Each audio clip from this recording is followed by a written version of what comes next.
Alrighty. Hello, hello. And why did it stop working as soon as I get it? There we go. Hi. Ignore that. Yes, second.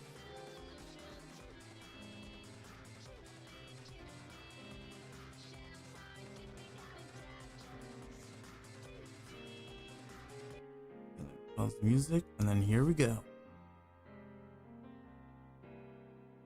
I feel like I could barely hear the music. Oh, there we go. Oh, it might be a little too loud. My bad.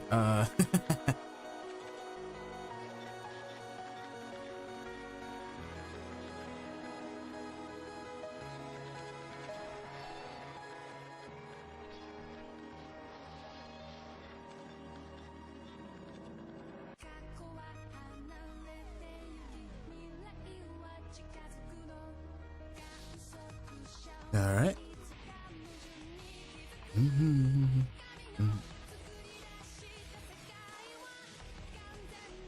Welcome to the steins. It's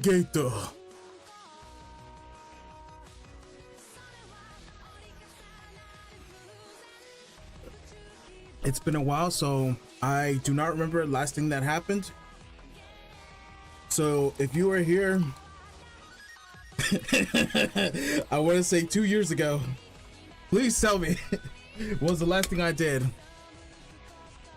I think I rickrolled someone. I vaguely remember every time someone came on the stream, my screen would lag.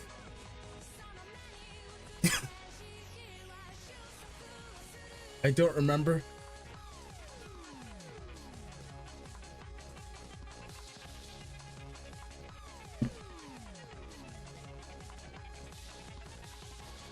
Alrighty, we begin.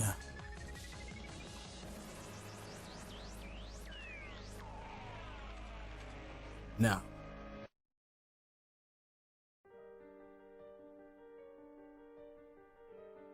Alright, load. Ooh. Time travel paranoia. I do not remember. Wait, that's just chapter 1.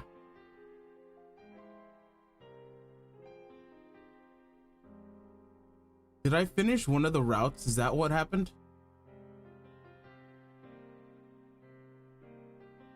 Okay, I'm so confused. I did not think this through. This is probably the second playthrough, since I saved in front of something.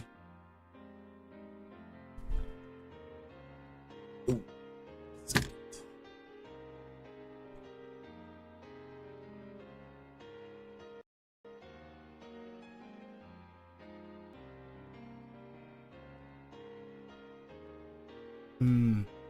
Give me a second. Let me look up something.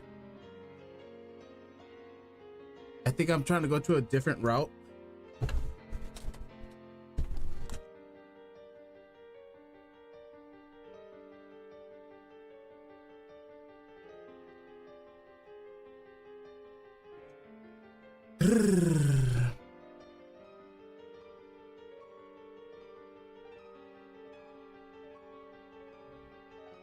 No, because chapter 6 is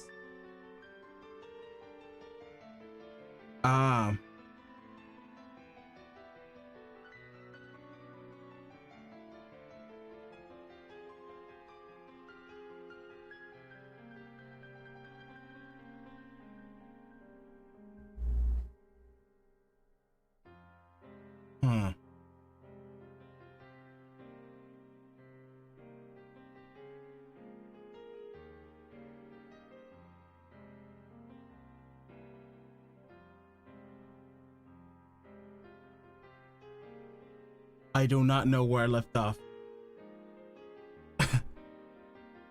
I'm assuming I did the Suzuka end?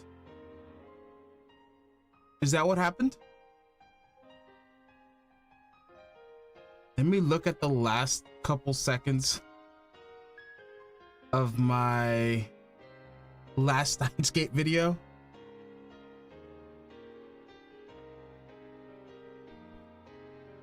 Where is my content? We got a playlist. Steins Gate, of course. Open the playlist.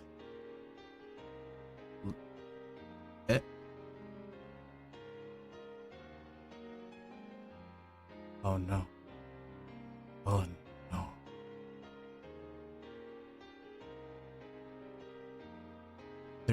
None of them are in there.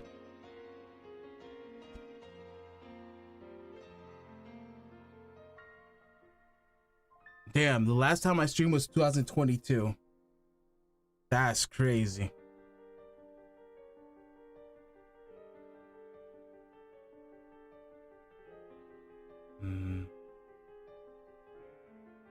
Oh, what's this is a hand?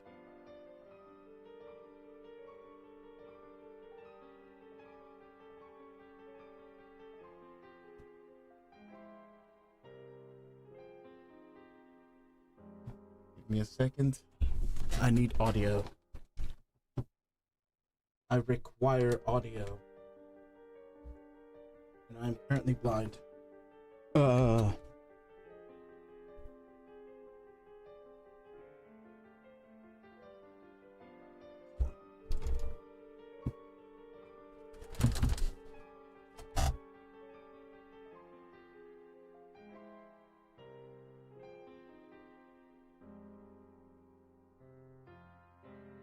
I didn't expect this to be the worst.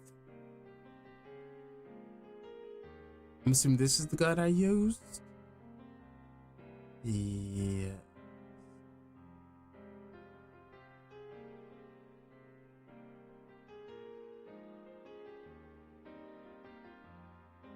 Wait, there are endings before 6?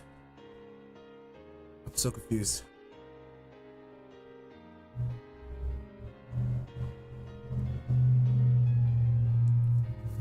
Where did I return?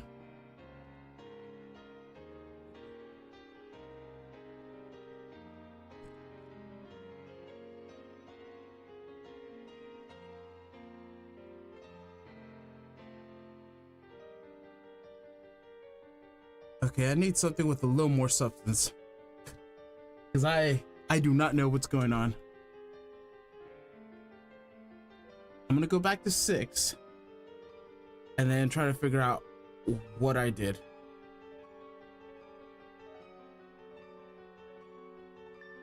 Because honestly, I'm pretty sure I used something else before.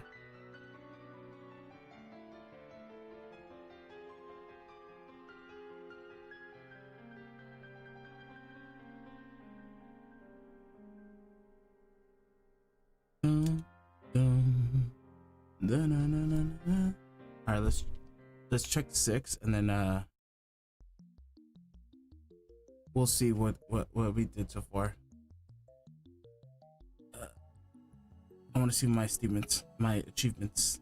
That's not what I wanted.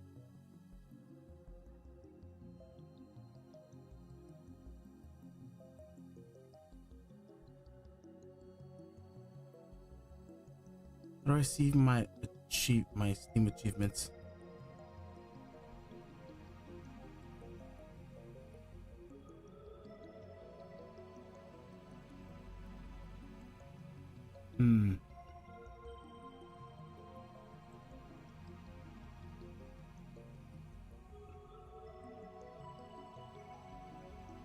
Oh.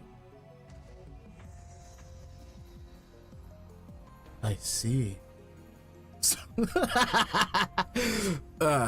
Okay. I may have messed this up, but we'll know. Afterwards, I hit the streets again in search of a pin. But at the end of the day, without a single lead, so I luckily returned to the lab and tried searching for the internet. A couple hours later, still no luck. So far, I've accomplished absolutely nothing. My frustration is mounting.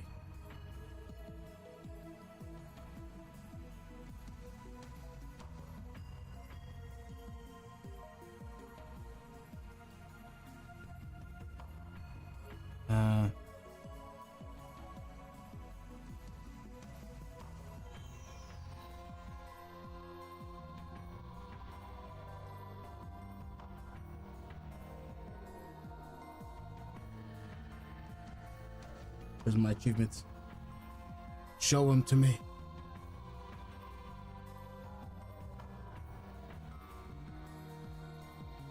I have, yes, I do have irreversible boot out.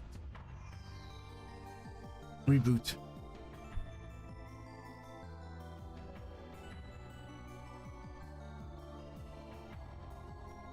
Okay. How do I send emails again?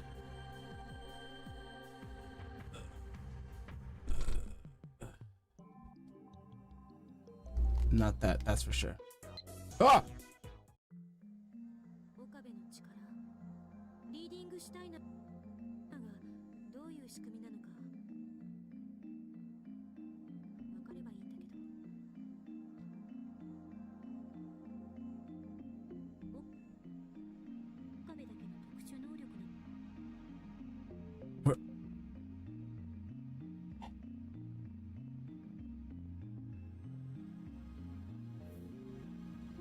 Controller settings.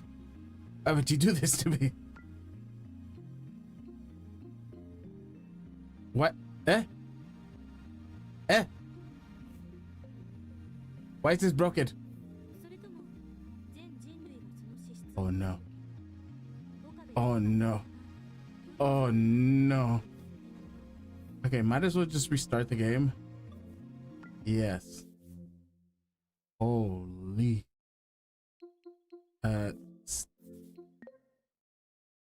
Yes. What is wrong?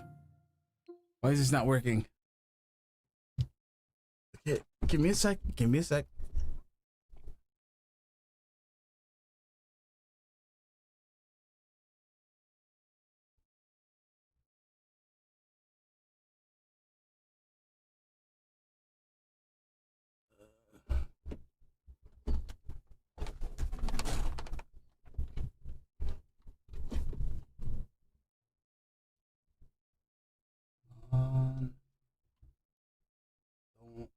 Don't do the thing.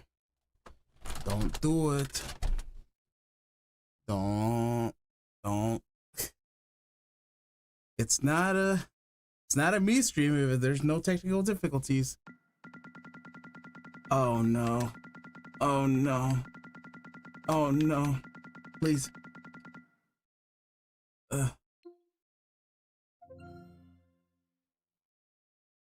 Big yikes.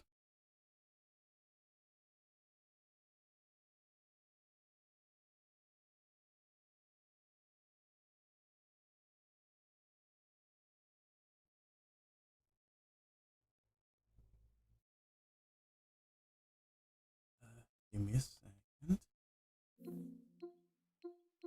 Yes. Control setting. Controller setting. What does this entail? Edit layout. No. View layout. Where's this? Okay, load. Save. Skip.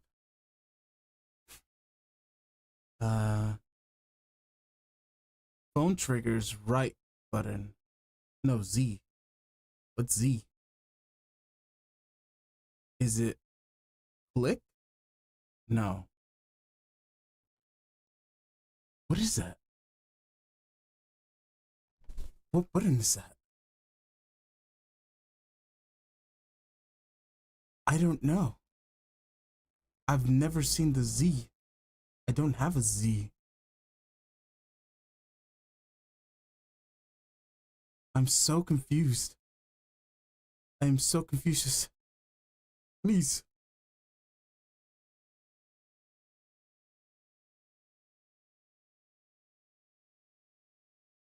What is Z?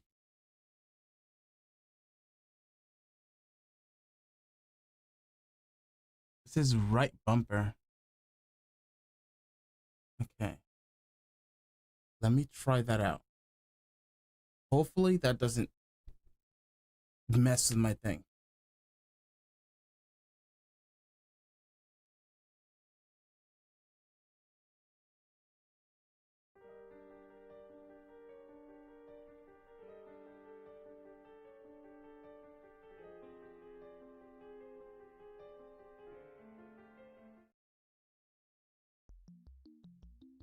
Right bumper. Right bumper. Ah, there we go.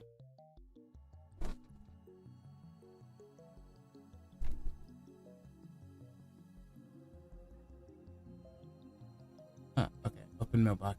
Inbox. Am I missing anything? That's a lot of emails. Assistento. Okay, no need to respond.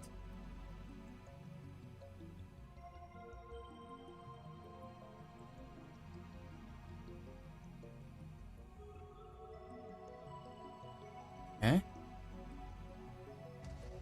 Okay. I don't need to do anything currently. Okay. Good.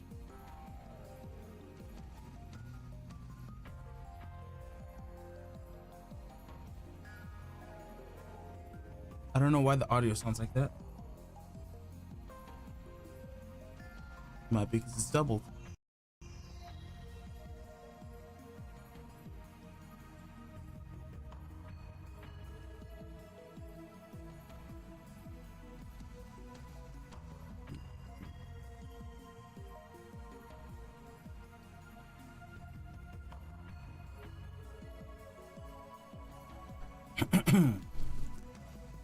But the day ended without a single lead, so I reluctantly returned to the lab and tried searching the internet. A couple of hours later, still no luck. As far... I forgot what Okarun sound like. Hey, you! I am mad scientist. I was gonna say, hey, you guys! So far, I've been accomplishing nothing. Absolutely nothing. My frustrations is mounting. I can time leap again. But will that really help us find Suzuha's father? An unfamiliar number? Who is it? It's me. Hi, Mr. Okabe Rintaro. Let me respond. This voice is heavily accented. I can barely make it out. Who is this guy? His son? I jump to my feet and scan the room. Then run to the window and check the road below. No suspicious figures in sight. Kirisu comes out of the development room and gives me a questioning look, but I waver back inside. Son, what is that? I gulp and carefully choose my words. Identify yourself.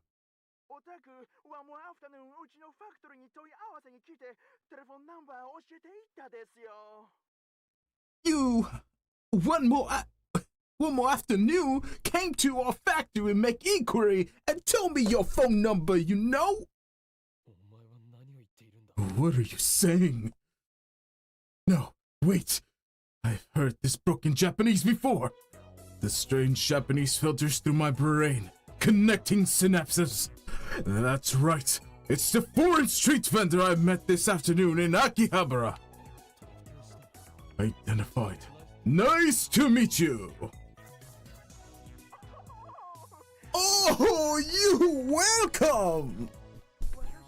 I do customer work yesterday night. A curse came here, I remember. That guest was please make pin badge same one you had. I didn't quite get what he's saying, but he seems really excited about it. I'll head there right now.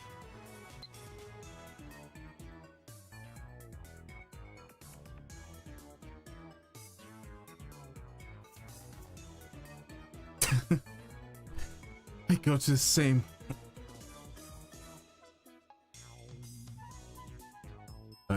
same... spot as before, although his son has already closed. The Westerner is waiting for me. Oh, Okabe! Hello! Where did that guest of yours go? Clients come here. Was yesterday time. The blue-eyed white man shrugged his shoulders. Blue-eyed white man? In the anime, he was a black man. I guess it's like to make it more like, yo, yo, yo, in the anime. So, it was yesterday. They contacted me because he remembered. What is his contact info? His name, his address! Poison chest! Just for stimulation, private information! No, we have nothing. Huh? So last night, someone came by wanting to make a metal pins with the same design as Scissor, but he died of poisoning. The guess was just a simulation, so there was no private information. I'm not following.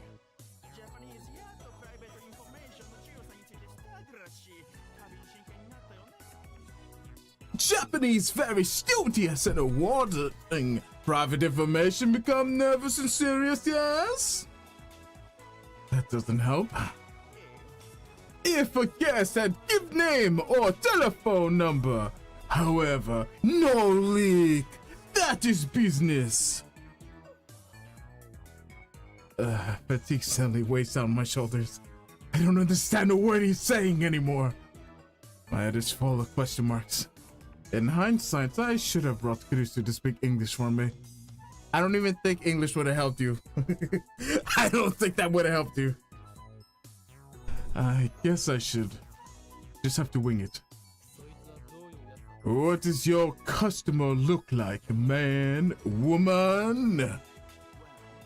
Well, so young, so middle. Japanese have young face. Just by look, no understand. Anything else? Maybe a judo fighter or pro wrestler. What? Judo? Pro wrestler? What do you mean by that? Yes! That wasn't a yes or no question. What the hell do you mean, man? Ah, balloon was balloon. Balloon? Judo pro wrestling? Good! No, not good. Are you trying to confuse me? I want to ask more questions, but the foreigner suddenly sees a policeman and walking by and runs off. I was considering chasing him, but decided against it to avoid police attention. I gave up. The search has hit a dead end, and we have barely any time left to find Baron Titor. I can time leap again starting at 2 p.m. tomorrow. Looking like I can do is wait until Christina's done working, and then time leap. This suspicious character appears at the stand. Kurusu and carefully connects the two cords she's holding. Done. The time leap machine is complete. It is 2:30 p.m. on 13th, with 20 minutes later than before. Kurusu walks to the lounge with a satisfied look on her face. It's just her, me, and Suta in the lab. Adaru and Mayuri head to the right card, obsessively to work on the time machine.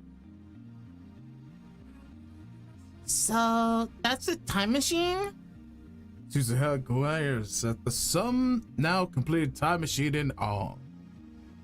I've already explained to her how time leaping works. It is different. It is as different as can be from Suzuha's time machine, which can physically displace actual bodies. It makes you remember the future, right? That's pretty interesting. And Suzuha crosses her hands across her head and looks up at the ceiling. Intuition? Sixth Sense, Deja Vu? I wonder if those things are actually you recalling the future memories. So, some of CERN's researchers at the time came up with the theory that memories are a way of sharing information across world lines. Maybe it's similar to that. I just wish we knew more about Okabe's reading Shiner thing. Is it a unique to Okabe, or does it everyone have this potential for it, and Okabe's just stronger by coincidence? One thing's for certain. My consciousness leaps into the past along with the memories. I still don't understand why that is. It makes more sense if you experience a change in the present, like you do when we send email. Does your consciousness depend on your memories? The problem is, consciousness doesn't have a form that we can see. And same goes for the soul. Those things are still in the same realm of the religion. Even in 2036, the existence of a soul hasn't been proven, and no one's proven that what formed consciousness either. I see. That's a little disappointing. In sending my consciousness back and letting me change some future events with more precision than email, but other events are locked in by convergence. I can change the method of Mayuri's death, but never the fact that she dies. That's not how it works. The future's always determined. Then why does the path there change? Because the world line changes. When you leap into the past and take different actions from before, divergent changes, if only a little bit. In most cases, that fluctuation won't amount to more than 0.00001% of the divergence meter. Small changes might not register at all. When you change the cause, the effect merely shifts to separate, already existing world line. Since those two world lines are almost exactly the same, you barely feel any difference. And so, is that why reading Schneider didn't react? It's not like the previous world line disappears. It keeps existing in another possible world line. That's just the many worlds interpretation, right? And in any case, they're not parallel worlds. So the future is the future reconstructed? I guess you could say that. I'm confused again. Maybe it's impossible for me to fully understand the structure of the universe. Anyways, what's enough discussion? It's time for me to leap again. Explain the situation to Caruso and had her activate the time leap machine immediately.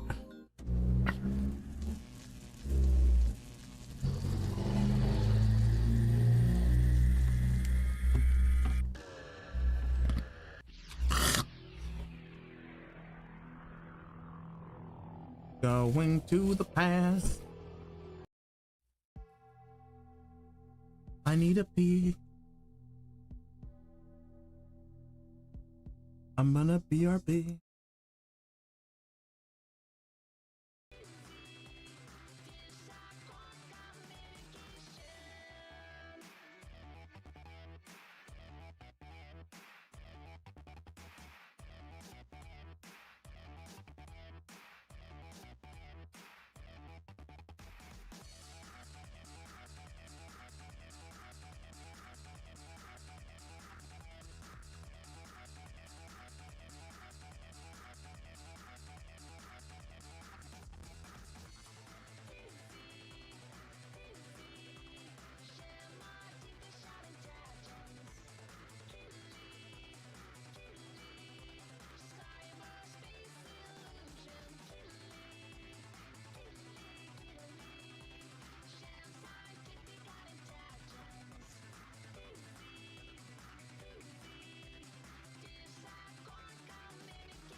Okay, I have returned. Oh, my computer's so slow. Okay, there we go. Do you hear the bus, the trash? I don't know what it is. Something's outside.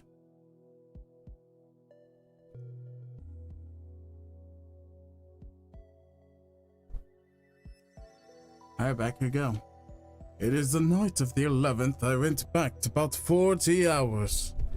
Let me just put this here. And then let me just... Whoa. My objective is to keep watch on the street vendors stand on the hope that Suzufa's father might appear. I sent Suzuha elsewhere. I don't want her to be disappointed if she comes up empty-handed. Whoa. I'm standing out of sight and a short distance away from the ground, munching on energy bars and soy milk to appease my growing stomach. I've already been here for 2 hours. I forgot to ask the exact time the suspicious character appeared, so I had to begin my stakeout before sunset. Now it's 8 p.m. and I'm starting to look like it's about to close. Is this another waste of time? The foreigner give me false information. But just as I'm finishing my milk, someone approaches the stand. Is it? I jump out of my cover. Daru? Okarin? Daru jumps in surprise. But I'm the one who's really shocked here. What are you doing here? I was gonna ask the same question. Is there a speed?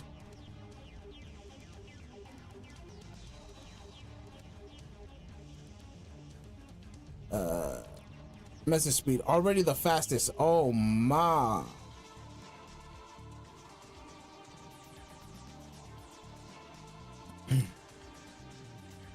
The storekeeper is looking at us funny, so we decide to change locations. Alright, Daru, what are you doing at this street stand?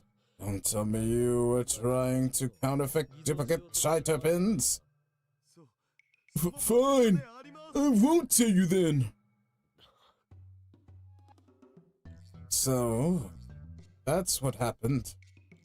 Daru was the suspicious character the foreigner told me about. So all this stuff about judo, pro wrestling, and balloons was referring to Daru's size. Yeah, you didn't get that. Could it have been more confusing? Damn it, it was all for nothing. Good thing I didn't bring Suzuha along. So, why are you trying to counterfeit versions of the pen? I wasn't trying to counterfeit it. Close enough. Well, I mean it as backup plan, I guess.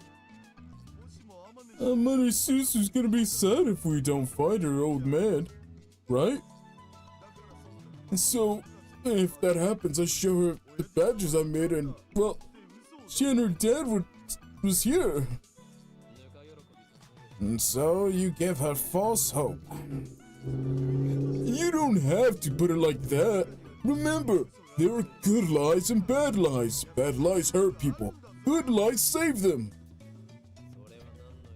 What eroge did you get that from? Clannad! And it's not an eroge, it's a visual novel that teaches you the meaning of life. So shut up! So, should I call off the Operation Fake Titer? Do you really think that will make Suzuha happy? Daru's expression suddenly turned sad. Amane Suzu told me not to tell anyone, but I guess you better tell you. He's got a big mouth as usual. Still, he seems dead serious, so I'd better hear him out. I heard from Amane Sushi, but we were discussing the repairs. A time machine can only leap to the past. What? At first, I didn't understand what he means. Nonsense! Taito's time machine could travel both ways. Did you actually see it? Well, no. Besides, when you say Taito, you mean the one who appeared in 2000s, didn't you? I don't know anything about that, Taito. That's right. The Taito I know and Suzu aren't necessarily the same person. Although their time machines are similar, there are significant differences. For example, one look at Chevy, and the other looks like a satellite. So, wait. When she leaves, she can't come back. You're saying that if she goes to 1975, she can't return to 2010? Not without living 35 years in real time. Is he serious? Does that mean Suzu's time machine can never return to 2033? 36? Didn't I just say that? It's defective! Right, she said the time machine was incomplete. Incomplete? According to Amaneshi, her old man built it in secret by reverse engineering CERN's technology. But CERN killed him before he could complete it. Amaneshi insists that it's fine as long as she leaps to the past, but... Are you sure about this? She said it so herself. I don't think she was lying. So, if she doesn't meet her old man before the time machine is repaired, she might never have another chance. So that's why she was looking for a copy of that pen, as evidence that Suzuha's father was here. But get a fake version of her father's pen isn't gonna solve anything. A lie is a lie. But if we don't get caught... I waved silently and massaged my temples. Need to think. What difference does it make? True, Suzuha might be sad about missing her father. That's none of my business. My top priority is Mayuri's safety. That's right. I mustn't get my emotions control me. I need to be more rational, more logical. There's a Japanese proverb, he who pursues two hares will catch neither. However, that smile on Suzuha's face. Now I understand what it meant. I feel something tightening within my chest.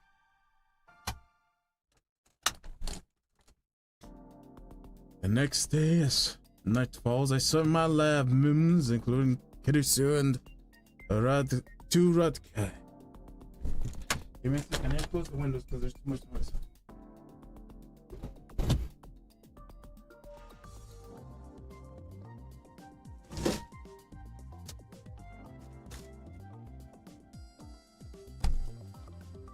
There we go. I close the windows.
Okay.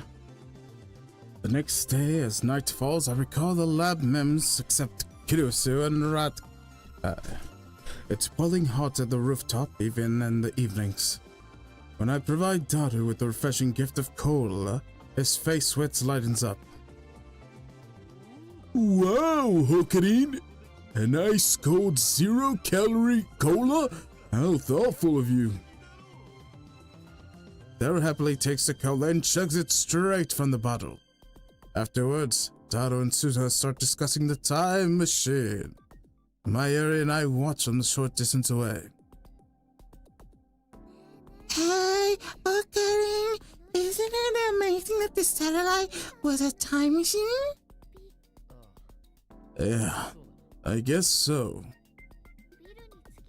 I'm glad Suza wasn't hurt in the crash. I heard it's really hard to drive. If the gravitational whatchamacallit coordinates are just a chance you went off, the whole time machine becomes a jelly man and it goes bloop.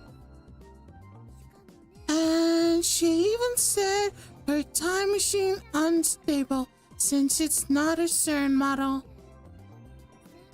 I'm worried about her trip to 1975. Do you think I should go with her? I wonder if I'd fit. What would you do in 1975? I cheer Susan on. Of course, I'd hold her hand super tight and tell her that everything's gonna be okay. Hey, Okarin, do you think the time machine has a name? If you want to know, just ask Taito. Oh, yeah, Mayuri doesn't think that.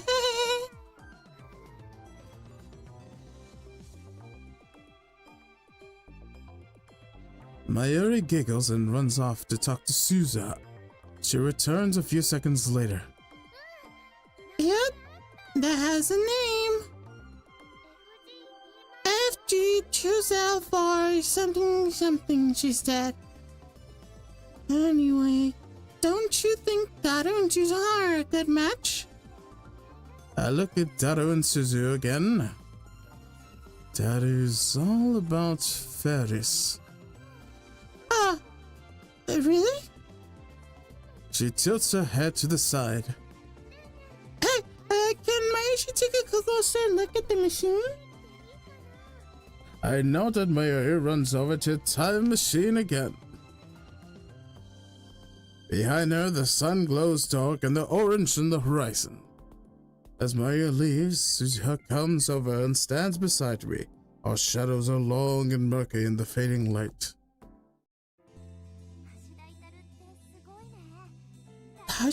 That was amazing.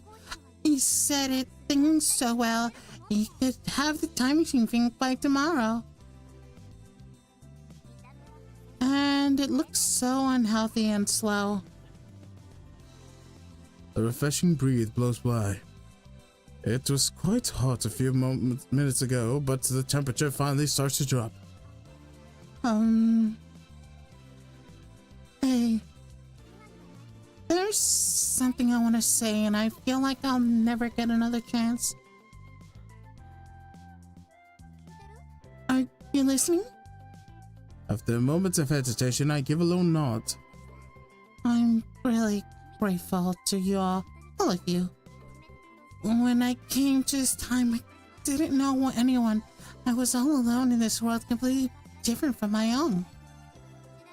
And this era is so peaceful that it was a wonderful thing, but it scared me.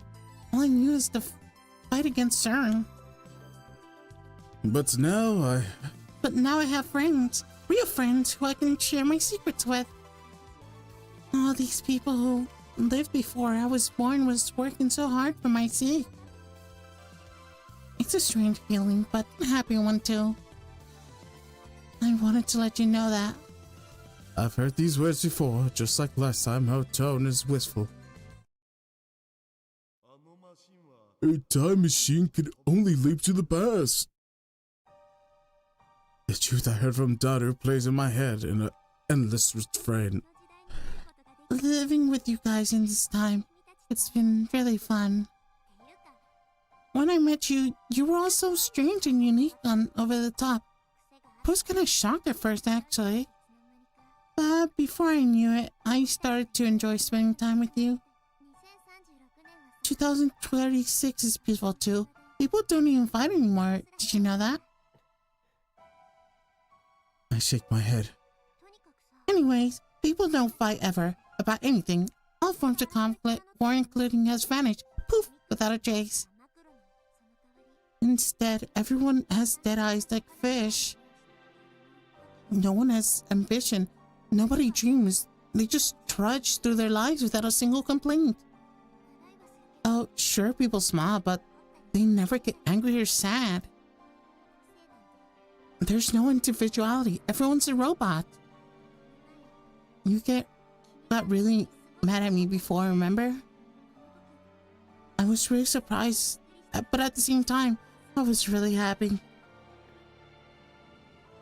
Suzuha looks at the time machine. Daru and Mayuri are standing next to it, talking cheerfully about something or another.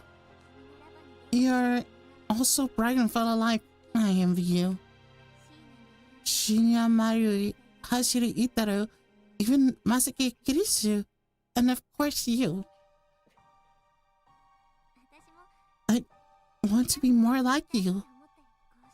It's thanks to you that all of you that I'm still going strong. Being a lab mem, even for just a little, was... She smiles, then a soft, sad smile of tears in my heart. This time I know what that smile means. Being with you guys, even if just a little while, was great. Suzuha obviously knew from the beginning that she was to travel 1975. She would never return. Change the future, Okabe Rintaro. Make it a world like this one where people can be free. The first time I heard her speak these words, I thought they were sentimental because she couldn't return to her original 2036. I was wrong. Forget 2036, she can't even return here to 2010. Not without living 35 years. She'll be 54. When 2010 comes around, the present us and the present Suzuha can never meet again. Suzuha chose this mission. He changed the future to save Mayuri.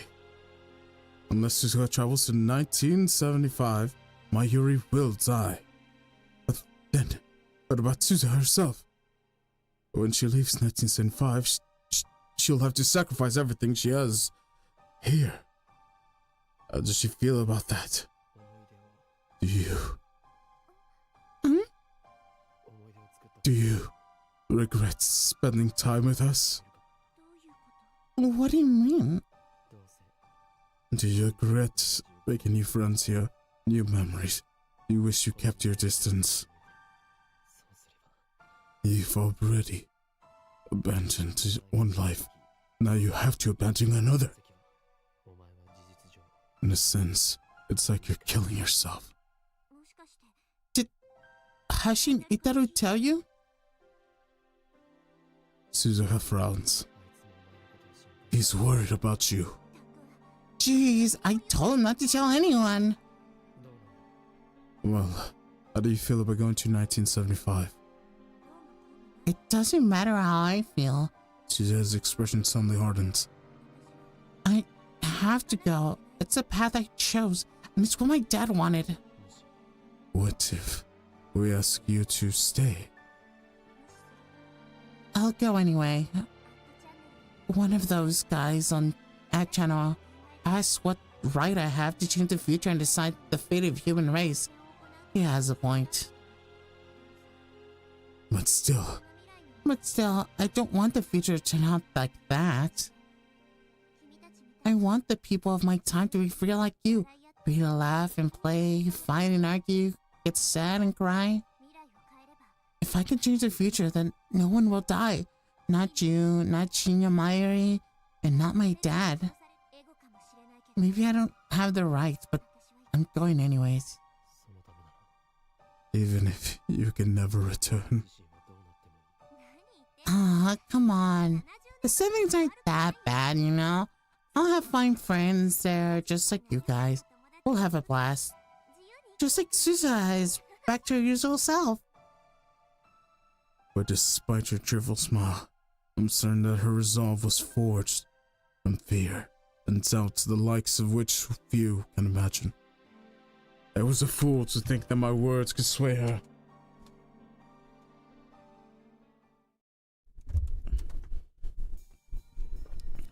Beneath the clear blue skies, the time machine comes to life. Daru's repairs were finished. Mayuri will help drain the last of the water of the cock.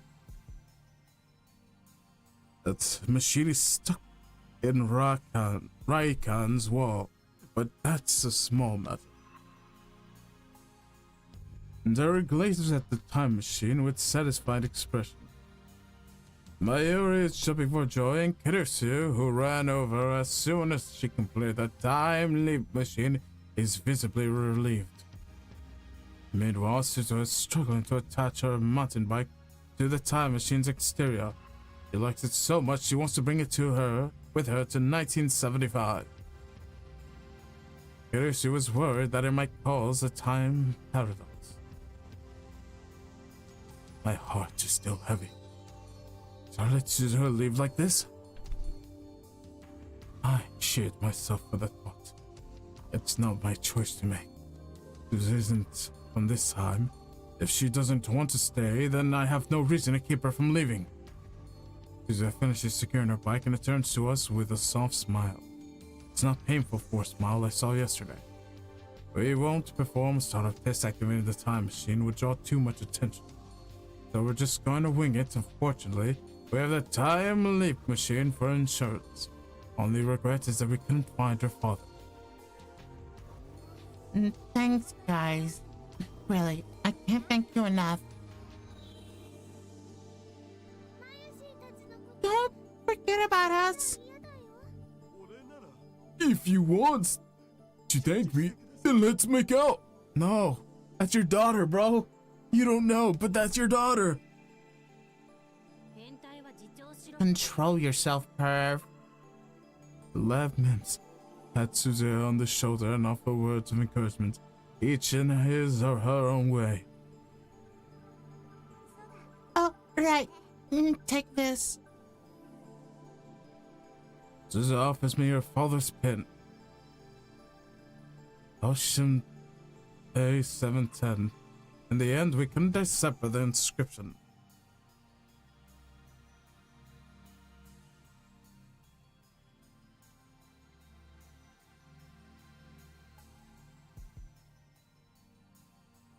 It's what is it called? Something team member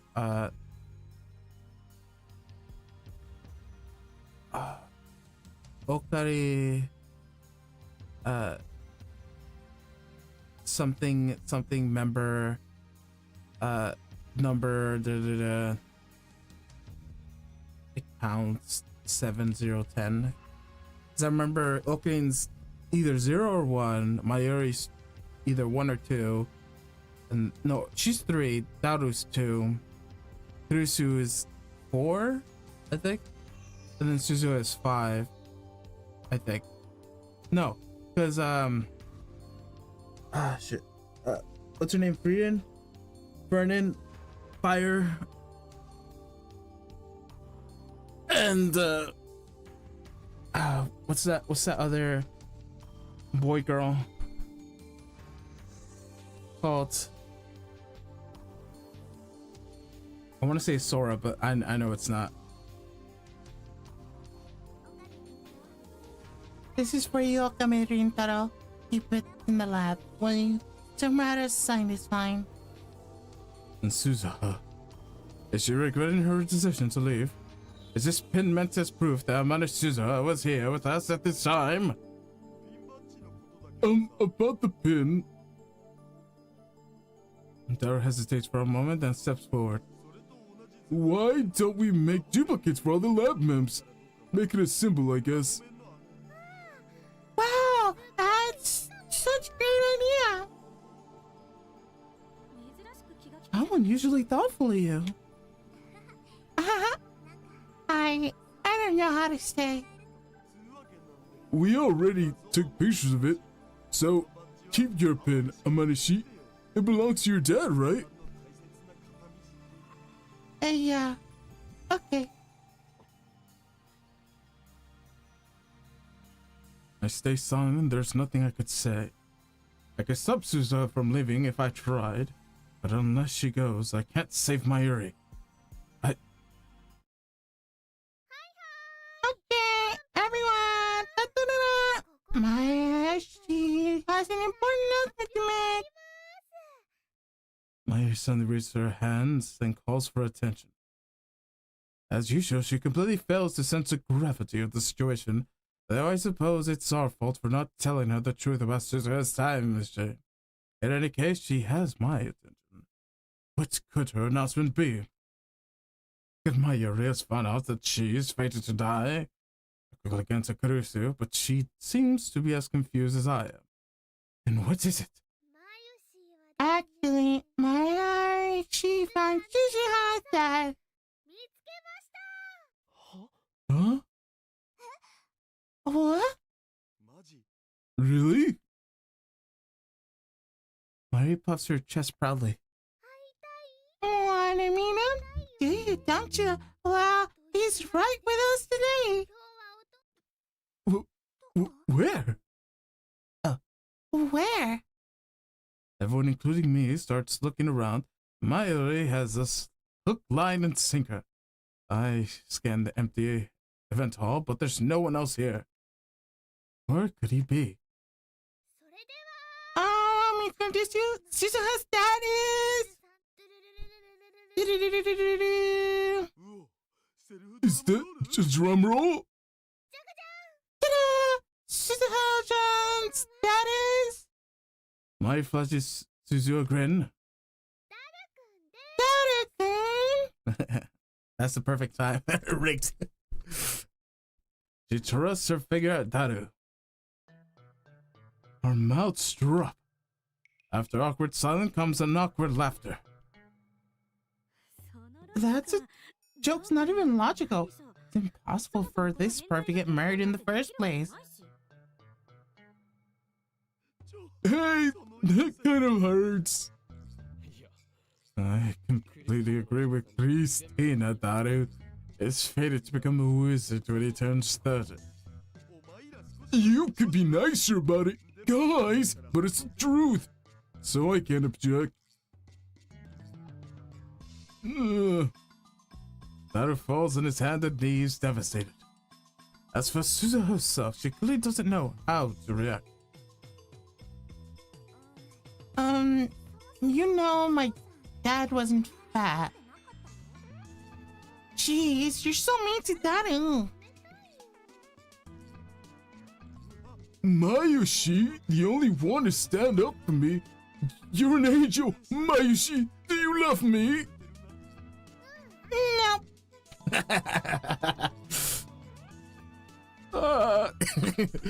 Harsh. Mayushi is 100,000,000% that Daru-kun is Suzuha's dad. Okay, what's your proof? I was thinking about the letters on Suzuha's pin. After staring at it really hard, I noticed the 7 in 7010 looked a little weird. It's not a 7, it's a 2. The line fell from the bottom. Oh, really? Zulu stares at the inscription on the pin again. It's so small I can't tell. It's easy to see to the picture we took. 2010, but that's this year. Then, what do the letters mean? OSHM. Pound, hey. 7010. That's what's inscribed on the pin. That's easy. Okabe, Shinya, Hashida, Mikase, and finally, Amane. It was right in front of us all along. We just didn't know where to look. That's our initials? So, if we think why 2010, then I remember it's the year of the lab mems. The year of the lab mems. The future gadget laboratory was founded this year. And so that's what it is. And, you know, Suzu has lots of stories about the future, Okurin and future Christian, but not a single story about Taru, right? There weren't any about Mayoshi either. Nurse's observation startles me. It's an obvious thing to wonder about, but it strikes too close to home. Well, Mayoshi's a lab man, but I can't make a time machine, and I don't think fighting. Of course I'm not famous. No, the reason you aren't in any stories about Meyer is because she dies in a few hours. Only Kurisu, Susa, and I know that. And we say nothing. But Taru-kun's a super hacker and Okuri's right arm. He even helped Okuri make phone wave chime. So I thought it was strange Susa wouldn't know him. So you're saying he used a different name? Barrow Tighter helped Okuri found the resistance, right? And he was in Akiba in 2010. And he was able to build his own time machine? And he knew about Okuri's reading spaghetti? Reading Steiner. He knew about it. Doesn't that fit Taro-kun perfectly? She's right. Do you remember the day Suza went to go meet her father? She thought she would be at the time machine offline meeting. We know how that because we told her. Daru-kun was supposed to be there too, right? That meet was seriously important to the history of Japanese sci-fi. At least I got to sneak in while tailing Amanishi. I don't remember that. It must have happened because of the email I sent. This is a curse of reading Steiner. Although I keep my memories from previous world lines, I don't acquire memories of events of the new world line. Dad told me about the meeting when I was little. I don't remember what he said exactly, but I thought I might be able to meet him there. So, if I'd have been at the meeting, everything would have been okay? I don't know. I don't think I'd have picked you out as my dad. And still, the evidence keeps piling up. And then there was a time machine, FG204. Something, what was it? Future gadget, yep. F24 second edition version 2.3431. That's... That name is saying it's definitely gotta be Daru! And FG probably stands for future gadget. So Suzuha's time machine is future gadget number 204? Finally, the name Baron Tider has to be Daru-kun. Come to think of it, last night, Mayoshi asked Ao to say barrel in Japanese. Battle is Taru in Japanese, right? Christian? Chris nods. Taru.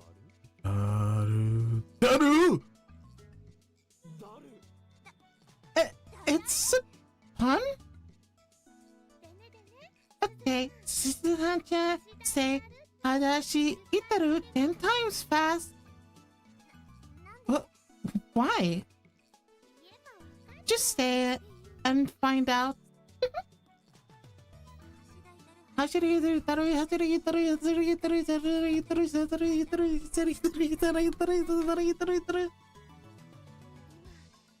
Just now, didn't you just sound Saito?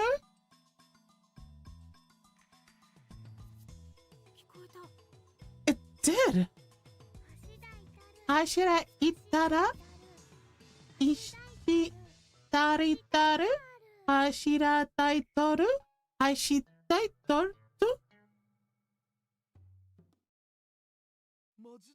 For reals? For super reals. I can't believe it. But with all of this evidence laid out in front of me, I can't deny it either. If one show drops again, only this time we're staring at Taro and Suzuha. I think she looks just like her father. This could really be the placebo effect, but now that you mention it, they kind of do look alike. Nice work, Mayuri. You'll make a great detective one day. A detective? That's the first time anyone said that. And she's such a dish most of the time, but maybe she's more perceptive than anyone knows. My daughter? Amarishi is my daughter? That is what I point at Suzuha while flapping his lips like a fish out of water. Dad? Could you call me Papa instead?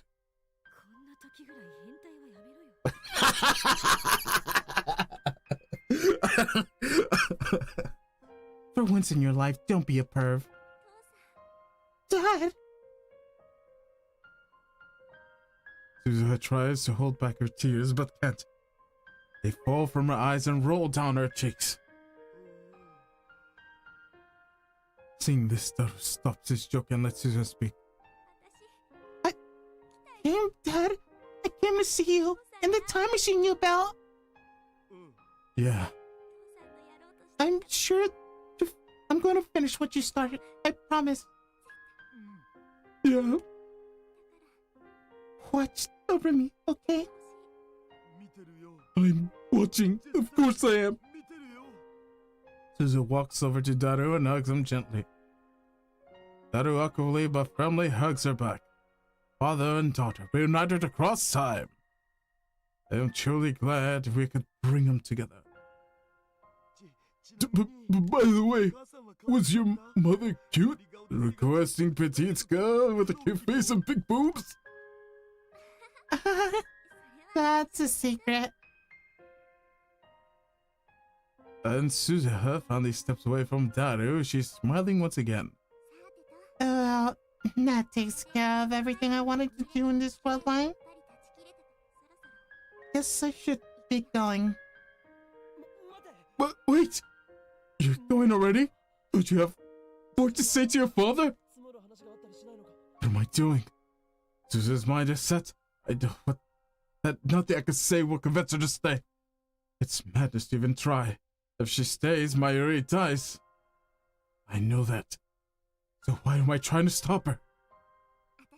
No, I'm fine now. I'm gonna get the IBM 5100 with, just like I promised. She looks at us with that face of a warrior. I'll bring it to you here in Akihabara. That's my duty, and I'll see it through. The rest is up to you. Change the future, please. Nobody speaks. Nobody nods. We have the words. Words.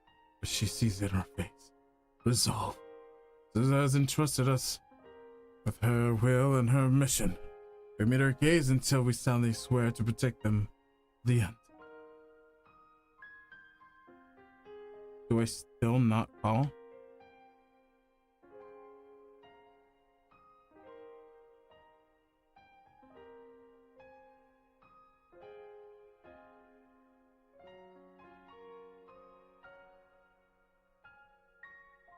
Yep, still no call. It's Suzuka's time, Dara, and I fought to change it. This time I'll make sure it never happens. Mario will live, Kirisa will be free. Suzuka will grow up knowing her father. We must change the future. All of these things may come to pass. Well, see you in 35 years. No, I guess it'll only be a few hours for you guys. Oh, I almost forgot. The time machine gives off terrific ultraviolet rays when it jumps, so make sure not to look directly at it.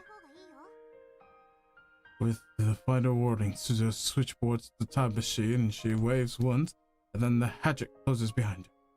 Moments later, the machine comes to life. The shrill alarm starts ringing.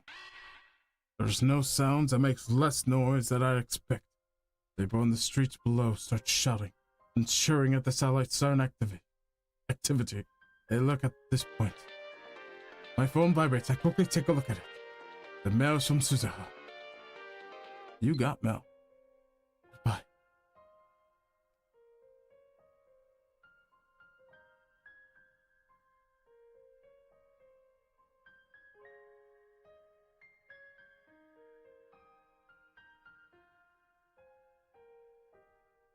When I failed to stop her in the previous world line, she sent me the exact message before leaving. This time, the world holds a completely different meaning. I shift my eyes in the message to see the space around the time machine begin to warp. A cocoon of light appears to envelop the fuselage. I squint my eyes against the brilliance. Suzuha. We'll never see her again. Not this Suzuha. Yes, we can seek rock in our time, but I know I will make the effort. But the next time we meet in immense guilt of time will have divided us. No matter how hard we wish it, we're different. She will not be the girl we knew. All of a sudden, Taru takes a step into the light. I'm sure we'll meet again. I'll do my best. Until then, I hate myself for not knowing any other way to say it, but I'll do my best. I'll do my best, I promise. So Suzuha, do your best too. His words probably won't reach her anymore. As the light grows more intense, I raise my hand to shield my eyes. Path in radiated particles that cocoon slowly unfurls.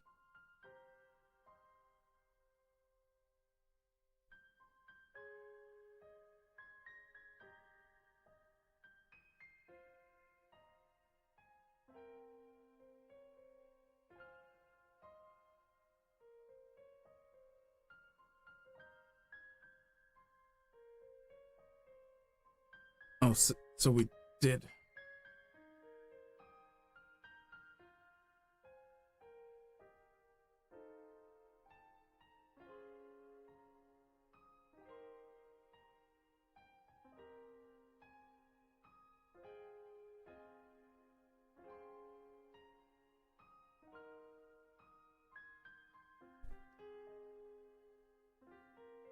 The next vision I know through this time machine was vanishing in thin air, leaving the whole size of a dump truck in Raccoon's wall.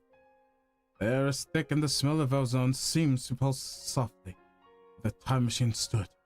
We stand there for a while, staring silently at the empty spot, while the summer breeze blows gently past, as the wind itself or fate itself.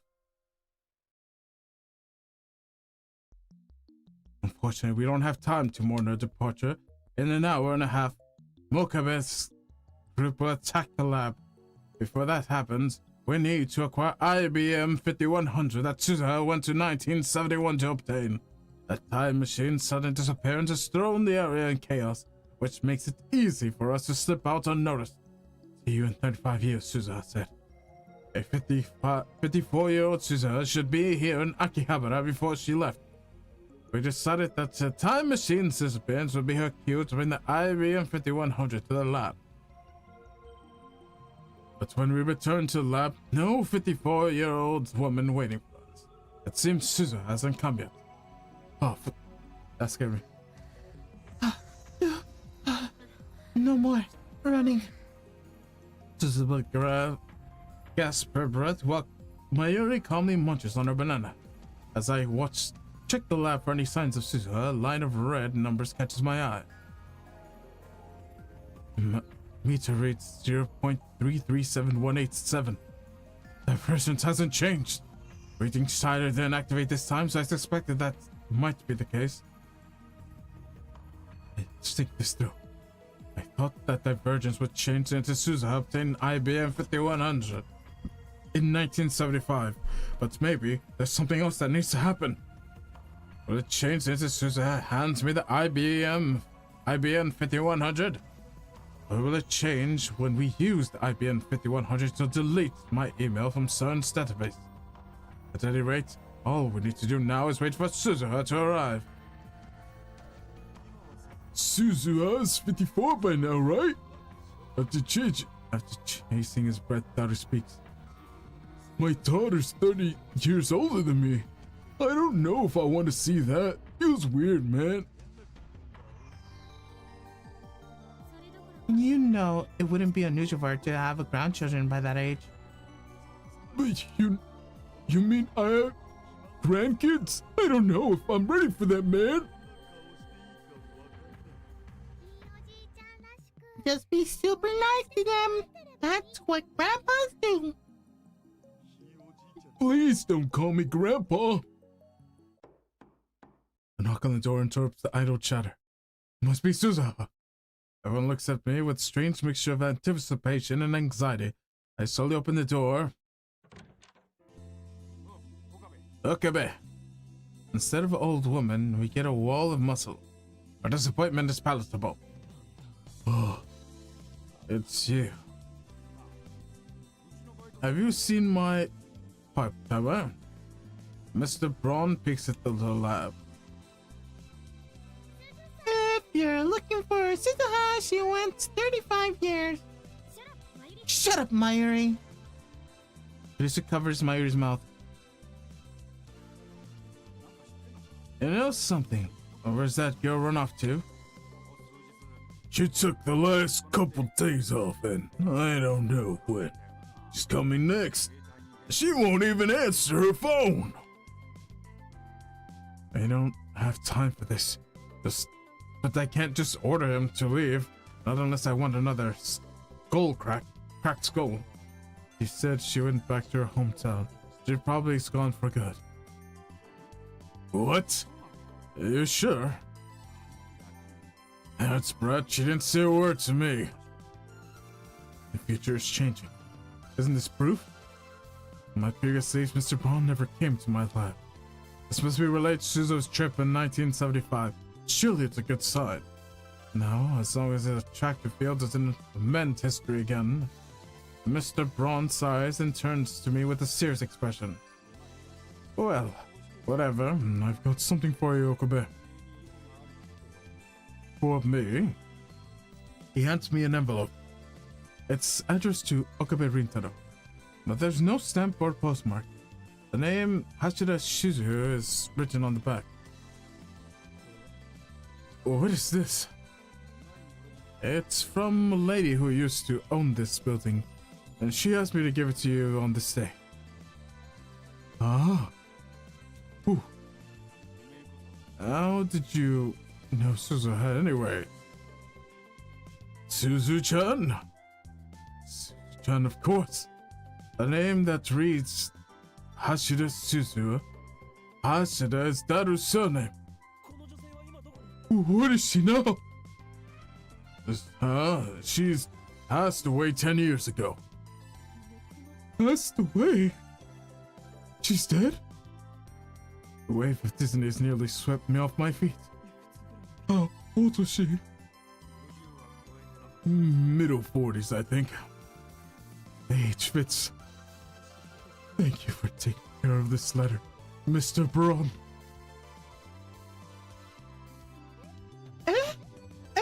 Is it from Susan? Seriously? Why does he have it? Mr. Braun clearly doesn't understand our reaction, and we're not about to explain. I thank you again, and he grumbles a bit and leaves.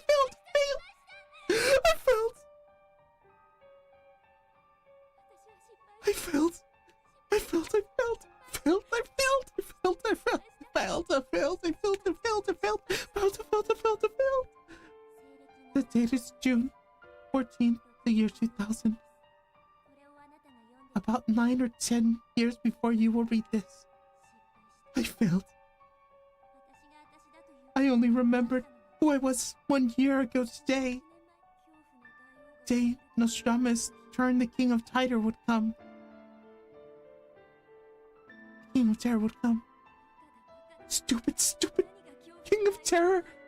He should have come and burned us all away.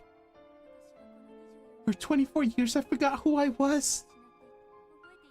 All I can remember was my name. I finally remember 1 year ago. The day the King of Terror was supposed to come but didn't. There's no King of Terror, but I want to die. The repairs were incomplete. The time machine malfunctioned. When I arrived in 1975, I couldn't remember anything. They found me lying on the street like a broken doll and took me into a hospital.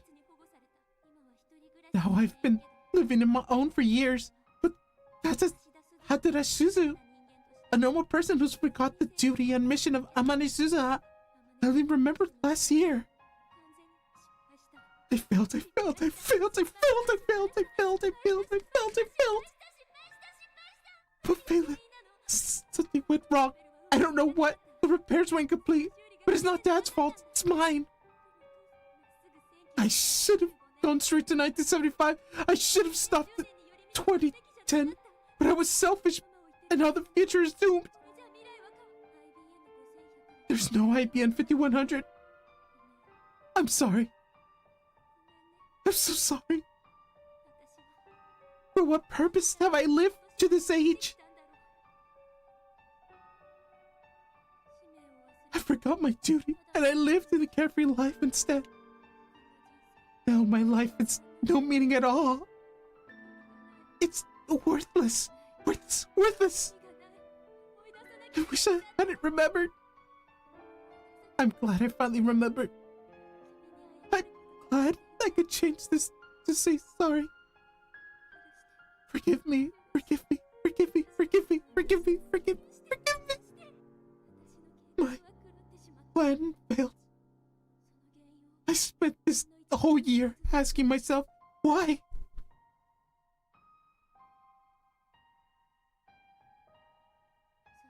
I finally figured it out. If I hadn't postponed my leave to 1975, this wouldn't have happened.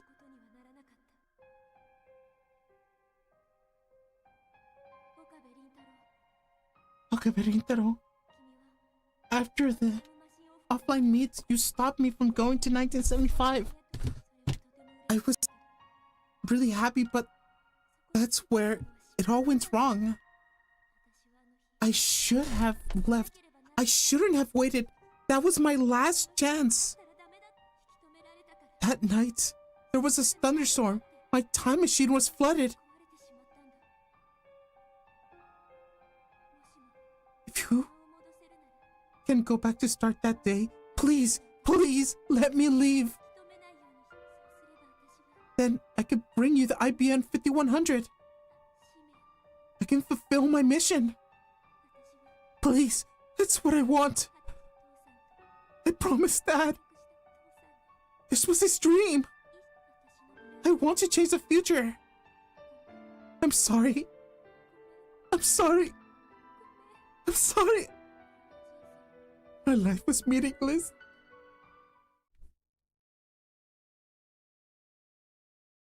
My hands curled, crumpling this page. I realized that I am crying. Suza failed? She lost her memory? Her life was meaningless? This can't be happening. Nobody says a word. Their faces like mine are frozen in disbelief. It turned to daughter. He's whiter than a sheet. Did you fix the time machine? I did. I thought I did. But, I mean, that was my first time repairing the time machine. I might have missed something. Missed something? Whatever you missed cost your daughter 24 years of her life. I didn't do it on purpose.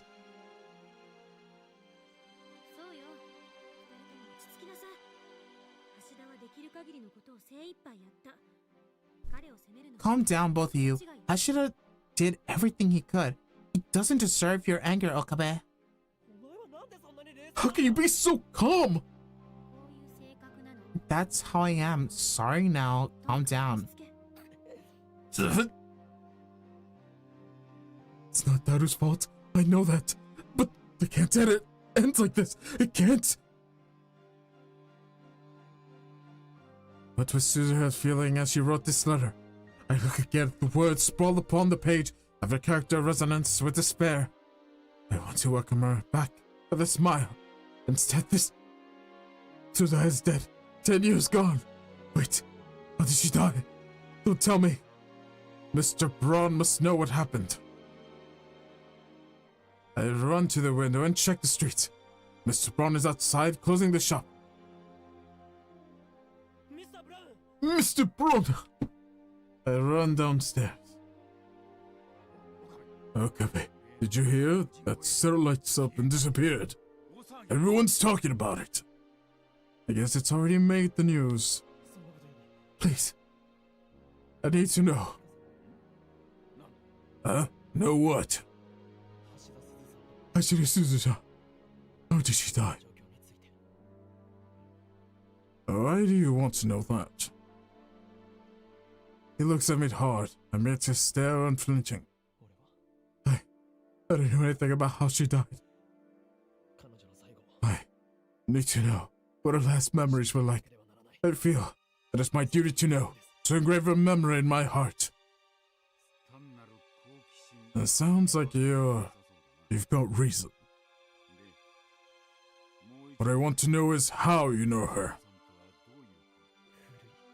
She was an old acquaintance. That is all I could say.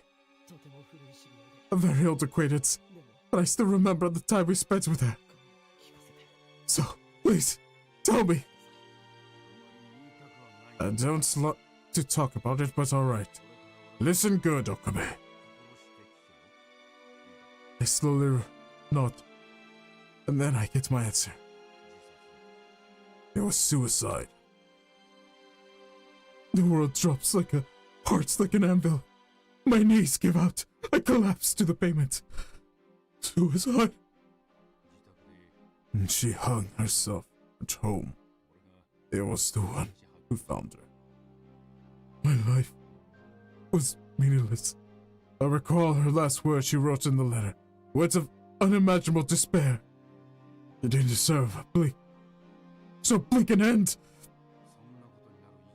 And she became unstable about a year before it happened. Before that, she was nice, cheerful lady. This building was hers. She gave me a place to stay. She had no relatives, you know. Almost no one came to her funeral. It was a sad thing to see. She handed me that letter a week before it happened. Told me to give it to a young man named Okabe Rintaro on this exact date. When you move in upstairs, I thought Suzuha must have seen the future or something. Enough. I can't take this anymore. I try to stand, but my legs betray me. I stumble, but before I fall, a small body supports my shoulder. Ocarina, are you okay? Mayuri, it must be taking on her strength to hold me up. Did Mayuri hear how Suzuha died? Her eyes are wet, her lips are trembling. Still, she's one supporting me. Mayuri and I bowed deep in Mr. Braun and returned to the lab. BRB when my mom's here.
Okay, I have returned.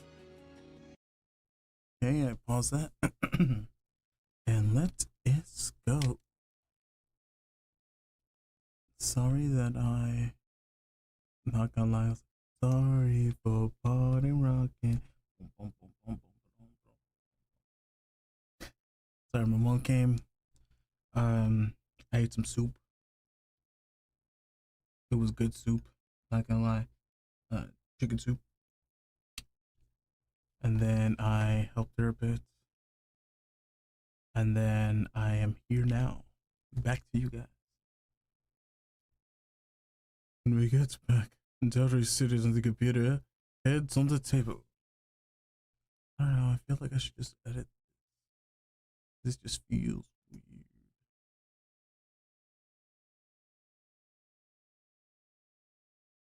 I don't know why. And let me see if there's any transformation. Is there transformation? Oh, okay.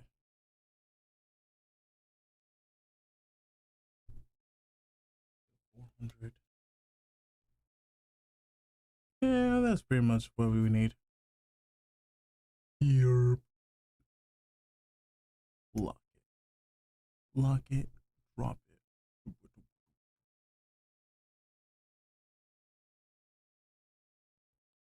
Alright, here we go. When we get back, Dad was seated at his computer, head on the table. And Kurusu was standing in front of the TV, watching an excited reporter talk about Radha Kai. The appearance of the satellite is huge news, obviously. The lounge is silent save for the TV. I look at the table. The divergence meter still reads 0.337187. It hasn't changed since before Suzuha left. What went wrong? I can't go back 10 years with a time leap machine. I can't do anything. Should I have stopped her from leaving after all? Yo, Orimo, how you doing? Bro, I haven't seen you in forever. Well, technically we talked recently. Recently, I feel like a month ago, but you know,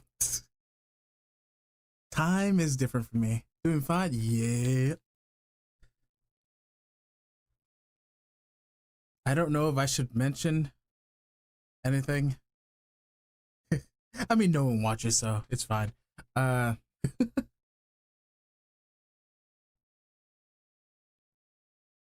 Still streaming? What you mean by that? Oh, you're streaming right now. Oh, nice. You on Kick right now? Let me check you out right now.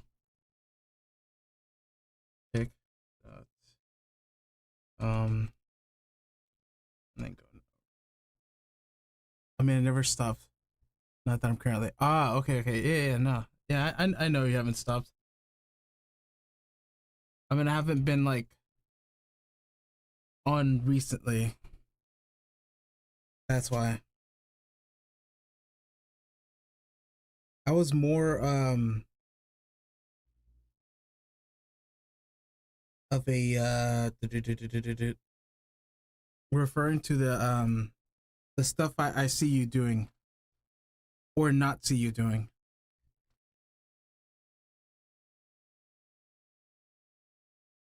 Sorry, I need to check an email real quick.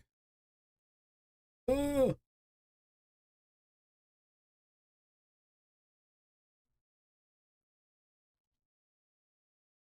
speed running the. Oh, nice. What you been speed running? I'm assuming not Disgaea because that takes a long time.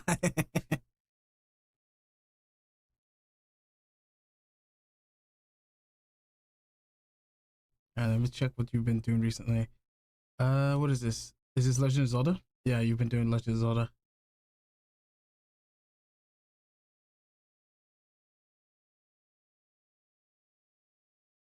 Unless that's not a, yeah. Oh, that was 3 hours ago. Wow, I didn't notice you were literally on like just a little bit ago. Super Metroid and Link to the Past, Disgaea. I'm actually playing for the month. Ah, nice, nice, nice. Yeah, I see you're active a lot now. Yeah, I've been busy. Yeah, I've been trying to keep to the schedule recently.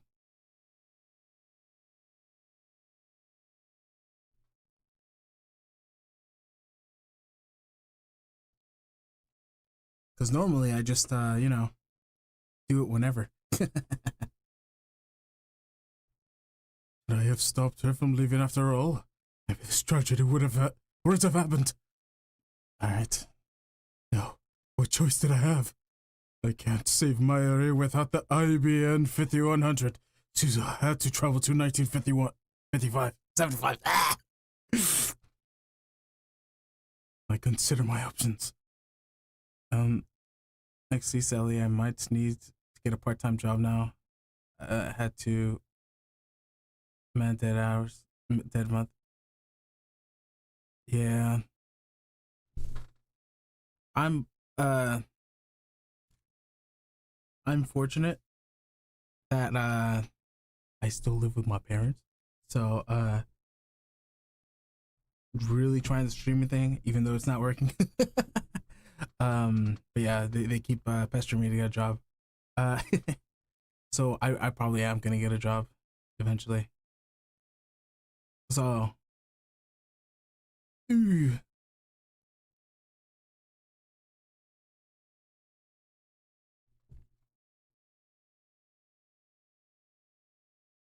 But yeah, you probably have to pay rent.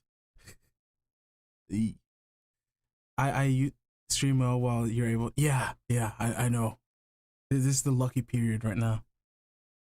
Because before, I wasn't really streaming because like I was more focused on college, and now that I'm out of college, my parents like, so you know you're gonna have to get a job. I'm like, fuck, bro. Yeah.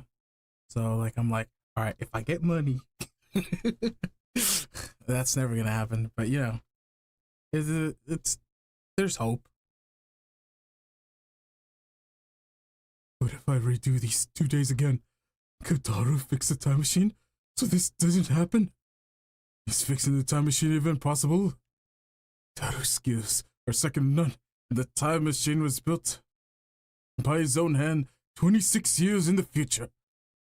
It seems logical that he would be able to fix it. But look at it the other way.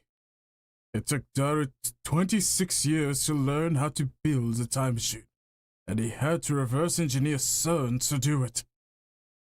Maybe it's unreasonable to expect that Daru to perform flawless repairs in only 2 days. In that case, can I have Daru's use of... Have the Daru use the time leap machine and repeat the last 2 days until he repairs it? No. They'd have to start from scratch each time. 2 days just aren't enough. I collapse into a sofa and bury my face in my hands. Mayuri sits next to me and gently rubs my back. I'm grateful to her kindness. I recall what Suzuha wrote. If I go back to the day, please let me leave. Yeah. Mayuri. The email I sent. Could it be the cause? On the original world line, Suzuha left to 1975 after failing to meet her father. Unsatisfied with the outcome, I sent an email to convince myself to follow Suzuha and prevent her from leaving. As a result, she remained in 2010 for an additional 4 days. But that night, the time machine was damaged by the thunderstorm. If I hadn't followed Suzuha that day, if I hadn't sent that email to myself, her time machine would not have malfunctioned. She would have arrived safely in 1975. The solution is obvious. I need to cancel the email. But can I really do that? If I change the past so Suzuha leaves, won't that undo the 4 days we spent together? A frightened search through the streets of Akihabara. A heartfelt confession at the roof of Rakikan. A tearful reunion with her father Daru. All of it will be undone. What do I do? An urgent bulletin pops up on TV. I look up in surprise. Bomb threat to suspend Yamanote Sobo, Kekin, Tohoku lines. Damn, Mocha's men's will be here any minute. Is this normal Steins Gate or... Yeah, it's the original Steins Gate. I have only gotten bad endings so far. I'm trying to go for 100% completion of this game. But yeah. I'm gonna try to play all the games in order because I have all of them. So yeah. But I haven't... Yeah, there is a lot of bad endings. Because I last time I played this was in 2022. That was the last stream I did for this game, and then I kind of like haven't done anything recently, and then just like, all right, we have to finish this game. The last game I got was this ending right here, where Suzuha just like never returned. And then right now I am going to stop the bad ending from happening and then continue from there. Damn, Mocha's men will be here in a minute.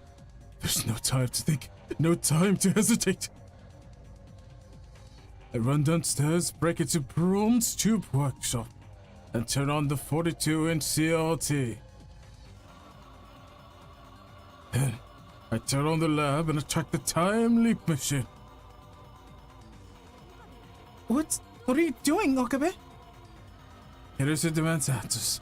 I could see her fear in her eyes. We can't just leave it like this. I have to do something. Okabe.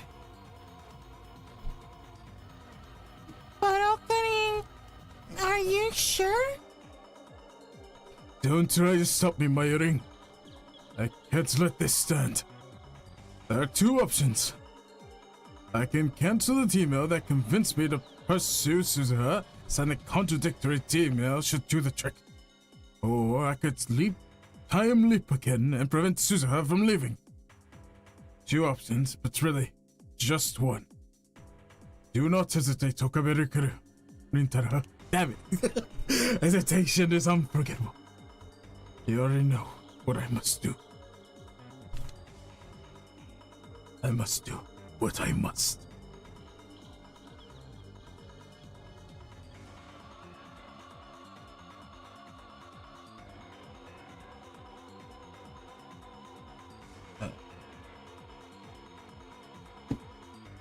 I can't remember if this is still bad.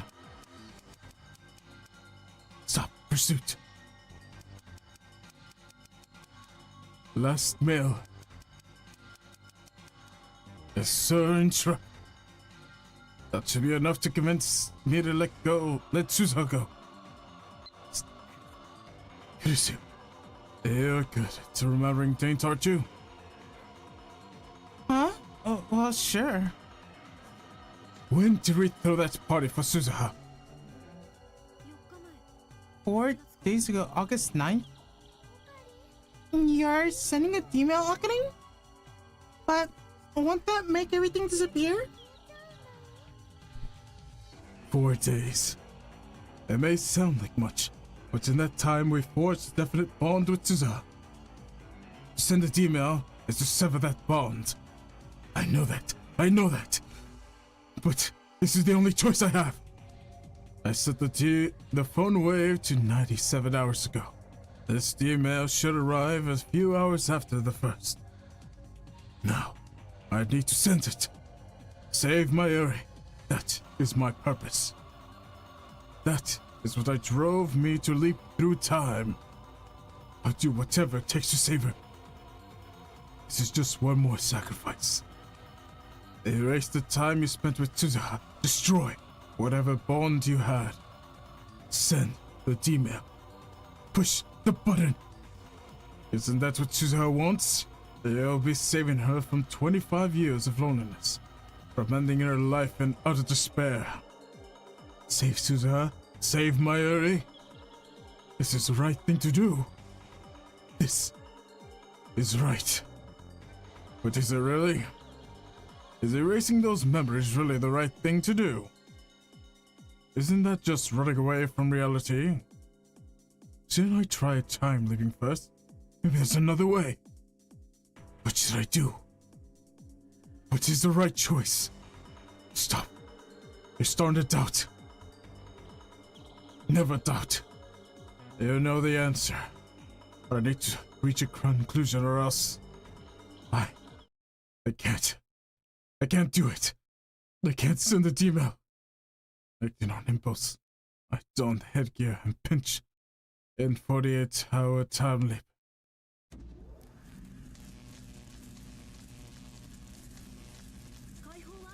Do you have a plan?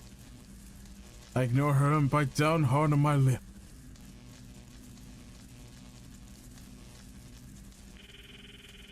As the taste of blood fills my mouth, I press the button.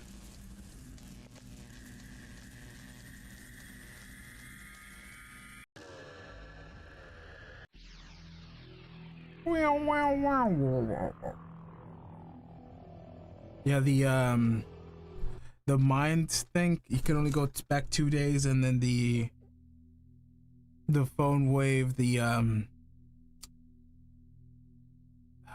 the phone wave is the brain one, and then or is it, one of them is the brain one and one of them is the D wave, D-mail. The D-mail is it can go as far as you want, but like not as far, because like the farther you go, the less ways you have to communicate, because that's why one of the timelines you have to communicate through what's it called, through a pager instead of a phone, because phones didn't exist.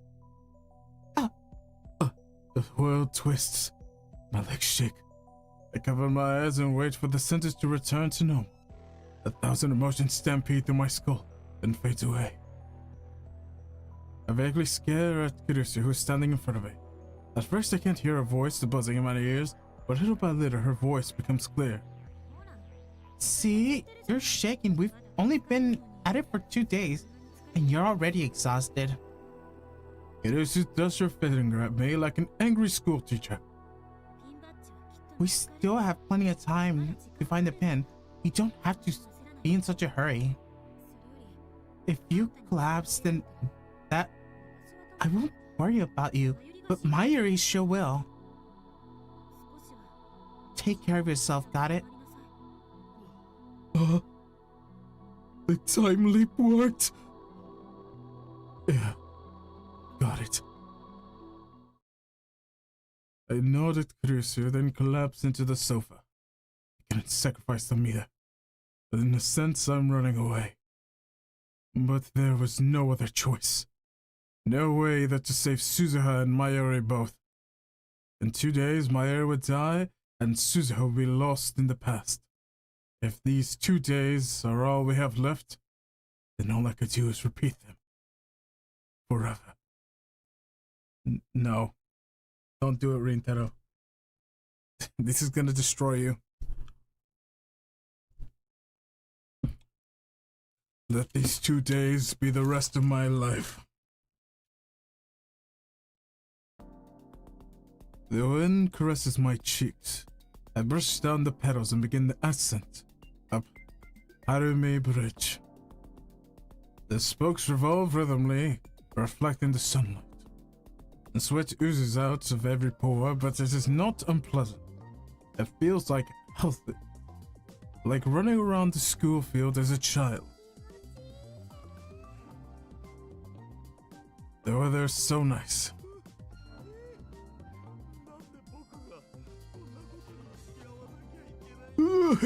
Why did I have to come along? Same here. The movement's so strong. You're a little chubby, Dada-kun. I think you need to exercise more. Fat neck, beard, master race. Leading the way is a terrific pace of Suzuha on our trusty mountain bike. What of you? From here, you could see across Tokyo Bay, all the way to Rainbow Bridge.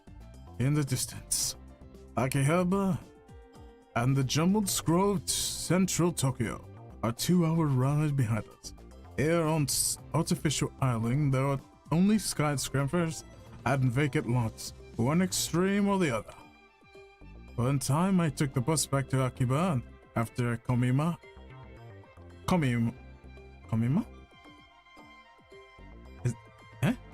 I don't know, that feels wrong, but that's what it says. So, I already knew how close it was, but I never thought I'd come here by bike. Except for Suzuha, she's all using rent-a-cycles. I wanted to change the pace from the search from the unfindable pin, so I proposed this cycling expedition.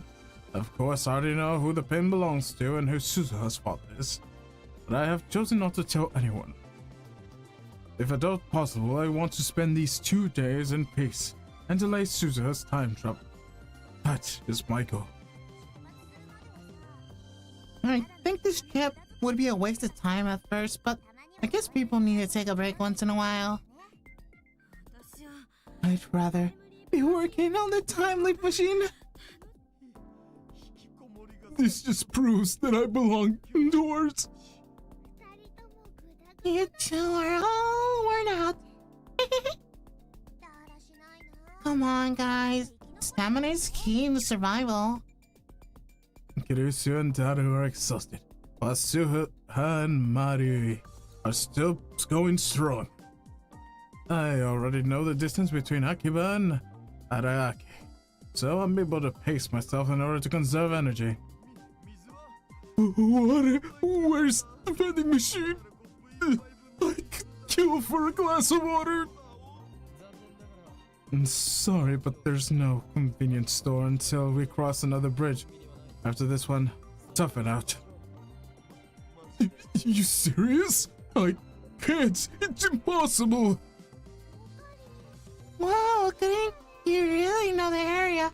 Have you been here before? Yeah, many times. How long have I been living in this closed loop of time? It's already getting hard to keep track of the days, so instead I think of 2-day cycle. I think I'm on the 2-day cycle. This should be the 4th cycle. This time, only I know that Meyer is fated to die. By keeping that secret, I allow us to spend these days like normal kids our age would. The cycling expedition is part of it. Sayuri and Mayuri, Suzuha and Mayuri enjoy the ride, so I make sure we do it each time I repeat the loop. Our current destination is Tokyo Big Sight, a massive convention center in Ariake. In a few days, it will be home to Komi, the world's largest doujinshi marketplace event. Big sight ahead. Straight ahead. It should take more than 10 minutes. Go get there. Let's take a break first. Daru has used up his last of his strength while still on his bike. He rests his body against the guardrails separating us from the road. I turn and pull up next to Daru's bike. It's not safe there. Come on. Let me rest! I said it's not safe. I saw him pull Daru up by the arm. I'm assuming one of the timelines, he just fell off. Okay. Daru stands up. A second later.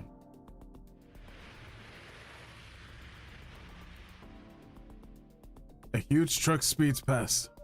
A gust of wind left its wake near bows over us. A bridge sways beneath our feet.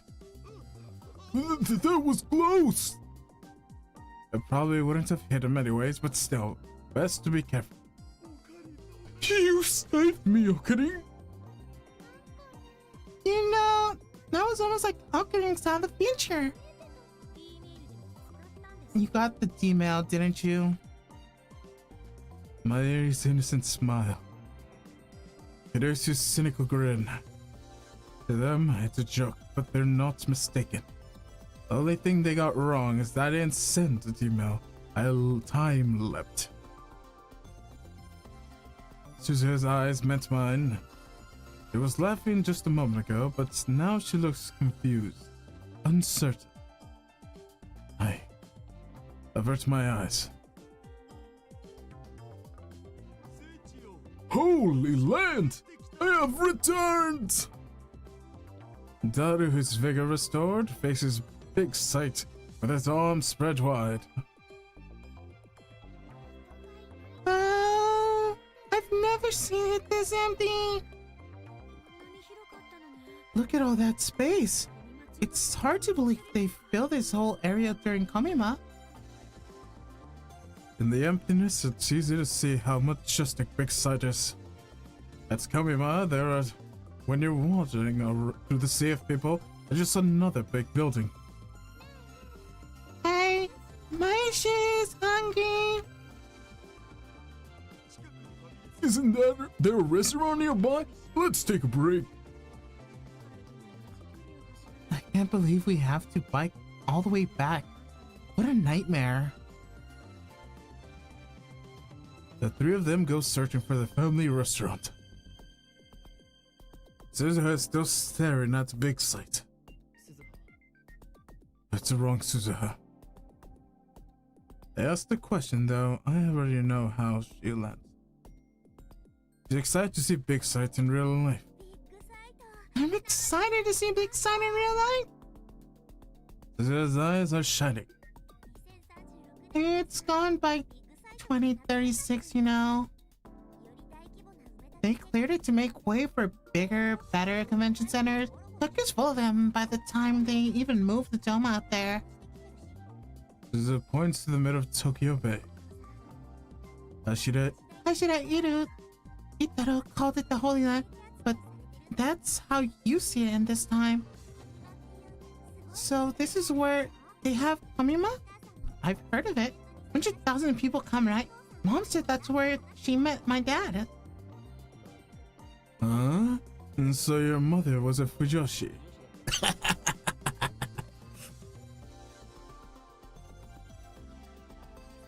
I I've already wanted to see this place. Thank you, Okabe Rintaro. I feel closer to my dad now.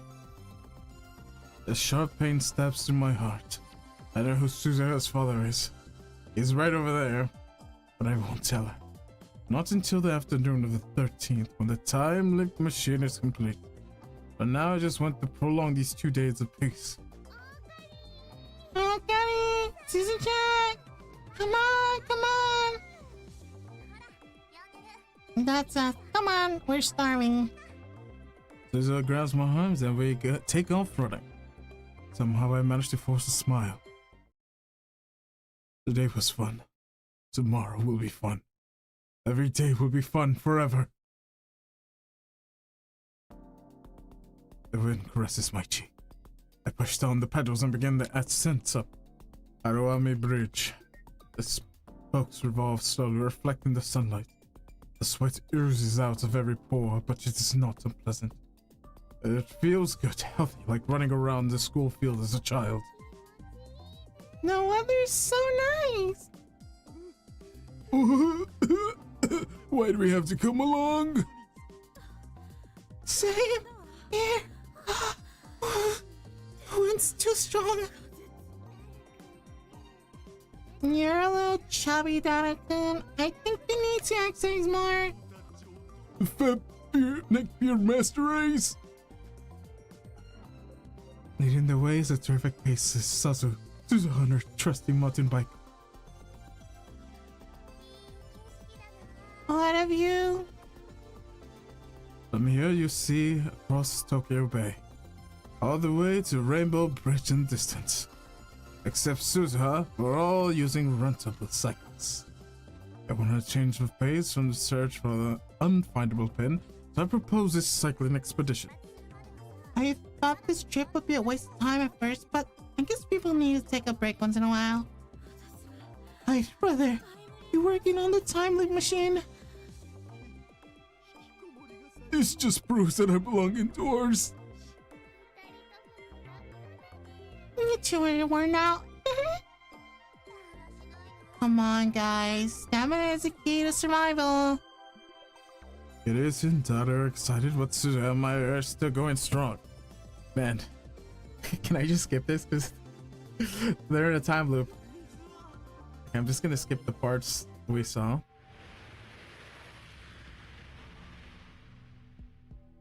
A split second later, and the truck howls past.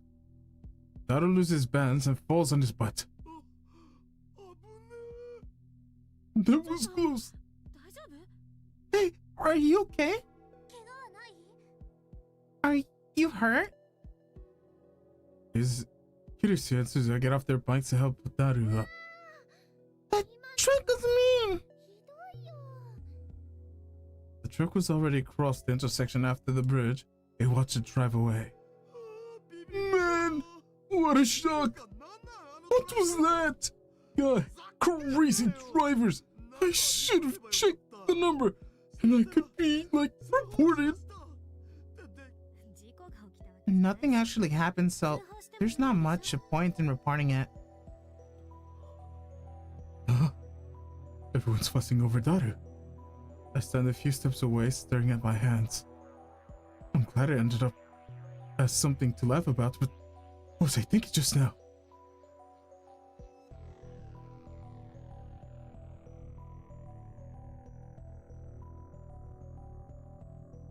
It was in the logs.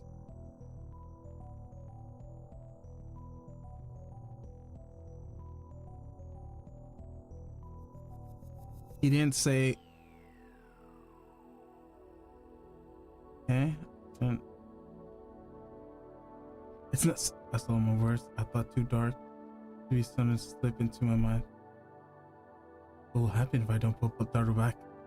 Will the truck catch on Daru's fat? Will it send him flying like a rag doll? Will it take off his head? Will it spray blood in the stub like crimson fountain? Will the girl scream? I wonder. Let's find out.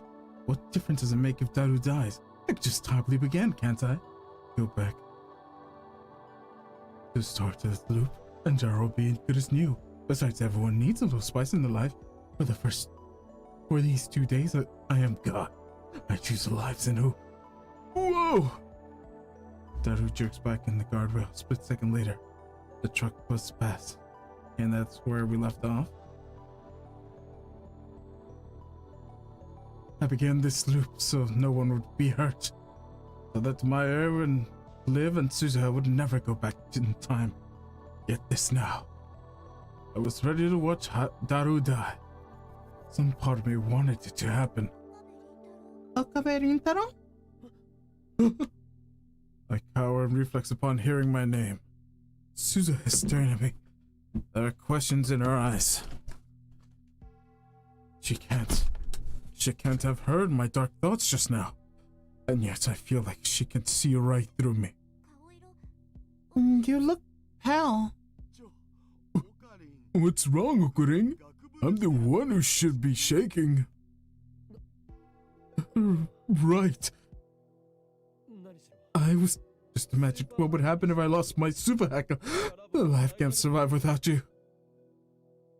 I use a purposely extravagant tone to cover up my guilty thoughts and start pedaling. Break's over. Let's go. I am the world's observer. Nothing can escape my subjectivity. Everything and everyone exists as I will it. My Harry, Kirusu, Daru, even Suzuha. Here we can live in peace and harmony. None of us need to ever face death. A 48-hour eternity. This reminds me of what is it called? That movie, Miss Peregrine Falcon's School of Gifted or Children or something like that. Miss Peregrine Falcon School of Gifted Children. Is that what it's called? Miss Peregrine's Home for Peculiar Children. Yes, Miss Peregrine's Home for Peculiar Children. That's what it reminds me of, because there's I think it's also a 48-hour loop that they live in. No, it's a 3-day loop, I think. I am the creator of this paradise, and so I know. Tomorrow will be another wonderful day. Holy lands, I have returned! Daru and his vigor restored, big sights in his arms spread wide. Let's skip for a bit. Skip for a bit.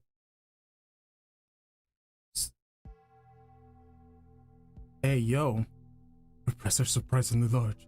Something stirs my heart. Hot and heavy like thick lava. It whispers to me like poison.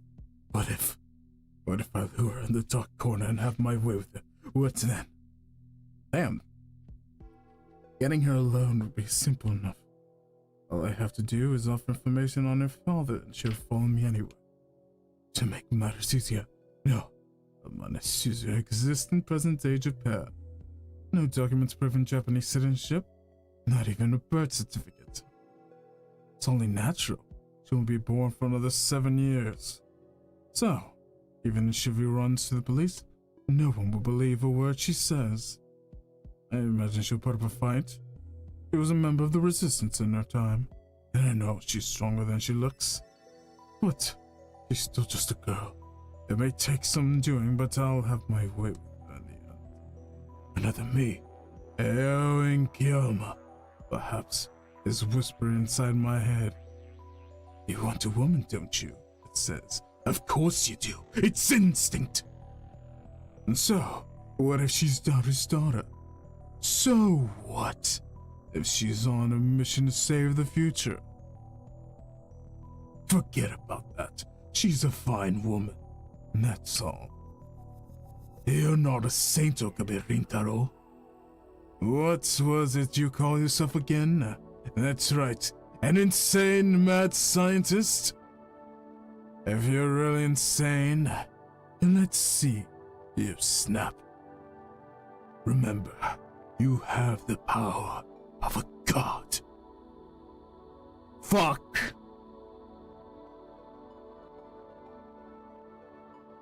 Damn, this is Ah. You can and undo it with the time leap machine. And hey, while you're at it, why not taste the same girls over and over again? God damn, wouldn't that be something? All those freaks would kill to meet you. Yeah, why stop at? Think of what else you can do with the time leap machine. Damn, fucking evil ass Okabe right now. Fucking he went into his villain arc. Murder, steal, kidnap, destroy. Is that the best you can do, Okabe Rintaro? Is that really all the evil in your heart? Well, I guess you're only human after all. Think about it, Okabe Rintaro. And sure, you want this loop, but repeat the same 2 days forever? Sounds like torture to me. Aren't you tired of it already? These 2 days should be your paradise. Forget about petty laws and mortals. Mortals, you're a hunter. And taboos mean nothing to you. Hunt your prey. Eat your fill. The voice is right. I'm an observer. I'm a god. I could do anything. Do her. Kill her. No one can judge me. This close loop of time. Get your morals. Trust your primal urges. Follow your instincts. I cover my ears and avert my eyes from Suda. My ears are ringing. Someone is trying to crush my soul, projecting thoughts not my own in the screen of my heart. Okabe Rintaro? Suza grabs me by the shoulders and peers into my face. The warmth of my hand makes my buzzing grow louder. You really are sick, aren't you? Want to sit down? I'm afraid to look at Suza with these dark feelings clogging my mind. I shake her off and flee towards Big Sight. Okabe Rintaro, where are you going? I need to get away from Suza. If I don't, I might give in to the urge. I stare at my hands. Open, clench open. Repeat. My hands still move, just as I expect them to. Just like I ordered them to. But those dark impulses, the devil's whisper. How do I explain those? What the hell is that?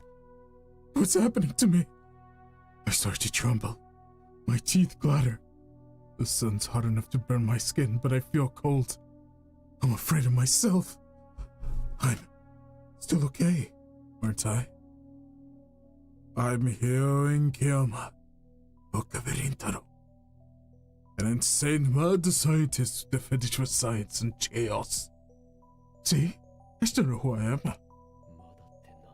Still, what is that supposed to mean?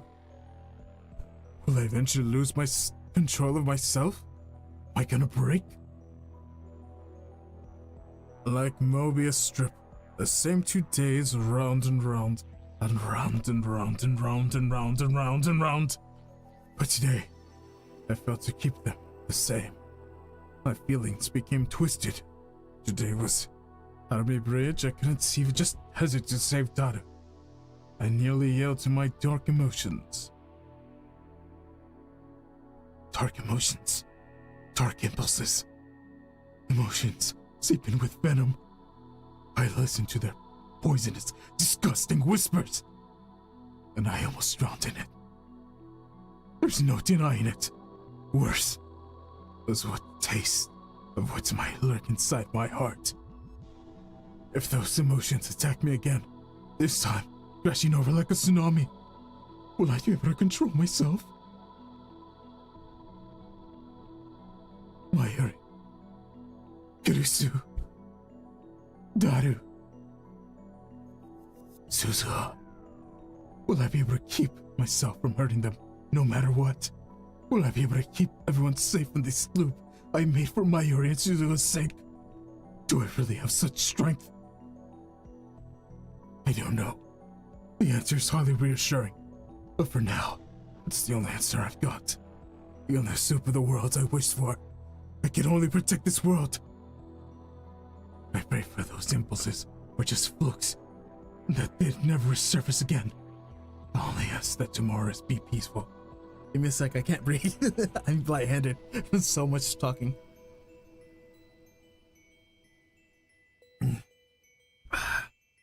Very good liquid. I could have just waited. Oh, what's gonna happen this time? Let's skip. Skip.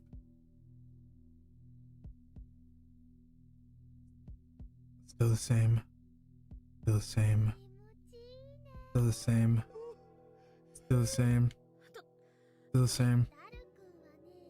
Still the same. Still the same. Any change?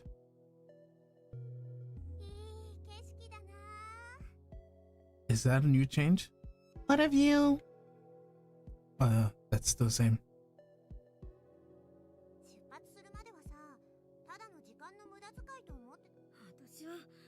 This is giving the Haruhi Suzumiya anime, the one when there's just like 3 whole animes of like 3 episodes of just like the same episode over and over.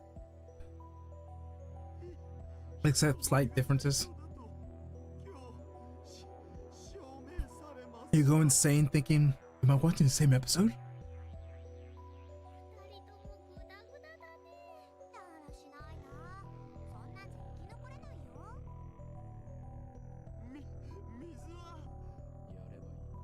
Then do it. Huh? Everyone turns to look at me. Do it. Kill someone. Why so serious, man? Come on. What are you waiting for? If you want to do it, then do it. Hey, Okabe, what's gotten into you? Okari, you shouldn't say things like that. What's up with you, man? Nothing. There's a convenience store once we pass 2 bridges. Tough it out. Really? It's farther than I thought. Oh, he's gonna die this cycle. Hundreds of days have passed since this began. Maybe thousands. How many cycles has it been? I've repeated this loop so many times that I've grown tired of keeping track. I could barely remember the reason I started. The days go by like tearing pictures from a calendar. Everyone says the same thing, everyone responds in the same way. I've noticed my bio hymns seem a bit off, but aside from that, every day is the same. Same. Yes, subtle deviations occur, but it's all within acceptable limits. In the end, the result will always be the same. Everything that happened is insignificant, meaningless, pointless. I'm the only one still living in this loop. Everyone else is still just being kept alive by me. We're just spinning our wheels in the dead world. My soul died some cycles back. I don't remember. This isn't life. Mayuri's death, Mokabe's raid, Suza's time travel. I may have cared about these things once. Not anymore.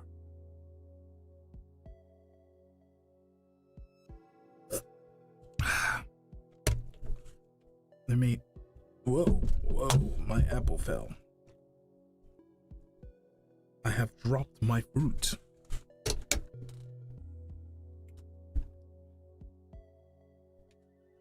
When did I stop caring? When did I become a machine? Looping and looping for all eternity. Nothing matters. These 2 days are over. They will start again. Everything will be reset. I will reset it myself.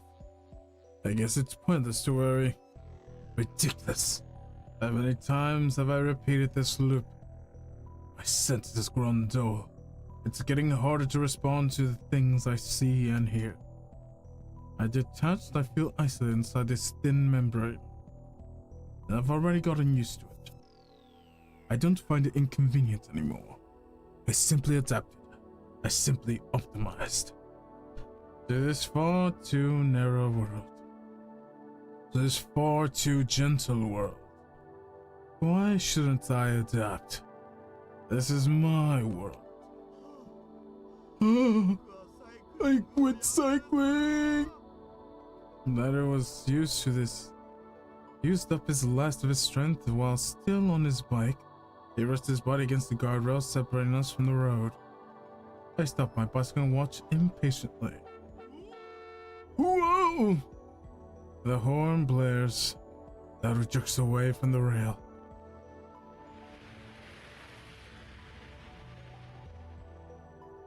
A split second later, the truck howls past. Dara loses his balance and falls on his butt. That was close! Hey, are you okay? Are you hurt? Kiryu and Suzuha get off their bikes to help Darua. That truck was mean. They watch it drive away. Man, that was shock. I was with that guy. Crazy drivers. I should have checked that number. Then I could be like, reported. So report him. The truck's number slowly rolls off my tongue. I've seen it many times like a brand on my brain. There's now you know. Report him. I hold my phone out. Did I do something, Okarin? You said you wanted to report him, so I'm giving you the opportunity. My tone is flat. I'm just saying whatever comes to mind. Doesn't matter. Nothing matters. I agree that Hashira could have been a little less lazy, but you're getting way too far, Okabe. Shut up, you class rep wannabe. What? No fighting, guys. Taro's okay, so let's just be happy, okay? I ignore my Eri and shove my phone at Daddy. You're not gonna report him? Well, I guess I'll let him off the hook this time. I sigh and put my phone away. They're staring at me again. Looks like she wants to say something. Who cares what she thinks? I feel nothing.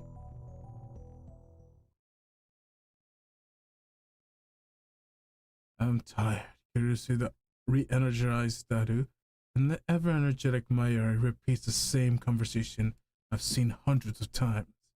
And then they go search for the restroom. I turn my back on them and walk towards the ocean.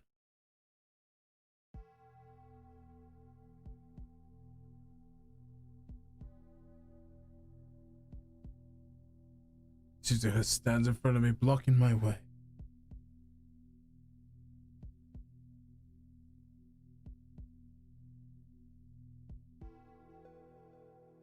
Mitsuha stands in front of me, blocking my way. Her eyes bore into mine. I try to pass without saying anything. She cuts me off. I see the sincere look in her eyes, but it can no longer sway my heart, not even a little. Hey, wasn't there a movie about a guy who gets trapped in some kind of time loop? What? What the hell is she talking about? Groundhog Day, right? It was like 100 years old when I saw it. The movie in my time are all boring. Certain propaganda, you know. So we watch old movies instead. Like Groundhog Day. Never heard of it. It was pretty unsatisfying. I was trying to brush her off, but Suzuki keeps talking. I mean, the loops end without the hero really doing anything, like he becomes a good person and suddenly happy ending. Kinda dumb. You're trapped in a loop too, aren't you? All of us are. Say something, Okabe Rintaro. You've been here before, haven't you? Her gaze seems to pierce through everything. I find myself blinking involuntarily. Then my eyes drop to my feet. What are you talking about? A hoarse voice creaks in the back of my throat. It doesn't sound like my own voice. I saw Big Sight for the first time today, but this isn't the first time I've seen it. I feel in my heart skip a beat. Maybe I'm just overthinking it. Word games. We've come here before, haven't we? You've experienced it multiple times, haven't you?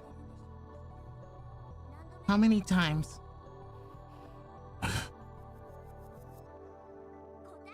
Answer me! Suddenly, Suzuka seizes my arm. You have the eyes of a dead man. I know. Those eyes, they're everywhere you look in my time. Look at me, Okabe Rintaro. Don't kill your soul. Slowly, feelings rise in the depths of my heart, like an old machine grinding back to life. Makurisu. Soon to be complete the time loop machine. You've been using it to read the past, haven't you? What if I have? Why are you doing this? Well, who knows? The reason no longer matters. What are you running from? Running. Yes, I'm running. Running from Mayuri's death. That's why I'm going to 1975 to bring back the IPN 5100. And then you can...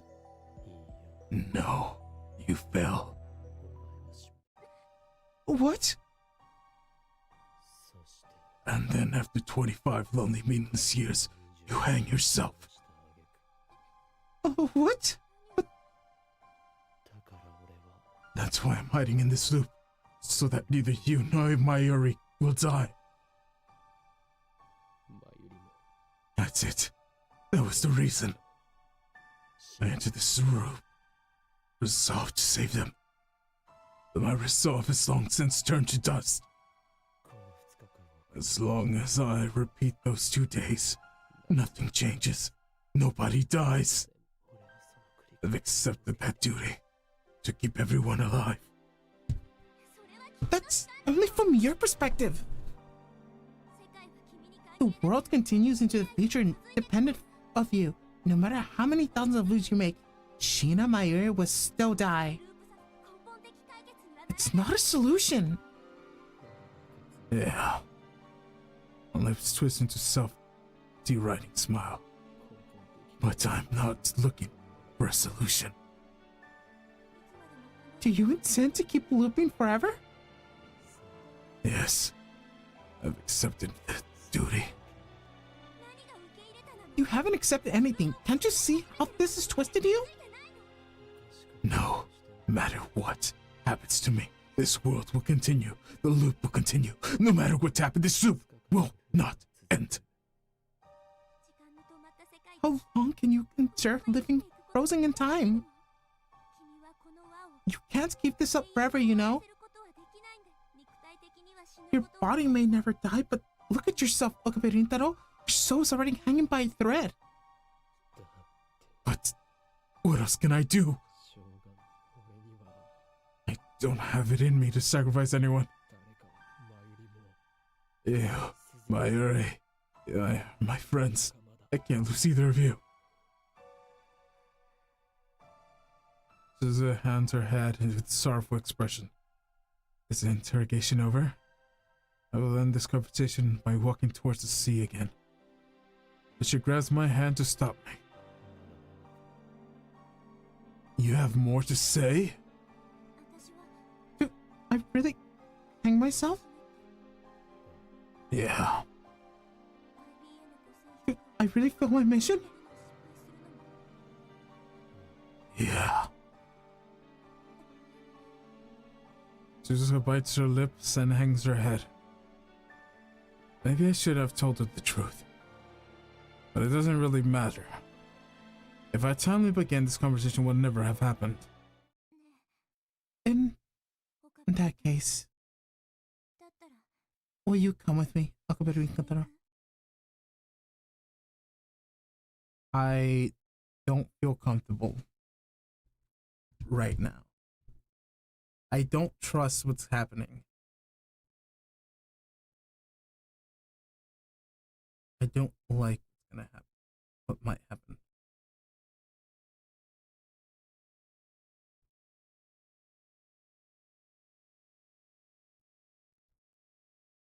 I don't trust Okabe right now. Nor should I.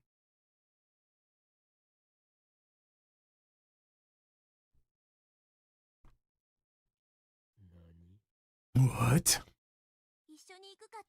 Will you come with me to 1975? That's the last thing I expected to hear. Go with her to 1975? What will happen if I go? Suzuha grasps my hand tightly. You can help me so that I don't fail. And maybe we can find another way to change the future. Is that possible? My heart beats. My eyes open. The color returns to the world. The world line might shift in a completely unanticipated direction. But you know, and the present may change dramatically. The future gadget lab might not exist in the future we make. Shinya Mari, Hashira Itaru, and Mikase Kirisu might not even be born. Even if they are born, they might be different people with different names. But if we go to 1975, we'll have 35 years before we reach 2010 divergence. I don't know how we'll change the world line, but we'll have plenty of time to prepare. If you're okay with that, then why don't you come with me? To tell you the truth, I want someone to come with me. Someone. In other words, it doesn't have to be me. I don't want to go knowing I fail. I don't want my death to be meaningless. So, come with me. Save me. I want to save you too. I can't bear to see you like this. Will you continue this loop until your soul is ground to nothing? Once it happens, time will start moving again, and the end you've been postponing will occur. When your soul finally disappears, my sure will die too. I will fail and hack myself art according to schedule. What you're doing is nothing but slow suicide. If you're willing to go that far, then come with me instead. Save me. The hands of the clock stopped ticking long ago. Now slowly they begin to move forward. I'll go. I'll go with you. Please, take me with you. Thank you. I'm sorry, I should have noticed sooner. Suzuha gently embraces me as if I warm my frozen heart. The winds blow, the clouds flow, and shape. Sunset. The sky is terribly orange. The color of dawn. The color of dusk. The color of world's end. The color of the world's beginning. While Dara was repairing the time machine, I let my mind rest. I avoid all contact, step like a log, and try to piece my soul back together. And once afternoon, in the 13th, I received word that the repairs are complete. I send an email, calling my members to a meeting. Then, as everyone else gathers at the lab, I head to Radcan alone. Suzu's waiting there, standing before the time machine, with glistening eyes. She gives me one last warning. Remember, this time machine only goes one way. Once we leave, there's no coming back. Even so, will you come with me? I slowly nod. And you.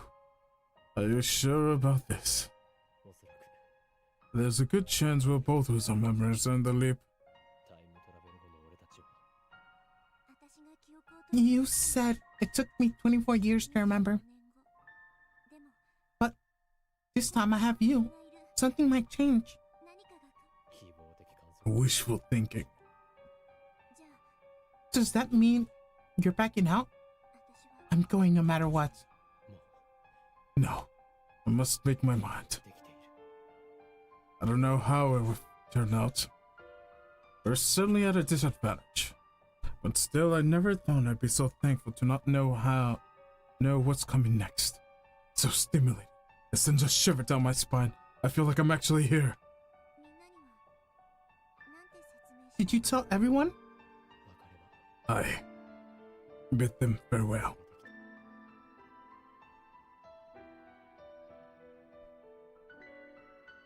Mayuri, Daru, Hirusu. I left them a handwritten letter. The lab is probably in chaos by now. I also mailed letters to my parents and my friends at school telling them to not look for me. My parents will probably be sad, but this time, I'm not running away. I want to believe I'm not running away. Yeah, it smells like burnt. You know, Suzuha stands next to me looking at the time machine. She finally smiles through her eyes, still shine with unshed tears. it kind of like we're eloping. There's nothing free guilty about. I feel guilty about. In fact, I want to thank you, Suzuha. If you hadn't invited me, I'd still be on a loop living like a corpse. So, thank you, Suzuha. That's fine. You changed our futures together. Yeah. We clasp our hands. The grip is so strong, it's kinda hurts. But the pain tells me I'm alive. Nobody sends us off. Nobody could. This is one way to trip through time. Once we go, there's no coming back. 1975, just before I was even born. We're heading to the past, no. For a future that is yet to be written. Not the world line Suzuha left, nor the world line she desired. We're waiting for an eternity, a new future.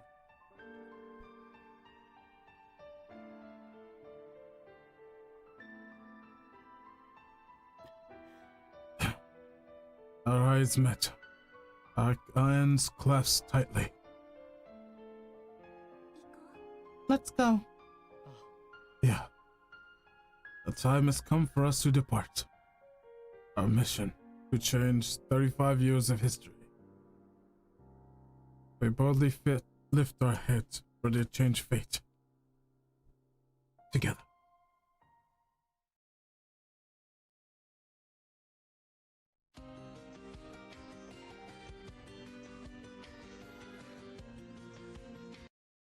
Wait.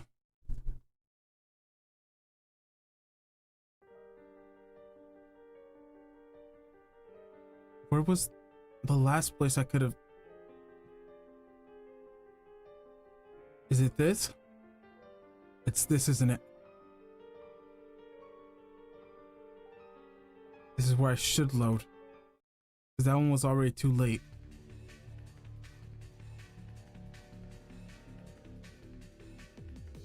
I wonder if the phone's on. Maybe I should try calling her. Come to think of it, reminds you of something. On the day she failed to meet her father, she disappeared without a word, just emailing goodbye. I searched the town, but I couldn't find her. That's an email to change the past in order to make her stay. I'm pretty sure I lost her near the station back then. What happened in that timeline? Where did Suzuha go after failing to find her father? I searched up and down to Rodori, but to find no trace of Suzuha on her bike. Fine. Where is my options?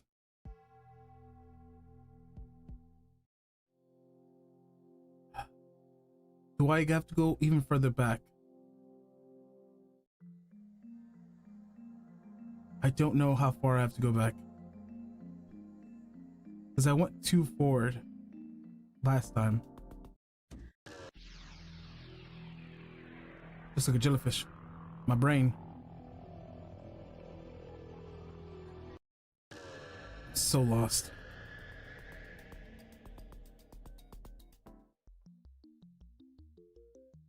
I think it's too far up still. No, this is where we no. I wonder how the lab members are progressing. Ah, that's where this is. I'm especially concerned about Daru.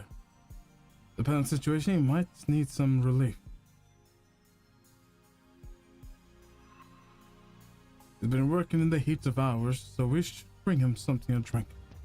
And then there's Mayuri. He's been working alone, trying to find some information on Suzuha's father.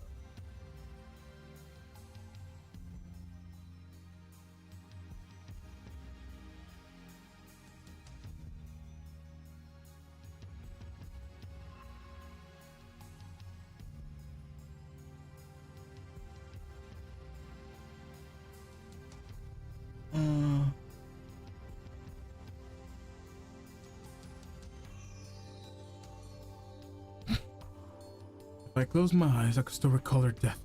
That's in detail.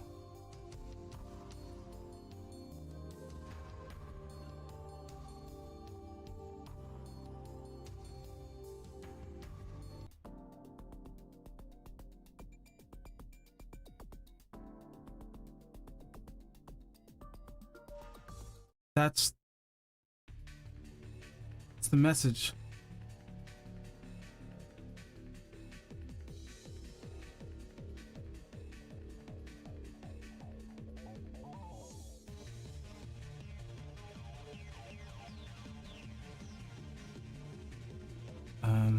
Backlog.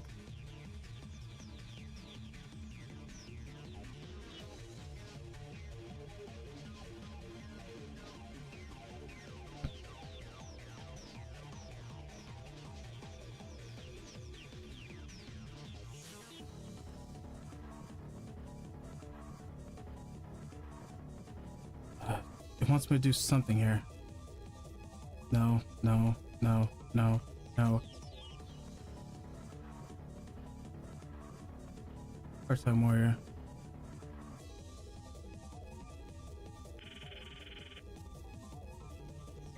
Did I call the first time? Suza, I need to talk to you.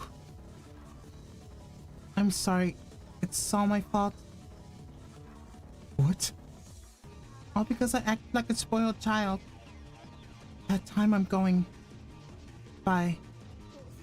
Suza, wait. It's happening again. It's going to disappear.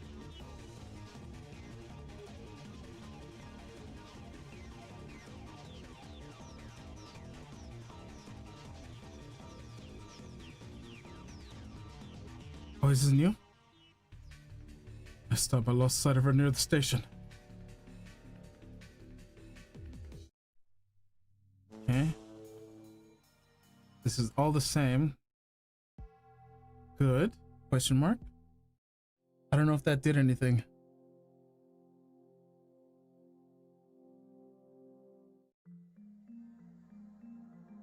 I should probably go even further back.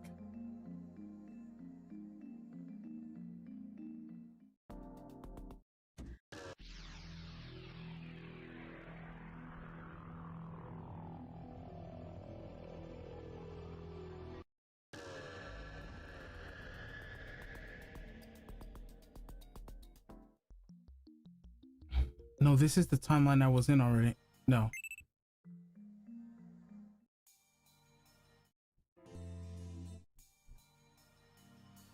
Okay.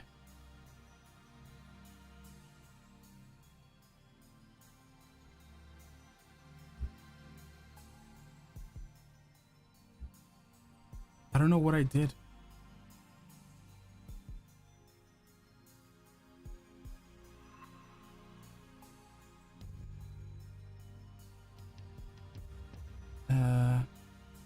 Cities.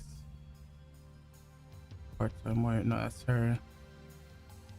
Wait, who's Shining Finger? Shining Finger.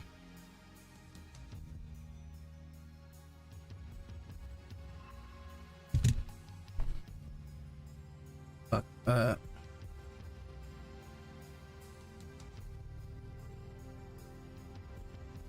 Phone with who is Shining. Oh, I remember Shining Finger. It's the girl. Okay. No, we need to call assistant. Hello. Assistant, it's me. Oh, I think you've got the wrong number. What are you saying? It's me, Yoengama. My name is an assistant, and your name isn't Yoengama.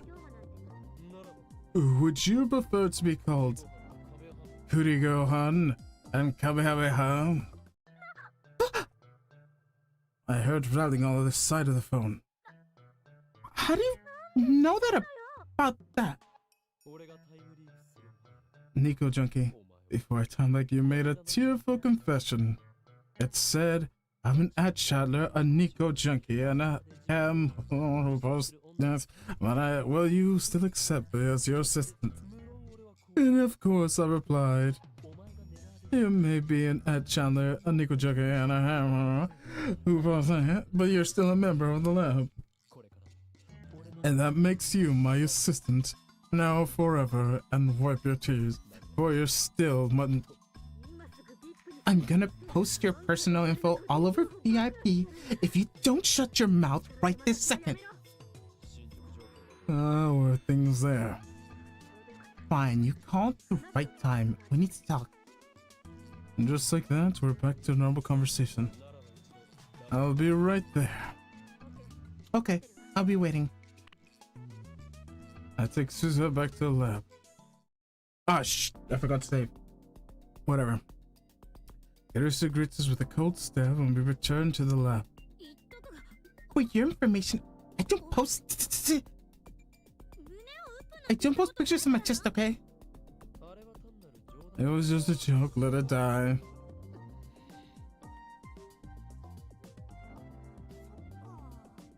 Cody, Gohan, and Kamehameha, so you're the one who kept picking fights with me on the internet. Makes sense. I thought you wanted an open discussion. Sure, you were kind of annoying though.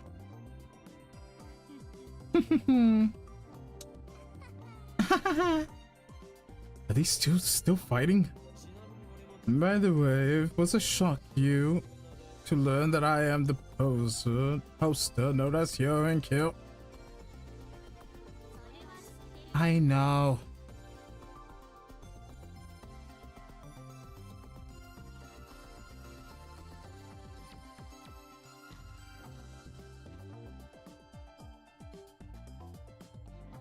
The same reaction again. Why they only agree when it's at my expense? I clear my throat and change the subject. And so, what did you want to talk about? The time loop machine?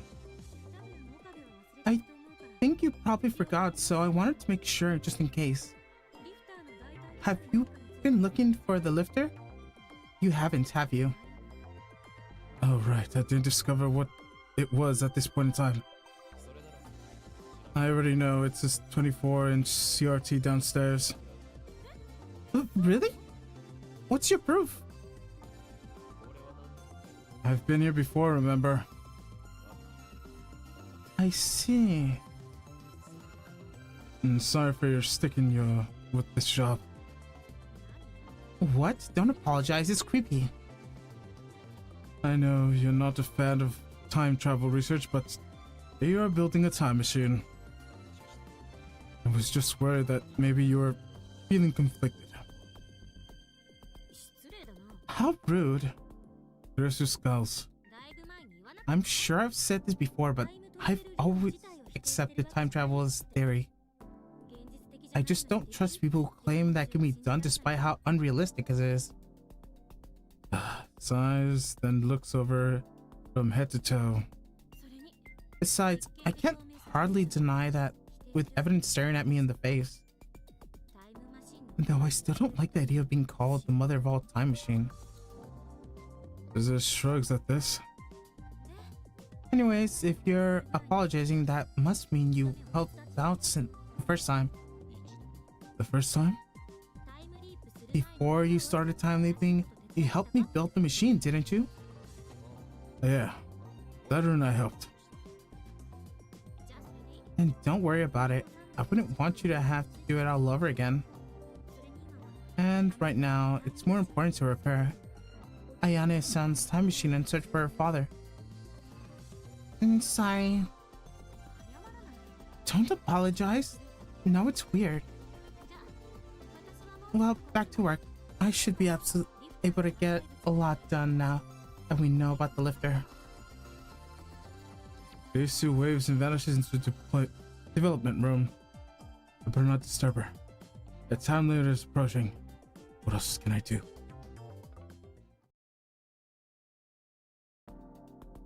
It's early evening, but the roof in right hand is still hotter as hell. And apparently we've done this before.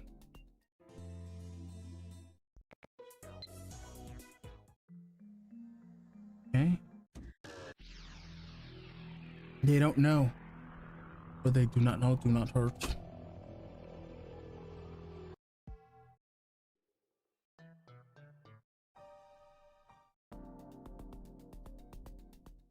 And then this is the goodbye. Yep. And they find out that he is his dad. That he is her father. Yes.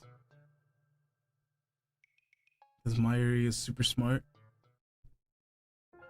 And then over ice quick, they take out my phone. The mail is from Suza. You got mail. Don't touch her. Goodbye.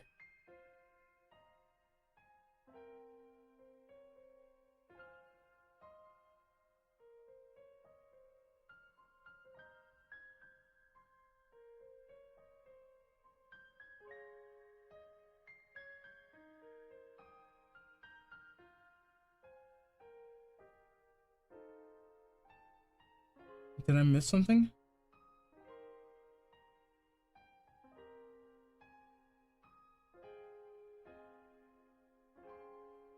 Goodbye. When I failed to stop her in a previous world line, she sent me exact message. Yeah, wait, we sent this before.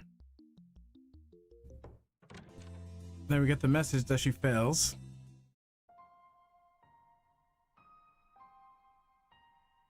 Because we didn't change anything besides Kurusu being talked to. So now we have a chance to go back. To not go back. Shit. I've sent it. Yes. Sent. Start up the microwave. We have to change the timeline. This charge begins immediately. I place my thumb on the send button. Are you sure? Maya's voice is choked with tears. Memories of Susan will disappear. Is that really okay? Memories flash through my head. Being with you guys just in a little while was great. I'm going to finish what I started, Dad.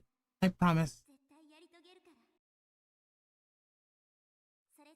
Well, see you in 35 years.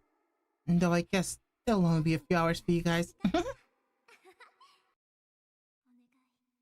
Change the future, please. Suza, I've made my choice. I won't ask for forgiveness. Ultimately, I'm just this to save Marui. But at the same time, the words you spoke on that rooftop were still strong in my heart. You entrust me with your hopes for the future. I am to honor that wish and fulfill mine, and the time we spent together can never have happened.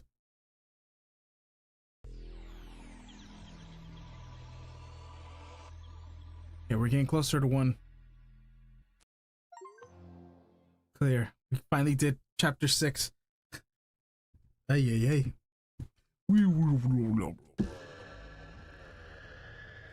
Oh, man. We're finally past where we were before. Let's save before anything bad happens. Ooh, not quick load. Save. Save in the next one. Yes. We are now in chapter 17. I also need to pee, so BRB.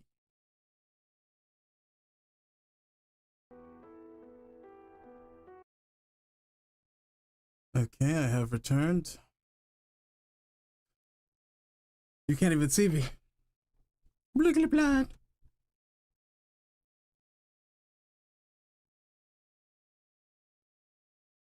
Why can't you see me? That is the question. Oh no. Oh no. Give me a second. More than a second, but you know what I mean.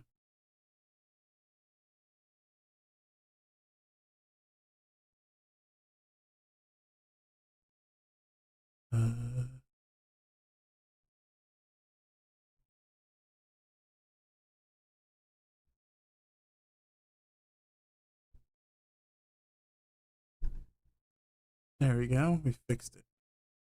We did it. We did it. We did it. Yeah, we did it. We saved, right? I think so. The world shatters into geometric shapes that expands and contract like rubber toys. Light gathers between my eyes. Star explodes behind my eyebuds. Gradually, color returns to the world. I waited for the vertigo to pass. Cold sweat oozes from my temples. Pressed my fists against them. I slowly forced the air out my lungs. As the world line changed, I head to the lounge in order to check the divergence meter. It's gone? I checked the meter a few minutes ago, just before the world line changed. But now it's nowhere to be found. I quickly realized what had happened. Suzuha gave me the meter after we stopped her from the leaving. My Gmail undid those events. Of course, the meter isn't here. A surge of regret seizes my heart. I clench my teeth and endure the best I can. If no one else remembers, then I alone will keep these memories of Suzuha alive. I look around the room. Mayuri and Kiryu are on the sofa, dozing on each other's shoulders. Daru, oblivious of the vulnerability. High school girls behind him is playing an eroge on his computer. I take a deep breath and turn off the TV. I flip to the news channel. The world line should have changed. I erase the time we spent with Suzuha. That should have allowed us to leap to 1975 without losing our memories, and the IBN 5100 should be in our hands now. But we can use it to hack into CERN and erase the data they intercepted from us. Without that information, Morika's men will attack the lab. Mayuri won't have to die. That is how it should be. That is how it has to be. Otherwise, why did I sacrifice Suzuha's dream? The quickest way to confirm change would be to check for any delays in Akiba station. Is the Yamaha line stopped? Huh? I don't think so. Check online. Wait, I'm at the best part. Please. Daru signs and calls up train information. Doesn't look stopped. Thanks. The world line has changed. That means that our IBN 5100 should be in the development room. I headed back there to search for it. But contrary to my expectations, I can't find it anywhere. What's going on? I look at the watch and it's 7:43 p.m. Morika's men attack at what time again? My heart is pounding like a drum. The GML was supposed to fix everything. The trains are moving as scheduled, which means that Morika's men aren't about to attack. So why does it feel like nothing is fixed at all? IBN 51's absence is extremely disturbing. I want to sit down and think about where they could have gone, but a voice in my head is screaming that there's no time. I need to calm down. It's hard to think straight after everything that's happened. I check my watch again, 7:46 p.m. Images of the assault flash through my mind. My ear is bleeding to death on the floor. The smell of gunpowder in the air. I frankly shake the visions in my head. I look forward to the lab entrance, a door yet to be kicked in by a team of hitmen. A shallow horde petrified with terror. Please, don't let anything happen. It's past 9. I peek the street through the window. Nobody's there. Are you waiting for someone? You keep looking out the window.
Okay. Are you waiting for someone? You keep looking out the window. Taro was right. I probably looked out the window 20 times in the past hour. And not a suspicious figure in sight. Morika's men still haven't appeared. The raid was before 8 if I remember correctly. I think it's safe to say that my changes of the past have prevented it from occurring. Suzu's sacrifice was not in vain. I let out a deep breath. Sweaty and disgusting, like my anxiety was pushed all the sweat in my body. Mayuri, Irisu. The two girls woke up from their nap from half an hour ago. Now they're eating cup noodles. Oh wait, did you say our names correctly? Irisu looks at me in astonishment, like she can't believe her ears. When you're done eating, go home. It's late. So I'll go with you. Okay, Doki. I don't need an escort from you. I can get back by myself. Just listen, Dado, you too. Me too. The train lines running through Akihabara are operating normally. There's no bomb scare, no sign of Morika or her man. Hirisu's taking the Sobura line, and the next station, Ochamasu and Daru's going the opposite way of Shinkoiwa. Mayu and I are taking the Yamanotoe line to Ikebukuro, so we part at station's ticket 8. There are surprisingly few passengers on the train. I guess most of the settlement are off to the Oboring holiday. Mayu is playing a handheld game, the Ronet Kakeru action RPG on the screen. Her character is batting a galactic Upa. I stand beside her and gaze at her profile, lost in thought. It's the night of the 13th and Mayuri is still alive. How many times have I watched her die? How many times have I tasted that despair? No matter what I did, no matter how hard I tried, I can save the ditzy childhood friend of mine from death. So she died again and again right before my eyes. But now she's alive, standing before me playing a game. This is why I sacrificed our memories with Suzuha. It was the only way. I'm sorry, Suzuha, and thank you. Suzuha no longer exists in this time, but I hope my feelings will reach her all the same. Actually, come to think of it, why can't I tell her in person? We're in Akiba with a 54-year-old Suzuha. I'll try asking Tenjuri tomorrow. He probably knows Suzuha on the world line too. I wonder if Suzuha remembers me. Hey. Hey, Okuni! Light suddenly lifts her head. She looks at me hesitantly, Her cheeks are slightly pink. What? Come on, opening my cheek gets nervous when you stare like that. Did I make you gotta get him over? Yeah. I'm sorry about that. I apologize for keep looking at her. Instead of starting a new game, Mayuri looks at me with concern. There's something different about you today, opening. Really? Yeah, what's wrong? I remind myself that Mayuri is more perceptive than she seemed. And she proved that when she figured out Daru was Suzuha's father. I didn't want her to worry her too much. I want Mayuri to smile, her usual ditzy smile, without a care in the world. After all, it's over now, she's safe. Nothing's wrong, I wasn't looking at you just now. I was devising a new ways to bring chaos to the world. Really? You seem kind of tired. A mad scientist is never tired, and the mighty gray cells in my 170 IQ brain are always performing calculations, and day and night. Oh, but you should still take a break every now and then. Okay, opening for me? Having said that, my ear returns to her game. I feel cold stares all around me, but I don't care at all. My ear is here with me, doing every day my eerie things ordinary. Everything is going back to normal. And yesterday was my first time home in a while, so I slept like a log in my comfortable bed. It would be because of my mental exhaustion, but that was my best night's sleep in a while. Before heading up the lab, I stop and stare at the brown tube shop. A familiar mountain bike is gone. Suzuha liked it so much she insisted to bring it with her in 1975. Yo, Gene, how you doing? Yep, Steins Gate, the OG. I have not finished it. Last time I streamed this was 2022, bro. So it's been a while. I've been busy.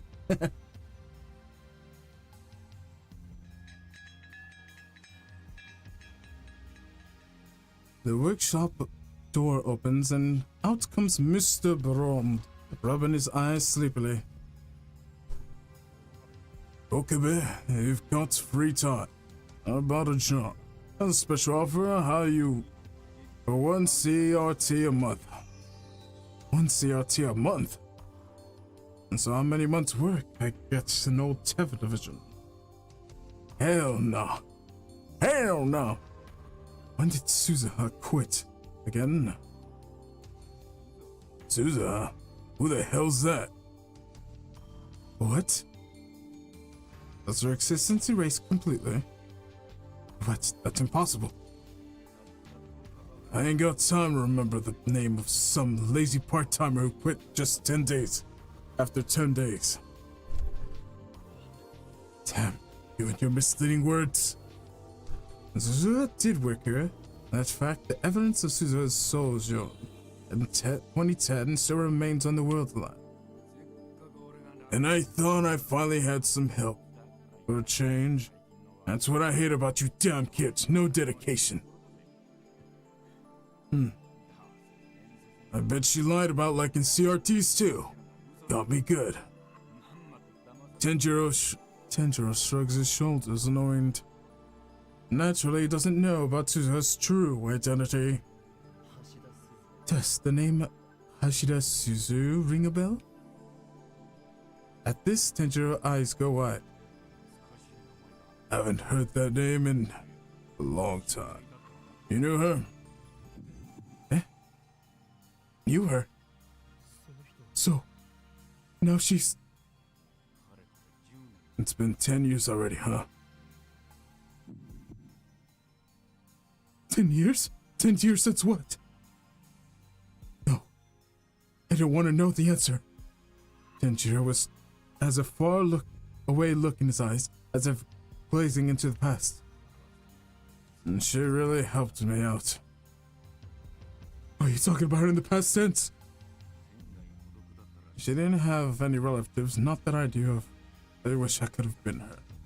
At her end. At the end? There's only one thing that could mean. Even though the worldline change Suzuha didn't survive to the year 2010?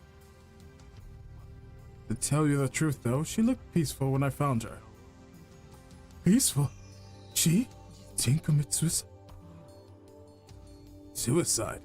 Who the hell told you that? Suzuha was sick. Don't believe any old thing you hear. She was sick? Sickness killed her? I shouldn't feel good about that. But I guess you could say it's better than what happened before the world line changed. That's what I tell myself anyways. So, how did you know Suzuha-san? She helped me out too, a long time ago. I was hoping to see her again. Yeah. I'm living in her old house now. Want to come pay your respects at the altar. I nod without a moment's hesitation. Then Jiro closes up shop and we head off towards his house. From Chiodori, we head towards the station. I scan Akihabara's scenery as we walk. Damn, we don't have the clear. Moe stores are still nowhere to be found in this world line. After a little hesitation, I look up Radicat. It's gone. The satellite has vanished. All that's left is a hole that was made when it arrived this time. When did the satellite disappear? About 5 days ago? You never know what's gonna happen, huh? I mean, Suzuha left before it rained. Like Tenouchi said, his house is closer than expected. We take the train to the next station, Okashimachi, and then walk for about 5 minutes to a quiet residential area. A one-story house is where Suzuha once lived. I walk up the front of the house, and there I see a familiar sight. Suzuha's bicycle. For a moment I could see her there, squatting beside the bicycle. But the mountain bike Suzuha rode to Broad's Tube workshop was shiny and new. Now it's old and covered in rust. Suzu-san, I loved that old thing. Even when she couldn't ride anymore, she still polished it every week. It's been sitting there for 10 years. Couldn't throw it away. Maintain it the best I could. But I guess nothing lasts forever. I gently put my hand on the seat. It's warm from sitting out in the sun. I suppose that for the few days Suzuha was in Akihabara, his bicycle existed for 2 places at the same time. The house isn't a messy inside, as I expected, considering the state of Mr. Braun's shoe shop. I guess the chipmunk keeps the place clean. Oh! That's giving... what's her name? Hirogashi eyes? You know what I'm saying? It's giving, shoot, what's her name? I can only think of Mion, Shion, Rika, what's her name? No, not Rika. Or, what's the other girl's name? I'm talking about the orange hair. Oh, man. I think of every single other one except her. Even Sakamoto, what's her name? Ah, shit. Rika? Yeah, it was Rika. Yeah, it's definitely Rika. That sounds familiar. That was giving Rika eyes.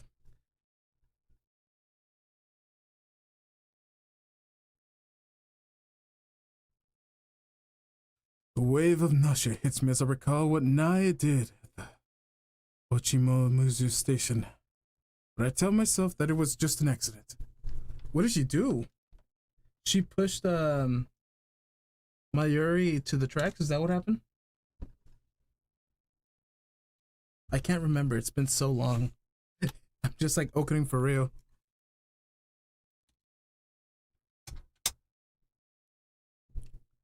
Besides the accent, Azerbaijan has already been undone. Alright, BRB, do not mind the noise. There we go.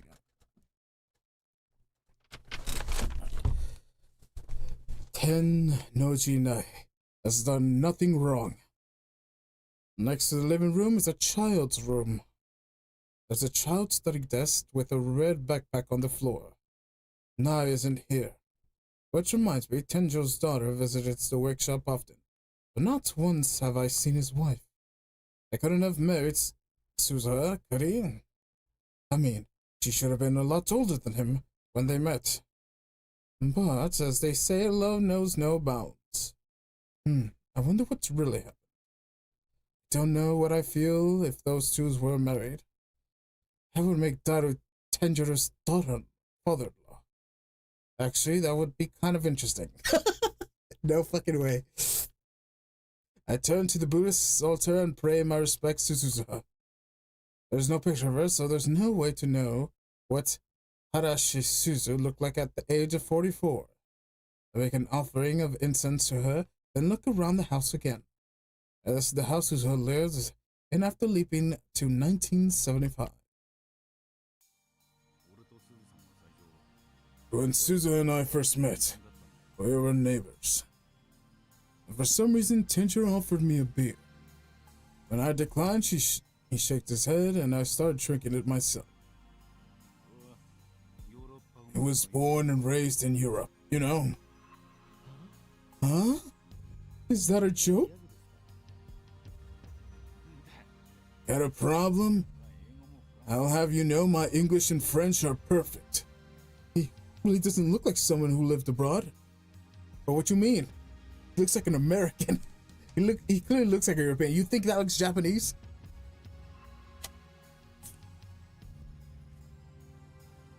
I mean, you never know, but still. I guess you can't judge a book by its cover. My parents died around 15 years ago. That is when I came back to Japan, or I guess I should say I came to Japan for the first time.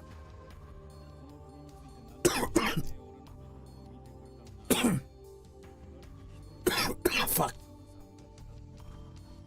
I took a bite of an apple and the how do you call it, the peel is in my throat.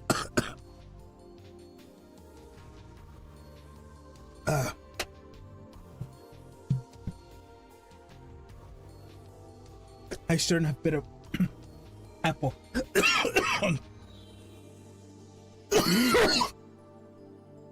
Oh man.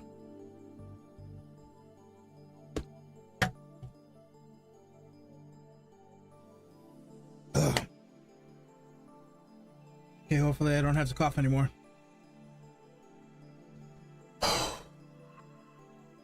That's what I get for trying to be comfortable. I don't get to be comfortable. I don't deserve to be comfortable.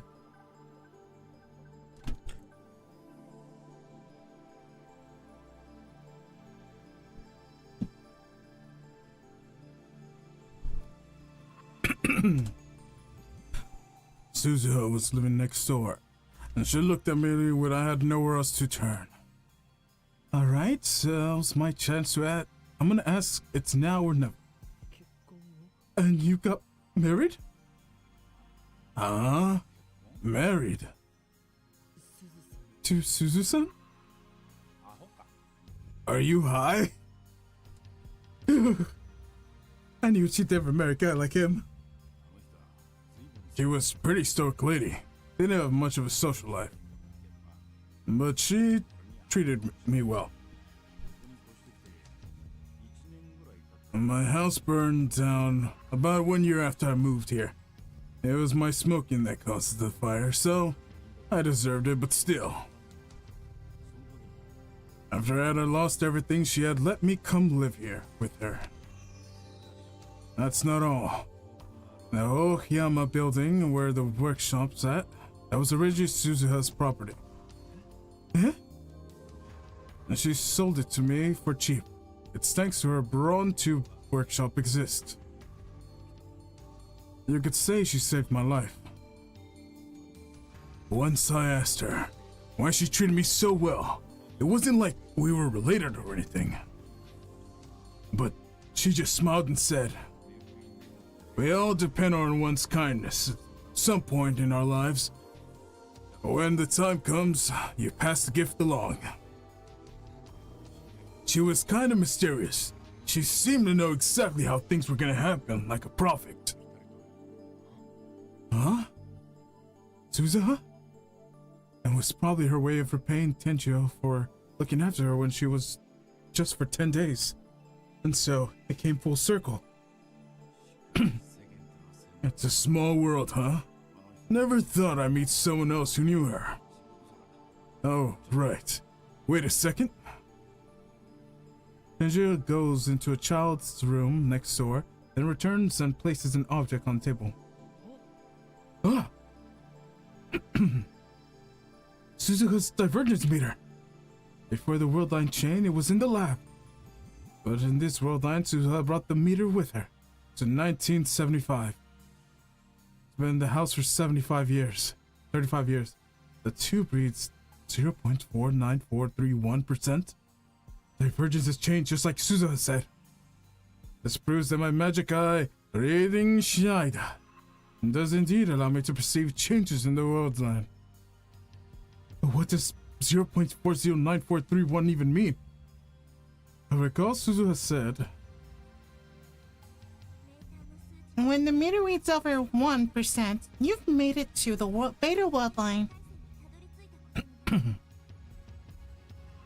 Does that mean we're still in the alpha world line? Do you know what that number means? Because it sure doesn't. All I know is it hasn't changed in these 10 years. But you know, when Suzuha was on her deathbed, she used to stare at the meter for hours. Huh? What's up, homie? Damn, bro, chill. Why would you say that? Alright, BRB.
Okay, my sister left. Now time to go back.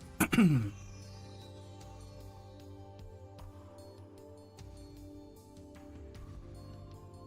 once again, I have disappeared. But what is the reason?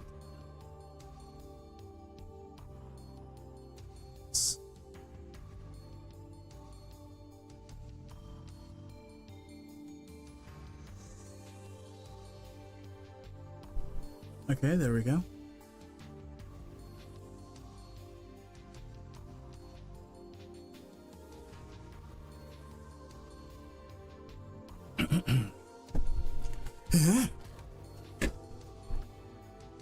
She used to stare at the meter, talking to herself. Is this the old number? The new number? Did it work? Did it change? And stuff like that. Day in, day out. It hurt to watch. Touch the device. And Suza. In my heart, I reach out to the girl who died 10 years ago. And to the girl who will be born 7 years from now. To the girl who crossed time to save the future. Suza. Thanks to you, my area is safe. Divergence have changed. But we haven't reached the ultimate goal. 1% divergence. Once it is achieved, the future you dreamed of will become reality.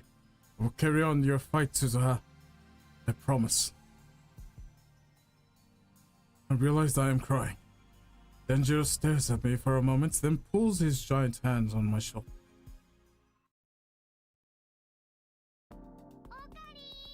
Okani! Mayuri comes out the ticking gate and walks up to me with unhurled stride. I didn't think you'd make it all the way to the station to pick me up. Mayuri, surprise! I wouldn't want my hostage to get away. Yeah, me neither. So Mayuri, she's really happy. I don't quite understand, but whatever. Mayuri flashes a carefree smile, then walks ahead of me, almost skipping. So, what's in the bag? Mr. Braun gave it to me. It's a device that can measure the divergence of world lines. Wow, that sounds amazing. What's the word line? I smile weirdly. Mayuri, you really are dumb. What am I doing? After I left Tenjuri's house, I called Mayuri to ask when she would arrive in Akiba, and I went to the station to pick her up. Anxiety so smart as my heart. We managed to survive yesterday, but doesn't guarantee the safety forever. It's entirely possible that Moeka to attack now on the afternoon of the 14th. Maybe I'm being overprotective, but I still can't shake the image of Mayuri's death from my mind. I don't ever want to have to go through that again. Just a thought, Mayuri. But don't you think maybe you should stop coming to Akihabara for a while? At least until Komi ends. No response. I look to the side. Mayuri? Panicked, I scan the area, catching sights of her wandering towards a newly opened shaved ice cream stand. That's it. And she'd tell me how worried I am. So, you're the devoted type, huh? Hirushi was glaring at me with an iced coffee in her hand. We're in the lab, which appears to have become her second home. Oh, what's that supposed to mean? I'm sitting on at the computer, searching for intel in the IBM 5100. I still don't know where it is. I went to Yanabashi's shrine this morning, but alas, it wasn't there. Suza promised to get one to us somehow, a gift to us from 1975. Without it, we can't hack into CERN's database, meaning we can't achieve divergence over 1%.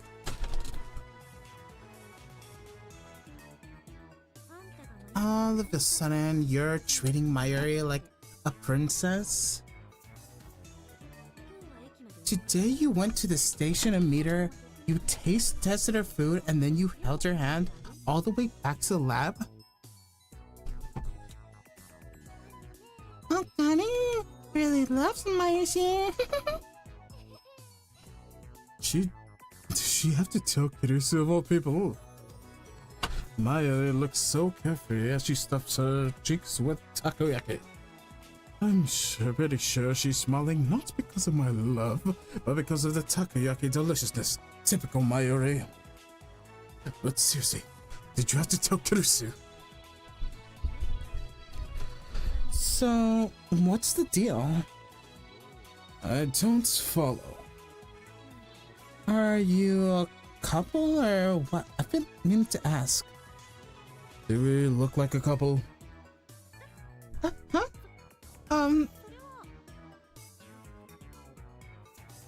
Just what sort of delusion does this girl have? You know, according to my age, I've been friends since we were little. She really... Oh no. Oh, we... Oh, wow. What is that soul saying? She's hot? Or hungry? Don't talk like with your mouth full. So, you're not a couple? But of course, no one would willingly date Okabe after all. You disappoint me, Christina. Huh? What are you talking about? You have finally revealed your true nature. I saw how your eyes lifted up at the first hint of romance. You're nothing but a filthy mainstream girl.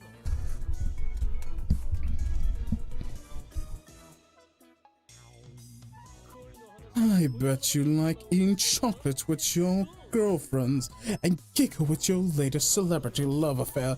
Observe, this lab has no need for puppies and flowers in your head.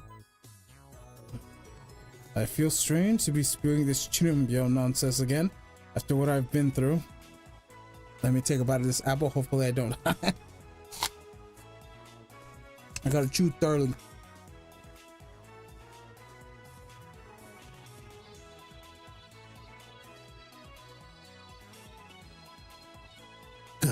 Is my innocence lost forever?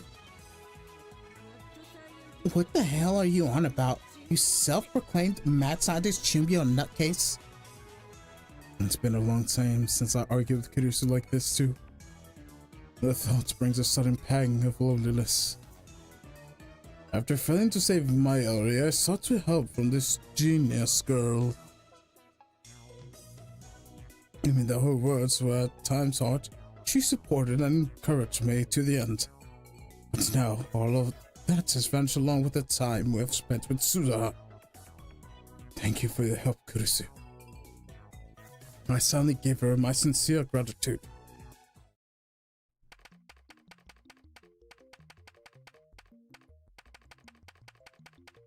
That's a lot of typing.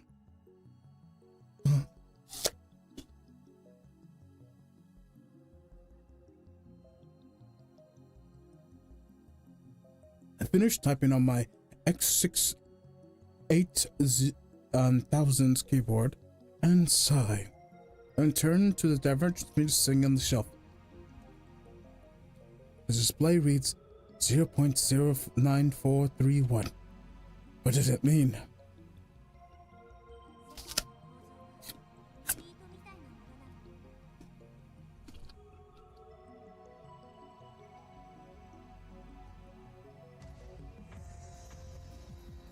The universe is like a piece of yarn. Countless possible world lines exist side by side, branching out to infinity.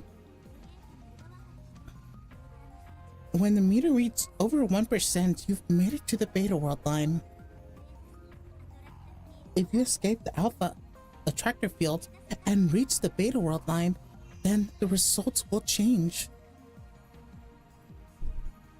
Reach 1% divergency and you'll find Shina Mayuri, and you will save Shina Mayuri.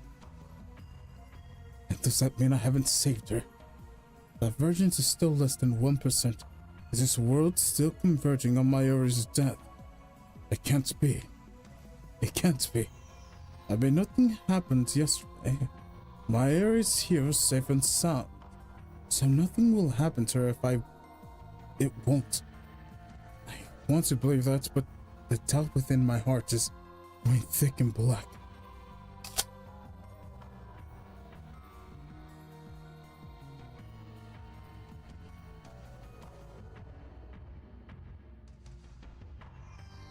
I could hardly think about anything else now.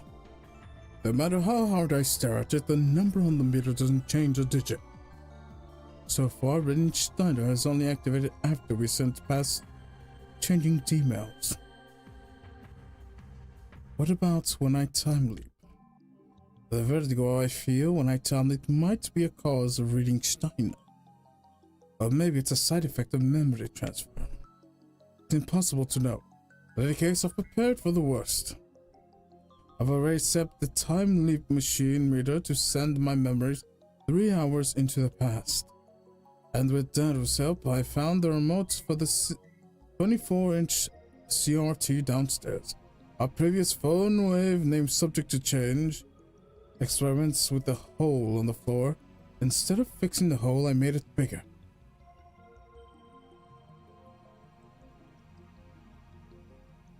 The 42-inch CRT is right under the hole, so if I point the remotes at the hole and press the power button, the TV turns on. Now, should things go wrong, I can time leap at moment's notice. And I also have a future gadget number 4, Mode Snake on hand, in case of emergency. Okabe? Kirisu enters the development room. Didn't you say you weren't gonna experiment with a time leap machine? This is just in case. In case what? I don't want to answer that. I keep praying that my fears will not be realized. It's okay, everything will be okay. They didn't attack yesterday, so they won't attack today. At the very least, we changed Mayuri's fate. But still, I can't help but pray. Please let Mayuri be safe. Please, don't let anything happen. My prayers go unanswered. Uh-oh.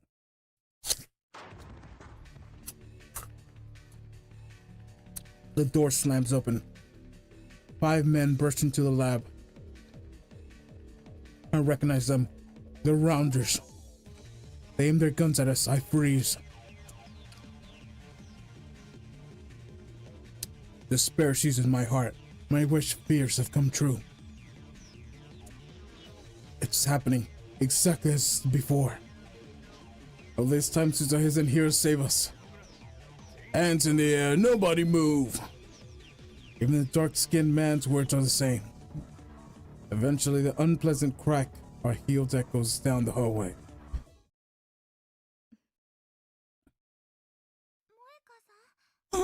Moeka-san? We're taking the time machine. I suppress my terror and grab Mayuri's arm. Don't move! A crew-cut man says something he hasn't before. Makirisi kurisi, okare rintaro, ashira itaru. The 3 of you will come with us. Cannot resist. Come with us. You have nowhere to run. We have men stationed through Akihabara. What do I do? Should I use my concealed Moe snake right now? Use it and then time leap? But Mayoshi hasn't been killed yet. There's a chance she might not be killed in this world line. Hey, you! The crew cut man points his gun at me. My heartbeat jumps, cold sweat breaks out all over my body. I said hands in the air. I only rest my left hand. What are you hiding? I have to use it. I swallow my fear and activate Mode Snake. White smoke instantly fills the room, rendering impossible to see. All rounders won't be able to aim through this. I have to time leap while it lasts. Grab Mayuri's hand and fumble through the smoke towards the development room. Shoot them! Hear gunshots firing wildly behind me. Suddenly Mayuri's arm gets heavy. I trip forward and land on my face. Maya! Our hands are separated in the fall. I grip her on, spying her slender hand. Oh, God!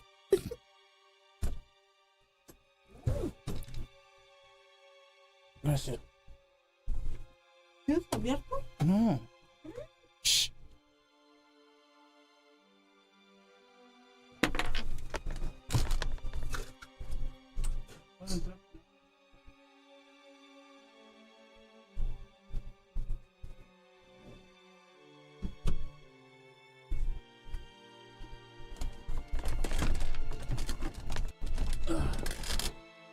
People kept going into the room, so don't worry about it.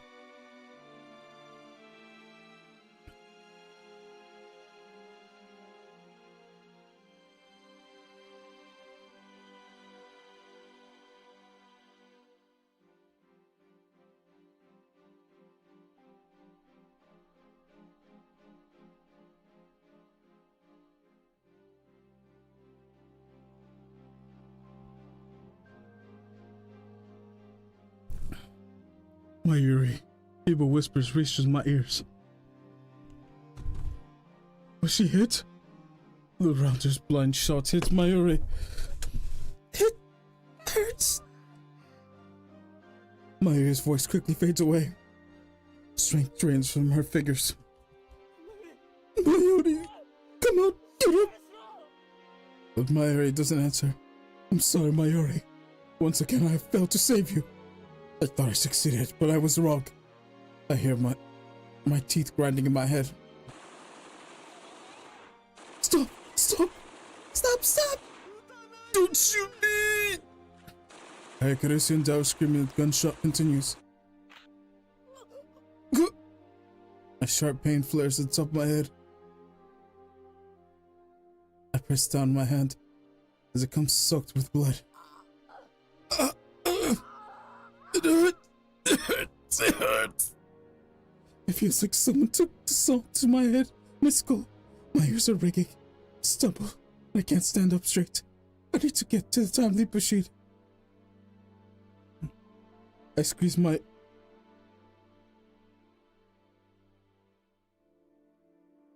ears limp and one more time, then crawl to the development room, fungle to the headgear and put it on. I point the remote to the hole and press the power button. The TV turns on downstairs. I hear people laughing on the screen. Target A, target C secured. Run, Okabe! Run! Shit! I clench my fist in frustration. The time leap machine is already activated. A discharge phenomena is starting. The floor begins to shake. Once again, I'll leap to the past.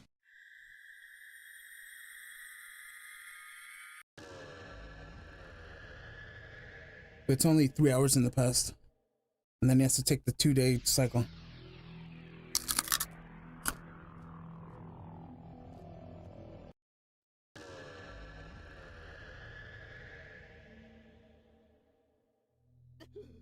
The world collapsed and reforms. Once again, I feel the odd numbers behind my eyes. The pain on the top of my head is gone. I wipe the sweat off my brow and look around. I can't see more snake's vapor anymore. The air is clear. Chris is reading a Western book like usual. Mayu is playing a handheld game while eating a banana. Dara isn't here. I recall he said he was going out somewhere. Mayu. I quickly swallow my words. Okarin? You want a banana too? When I wave my hand, no. Mari tilts her head quizzically and goes back to her game. I sink into the sofa and close my eyes. Somehow, I resist the urge to scream in frustration. I have to think. I erase my memories with Suzuha. I changed the world line, but it wasn't enough. I diverged the meter and reached 0.04. How do I get that above 1%? Wait, if I try to solve the problem alone, I'll just end up the same way. I need to consult Kurisu. Kurisu, come with me for a second. I lead her out the lab.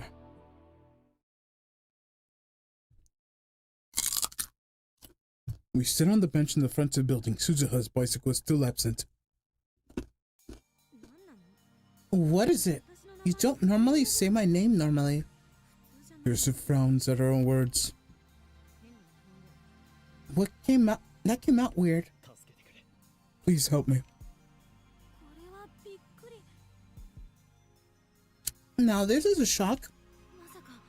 I never thought I'd hear those words come from you. Do you have a fever? No jokes. I seriously need your help. You time-lipped, didn't you? You got mail. Mayuri. Where are you going? Talking. Where are you going? A date with Kristen? I'm so jealous.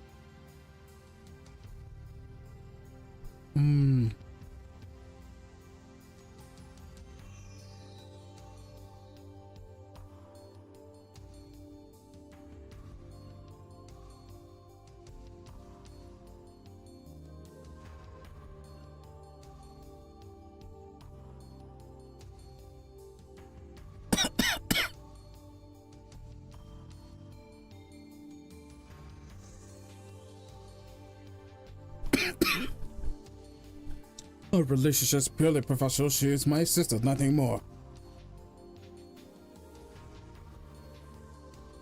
Jealous? You want to go on a date with me?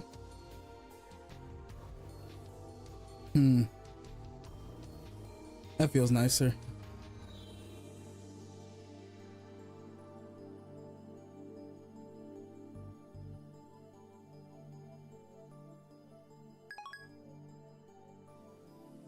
Well, it feels more romantic.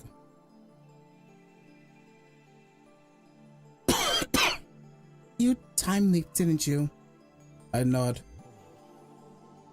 How much do you know? How much do you know? How much do I know about what? About Suzu being John Titor.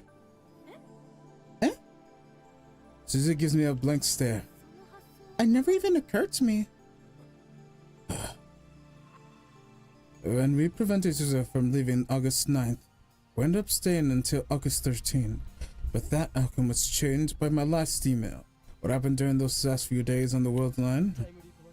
Have you finished the time leap machine? What are you talking about? I finished it yesterday after an all-nighter, remember? When did you leap from? 8 p.m. tonight. It looks like I have to explain everything all over again. Oh, we received the mail. You got mail. I want to go on a date. Would you rather go to Sabo, Sunbo, or Kitchenjiro? No. I told about Mayuri's many deaths and about what's happened with Suzu and Moeka. I gave her the summary of what Suzu told me about the structure of the universe. This does not appear to doubt my story. So basically, you win if you get the IBN 5100 back. It just sums up what I told her. This is just a guess, but maybe you should look at what Amane said from the opposite angle. I think the critical change takes place when you get the IBN 5100 and erase data in CERN's database. That instant is almost like you achieve divergence of over 1%. The problem is that where's IBN 5100 is now. You've already found it once, that is, if your memories are real. If you can get back to the world line where you first obtained it, then isn't it bound to return to you? I see. You're right. The IBN 5100 was in the lab, and then it suddenly disappeared. You threw a fit about it earlier. I remember thinking, oh god, Okabe finally lost his ability to distinguish fantasy from reality. You're such a wannabe American. What do you mean, oh god? Oh, I get it. Christian is a Christian. Oh my god, the puns are real. Producer looks at me in disdain as soon as those words leave my lips. That's terrible. I regret it too. There's no time for puns. So, Christine, let me see if I understand what you're saying. The changes we made in the world line, mainly all of the emails we've sent, must be reversed. Yes, that is how you did it in the previous. And that will return us to the world line where I found the IBN 5100 at Yanibashi Shrine. From that I've experienced so far, I'm confident that the IBN 5100's appearance from the lab wasn't due to theft. After all, I was sleeping at the lab, and whenever I wasn't around, another lab member was. The lab was occupied every hour of the day. It would have been impossible for someone to steal that heavy computer without anyone noticing. It makes more sense to assume that DML caused us to diverge from the world line where I found the IBN 5100 at Yanabashi Shrine. It's still a hypothesis. I only came up with that conclusion based on your explanations. If you're mistaking your facts to deceive me or shooting off delusions, then this hypothesis will fail. This assistant of mine has no confidence in me at all. You can't just blindly follow this hypothesis either. You may have a safety net, but if you get careless and leave yourself without a way out, then you'll never get another chance to save Mayuri. I know that. I asked Suzuha's opinion too if she were here, but on the world line she traveled to 1975 on the night of August 9th. There's no one could speak to her now. Why did the IBN 5100 disappear? Which of the DMLs caused its disappearance? Figure that out, and you're well on your way to finding the solution. But I don't understand. Is how we delayed the timing of Mayuri's death exactly 24 hours. True, that is interesting. Maybe it's related to the change in divergence? It could be the butterfly effect. If that's the case, any trivial change would produce a significant deviation result. Anyway, it's important to act with discretion. Don't do anything careless. Your death, Okabe, is the worst thing that could possibly happen. You're probably the only person who can remember previous word lines. If you die, then consider Mayuri dead. For good. Don't die, okay? You're not worried about me, are you? Oh, what? Don't be ridiculous. Why should I care? I'm not worried about you, okay? Don't get the wrong idea. I just don't want to lose that valuable test subject. That's all. Yeah. That brain of yours is a cumulative memory spanning world lines and time leaps. It's a precious sample that can rewrite the history of neuroscience. I want you to map your brain and find out what's going on in there. Hey, that was her original, that's what she was originally working on brain neuroscience. She just happened to be the daughter of a time travel scientist professor that studies time travel. The first world line, he is like, okay, he's fine. The second world line, he gets debunked, and then something happens.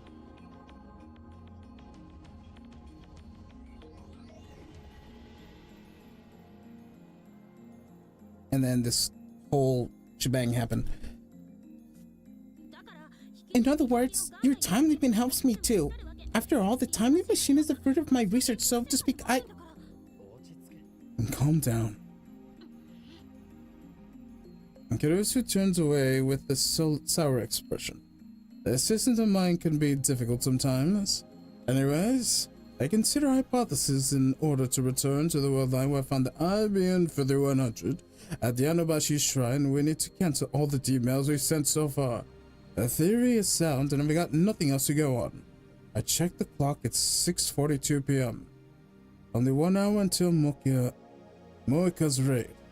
I decided time leave once more to the afternoon of the 13th, just before the time leave machine is completed. Christina, I'm gonna give this plan of yours a shot. Oh, great. I take Lucy's hand and grasp it firmly. You've been a great help. Sorry for the trouble. Don't apologize, dummy. It's confusing. And besides, I don't even remember helping you before. How are you going to take responsibility for this? Why is she getting mad at me? I don't understand her. Oh, my dad's here. BRB. You know what? I think I'm gonna have to end here.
Oh no.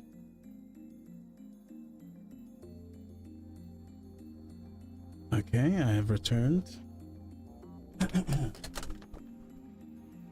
But money don't chico. Yeah, oh, better. What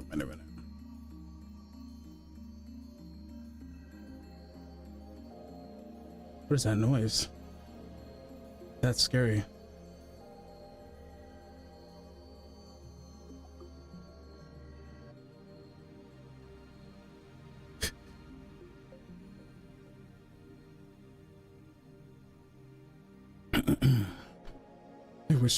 I wish I could remember too.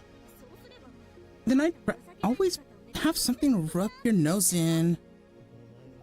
You really have an awful personality. You're one to talk. The red tie. With that, I leaped 28 hours into the past.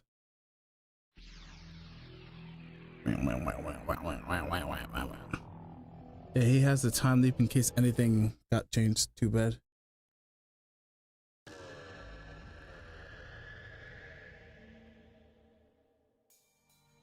A time leap completed.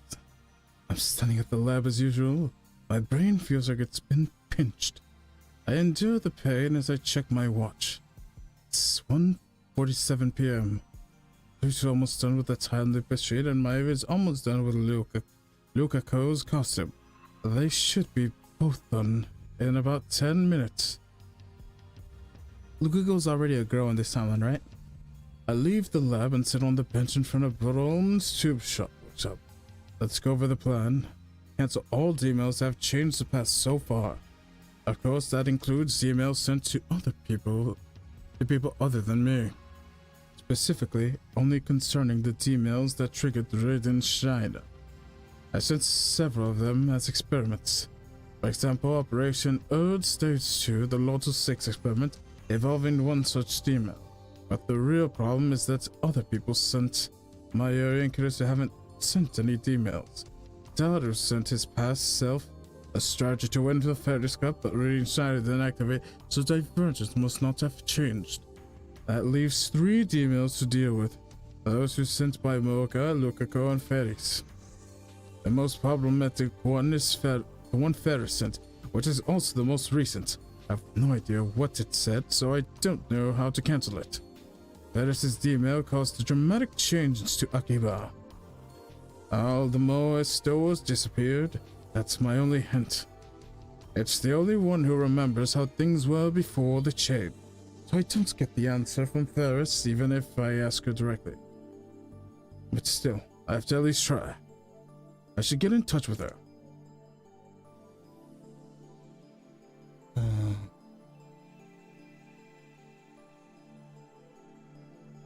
Uh-oh.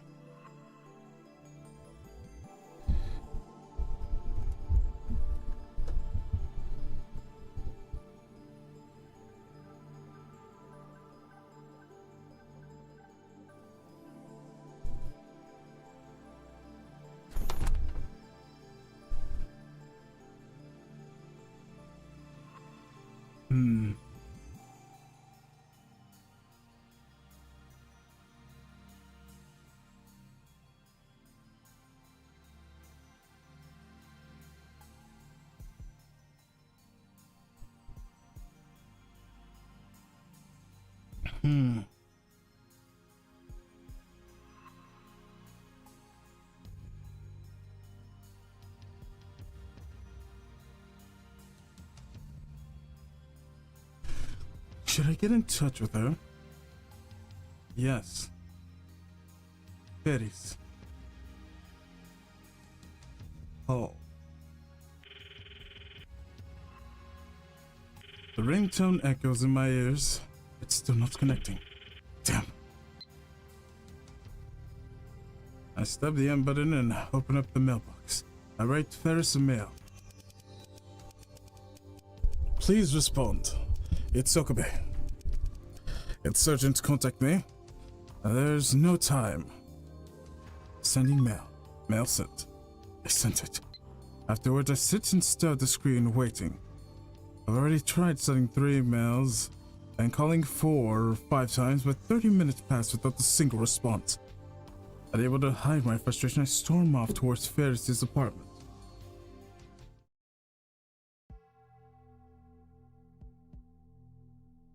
I arrived at a tall apartment building soaked in sweat.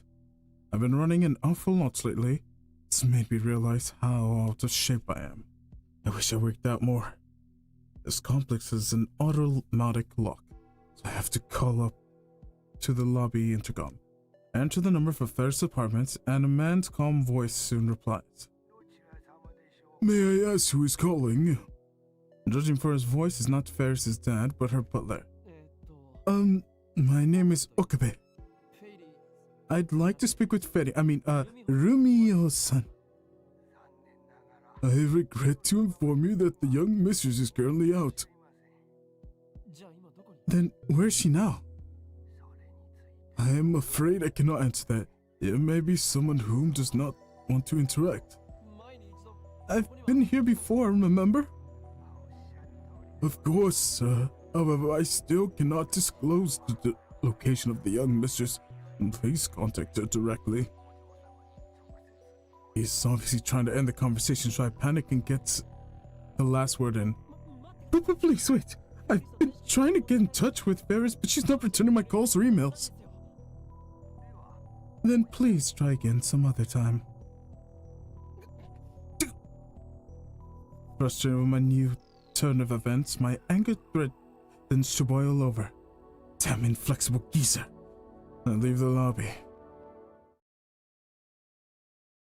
May Queen Nyan Nyan doesn't exist in this world line. Ferris doesn't respond to my calls or emails either. Where could she be? Underneath the incandescent heat of the sun, I suddenly get an idea. Daru, if anyone knows where Ferris is, it's gotta be that stalker of hers.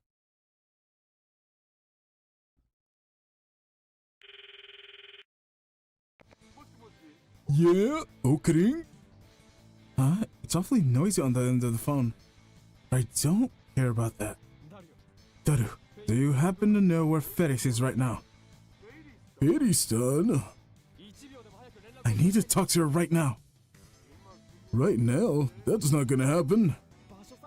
Just tell me where she is. Nick kept tabs on her at all times. We keep tabs on her at all times, don't you? I know where she is, sure. Where? Where is she? In the UPX assembly hall. UPX? I look up. I'm standing right in front of UPX. Why is she in the assembly hall? Today's the finals of the RailNet ABGC. RailNet ABGC? Short for RailNet Access Battler Grand Championship, duh. It's the finals, man. Ferris is participating. Stein is the winner of this year's Winter GC, so she's the defending champion, just so you know. She's in the finals? I'm here too, spectating the matches has already started, man. So that's why. I'm heading there now. Which floor? Do you have a ticket? No, but I'll manage. I don't know, man. Security is pretty tight. Someone posted threats on that channel. Are you sure you're not getting in? Then you come out. I'm in front of UPX. Can you lend me your ticket? No way. He'll land at 4, so you can just wait until then. Hey, Daru! This inflexible bastard. Looks like I have no choice. All I can do is wait like Daru suggested. At 4, tons of people spew out the building. There's mostly parents and children, but there are also men and women in their 20s and 30s. And it seems like a wide customer base. Some people are just in cosplay and others are carrying RailNet goods and paper bags. They're the ones you'd expect to be here. Maybe I should try calling Ferris again.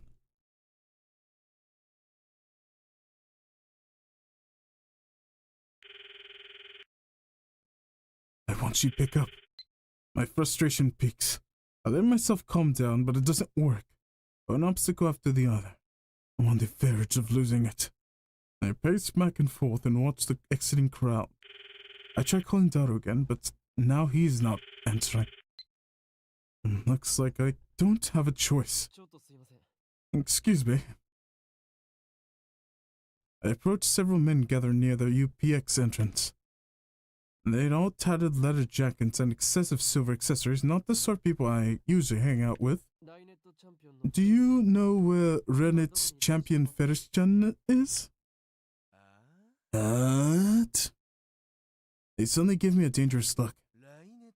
RailNet champion Ferris-san? Hey, you guys hear that? The man tosses a grin at the other members of his posse. Snob unpleasant laughter resounds. I struggle to suppress my anger. If you know, then please tell me. Another man directs his grin towards me. What? You're friends with the former champ? Former champ? With the puzzle this out, the man suddenly steps right up in my face. Something smashes into my forehead. Stars explode behind my eyes. I fall into my back. It's hot above my brow as a brandishing iron was pressed into it. But that quickly fades into dull throbbing.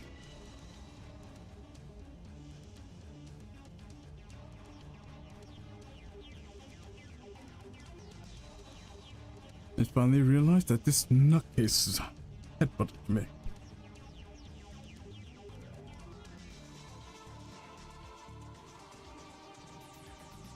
What the hell? Why would he do that? Did I do something to this guy? Or is he a Ferris hater? An anti? I staggered to my feet.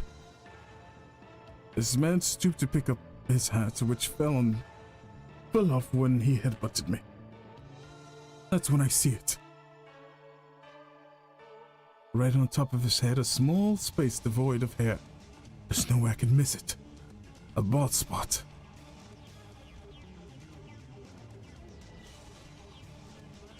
I'm sorry. Man with bald spot who seems to whisper to Gaia to shrine more. I'm sorry, but you asked for it. It made my dirty heart ache. Hear you call that pussy a champion. Get it? Don't you ever call that disgusting Kakuro champion to my face again. Not unless you want your body to be and so frozen by your true. The king of the streets, the one and only Black Absolute Zero. 4 degrees Celsius. What the hell is this guy talking about? He's obviously living his own stupid world. That name. The name 4 degrees Celsius. That's Shido. Look at me. I'm the strongest and coolest rail net you ever rule the streets of Akiba. Nobody comes close. Nobody. Did you know dry ice is so cold it burns? That's not burn, it's frostbite. What? When I point out the scientific truth, the man with the bald spot and its lackeys get pissed. This doesn't look good. I don't have time to get into a fight. I decide to stage a tactical retreat. Afterwards, I go to Assembly Hall and ask the staff about Barry's no luck. And I try Daruga and it says maybe he went home already in a bummed out voice. I return to Ferris' apartment building and ring the intercom again. The butler responds once more. May I ask who's calling? It's Okabe. Has Rumio-san returned? Just a moment. It sounds like she's home. Then my intercom goes silent for a while, and then the door automatically locks open, allowing me inside the elevator hall. Please come up, sir. The young mistress will see you. I give him my thanks and hurry to the elevator. The butler guides me to the bedroom where Ferris is sitting on the sofa, hugging her knees. She doesn't look up even when I approach. Ferris? Finally. There's something I need to ask you. Yeah. She looks exhausted, like all of the life has been drained out of her. I've never seen Ferris like this. What's happened? You look down. This can't be happening now. Why did Ferris have to lose now? If only those guys hadn't used underhanded tricks on me, yeah. They ganged up on Ferris. I never promised Papa. I even promised Papa I'd win. He's probably disappointing me, yeah. I'm too ashamed to show my face, yeah. What is she saying? No, wait. I think I get it. I recall what happened after Ferris' final match in the Roundnet Championship. The leather-clad asshole called her the former champ. I guess that means she lost and that's why she's depressed. I feel bad for Ferris, but I don't have time to deal with this. Listen, Ferris. Ferris blinks her eyes repeatedly when I grab her in the shoulder, but her eyes are glazed and empty of light. A couple of days ago, you used my time machine when I to send a email. Do you remember that? Hanya? I knew it was useless, but I had to ask. Ferris doesn't remember. In fact, from her perspective, never happened. How do I explain? Let's say, for example, that there used to be a ton of stores for anime otakus here in Akiba. And let's say you use a time machine and change that Akiba into electric town it is today. How would you do it? I know it's a really cryptic question, but I can't just think of a better way. Time machine? Ferris murmurs with a black expression on her face. Time machine. She repeats the same phrase. Ferris' eyes gradually regain her brightness. And then, all at once, Kyoma. She pressed up against me. What? She smells good. Ferris' cat ears tickle my nose. I go stiff, not knowing what to do about this sudden turn of events. Ferris looks up at me. She looks so desperate I feel my heart's pounding faster. It's a real time machine? Yeah? Yeah, it's real. Stares at me even more intensely, like she's trying to see inside my soul. I believe you, yeah? And just when I get the feeling she believed me way too easily, she starts clutching her head.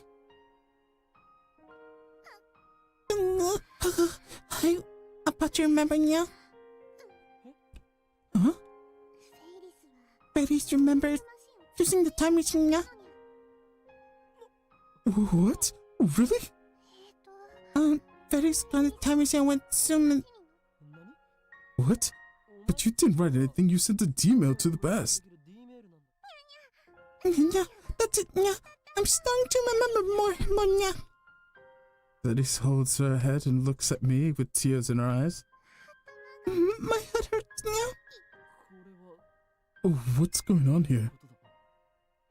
Does Fairies have a reading Steiner too? I don't know. I need to figure out how. Calm down. I need to think. Should I contact Krisu? Or should I... Yama, Fairies. Fairies continues to cling to me. And all I could do is hold her warm, soft, slender body in my arms. I need to make her remember somehow. My brain is turned to mush now. Hang in there. Is there anything I could do? If I win, I might remember now. Win? Win what? Today's match now, against the viral attackers now. I only lost because of the underhanded techniques now. And now my head's all mushy, so I can't remember anything now. Please, Yama, I think that if I win the match, I'll remember everything now. So please, yeah, please let me use the time machine. By the way, this isn't an act, right? An act? What do you mean, yeah? Don't tell me she wants to use a time machine to win a realm net match. Considering her personality, that's actually pretty likely. After all, it's the girl who twists men around her finger. You awfully now. And then Ferris starts crying into my chest. Even though Fairies is trying her best just to remember for you. You can't be a liar. It hurts, yeah? No, I'm sorry. And tears emerge from the corners of her eyes. I have no idea what to do in this situation. Judging by her tears, I don't think she's lying, but there's really no basis to the theory that she'll remember if she wins a remnant tournament. Please, no. Fairies whispers in my ear. Help Fairies win, yeah? Immediately afterward, I feel something warm and wet in my earlobe. Fairies pushes her teeth against my ear, sending electricity through my entire body. I get it, okay. I quickly pull away from Fairies. It was dangerous, I almost exploded. Okay, Fairies, we'll do it your way. Fairy Onion? Yeah, I need you to remember, whatever it takes. Fairies tries to throw her arms around her, but I quickly evade. She face dives into a sofa awkwardly. Yeah, why'd you die, yeah? You're being way too familiar. I'm not good at dealing with Ferris, but she's using me here, I'm sure. I'm being tricked, aren't I? I shake my head. Even so, I have no choice but to help her win the tournament. I'll try anything that could possibly yield results. As long as I keep doing that, I'll find a solution eventually. I have to believe that. I'm gonna leap to this morning and give you some advice that will allow you to win. How's that? We're not selling a mountain? Our lab has developed a device of her talent or sending my consciousness to the past. Awesome. So it's like New Game Plus now? Yeah, that's it. Don't play along. Wherever you do, don't play along. So if Ferris is gonna go back in the morning, I'll solve everything, yeah? You can't. Yeah? Why not, yeah? I can't let anyone else use a time leap machine. No, fair, yeah. It's not something to be used lightly, it's dangerous. It has yet to fail once so far, but my luck might not last forever. Suzuka lost her memories after traveling in a broken time machine. Her time machine was different, of course, but something similar could happen to the time leap machine. Considering the time leap machine's low budget and rush schedule, it wouldn't be surprising if it broke somehow. And there's one more thing. I wouldn't allow anyone else to change the past. My goal is to return the world line to the IBM 5100 and use it to escape from the Alpha attractive field. The fewer changes made, the better. I'll be the one responsible for changing the past. Trust me, Fetties. Okay, yeah.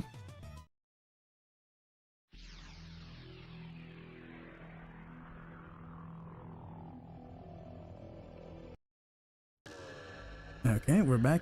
Did she even tell you like the strategy of how to win this, or? I braced my wobbling feet. My vision recovers. I check the clock. It's 10:38 a.m. The time leap was successful. According to Ferris, she lost the match due to cleverly concealed interference from the opposing team. Ferris told me how to counteract her plan. Bring Ferry's sunglasses and earplugs before the match now. And then I can ignore the distractions for sure. For sure. Yeah. I wonder if she's right. No, now's not the time to doubt. Patty said she would arrive at the assembly hall at around 12. I head to UPX, making sure to buy sunglasses and earplugs on the way. There's still half an hour before the tournament begins, but there's already a line outside UPX. I didn't think there would be this many participants since it's already in the finals, but it turns out there's another tournament for the general public at the same time. The opening act, so to speak. The participants enter the hall through different entrances, and the spectators. I'm at the participants' entrance, waiting for Ferris to make her appearance. After about 15 minutes, Ferris arrives. She lives right next door to the UPX, so she got a lot leeway time-wise. She's got her cat ears and her maid uniform on. It feels strange to see her wearing that uniform despite Meikoi not existing in this world line. Maris's eyes open wide when she sees me. Yoma, what are you doing here, yeah? I waited here because I wanted to see you. Anya, are you confessing your love for me? I don't know what to do if you confess right before such an appointment, yeah? Don't be ridiculous. Why would I confess to you? You're awful serious today, yeah? Usually you play along, yeah? I don't have time to be going Kyoma now. I'm nervous about the finals, so I want to lift my spirits, yeah? She doesn't look nervous. Please, just listen to me, Ferris. This is important for your victory. Important? But you don't even know the rules of Nyan yet, yeah? It's not about the rules or anything like that. And then what is it, yeah? She appears at me with questioning eyes. I'd better give her the goods before I screw this up. Take these with you. I try and hand over the sunglasses and earbuds I bought on the way here. But Ferris pulls back as if on guard. Yoma, that's lame, yeah? How rude. You're supposed to bring nicer presents like... It's not a present. These are countermeasures. Yeah? Listen good. I came from the future. I know, yeah. What? She knows how. Why?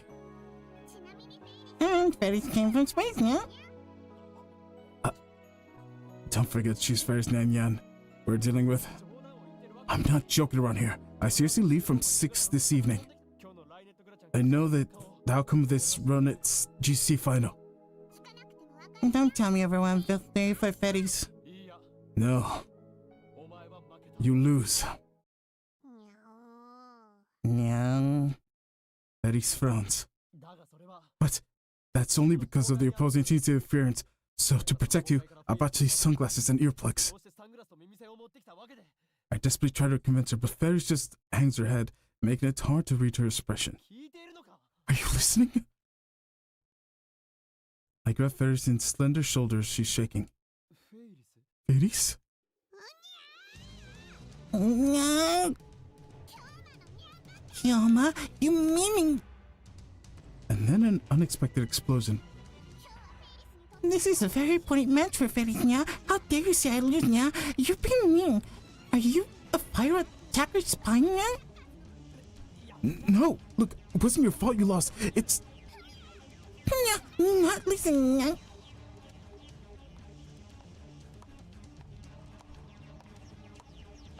Is she still attacking me? After a swift click to the chin, Ferris turns her back to me in a huff. Damn you, Kakro. For once in your life, listen to me. Wait, I said wait! I need you to win no matter what! Like I said, there's no way I can lose now. And I don't want to hear of those ugly glasses, yeah? Felix needs to be cute at every moment. My friends are counting on me, yeah? Crap, she's getting angry at me now. Betty shakes me off and runs to the participation entrance. I'm not a participant, so she makes an sign. That's the end of it. Please, hear me out. Bearing the pain of my shin, I force my way in front of the Ferris and stand in her way. Ferris, please, my Yuri's life depends on it. Someone come here, yeah? Help me now. So, Ferris suddenly starts shouting.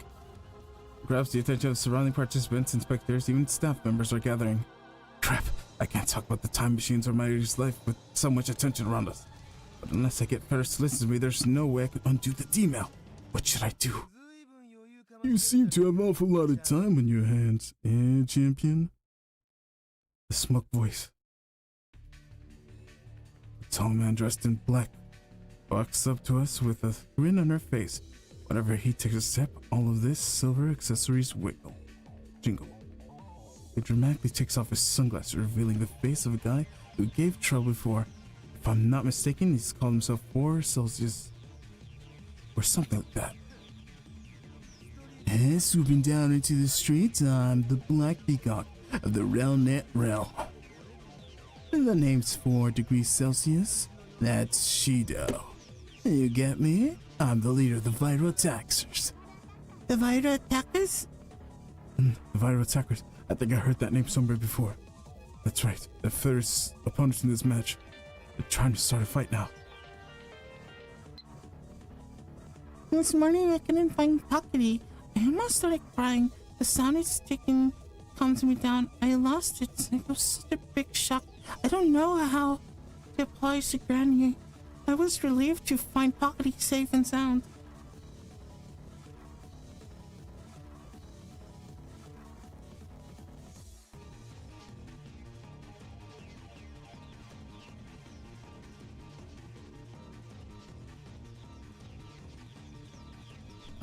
Is there a proper way to respond to this?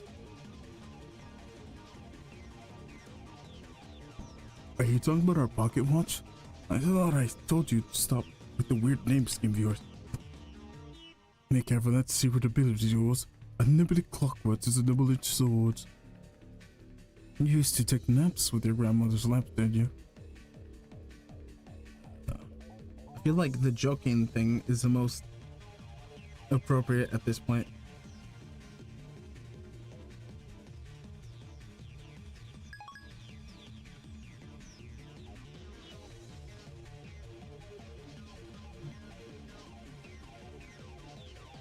Trying to start a fight now? This is the guy who headbutts people out of nowhere. He seems to hate fetish for some reason. Seriously, you disappoint me, champion. I'll flirt with the system, but this is just noise to my heart. And yet, here you are making the match, soaking in the corruption, love of that worthless man.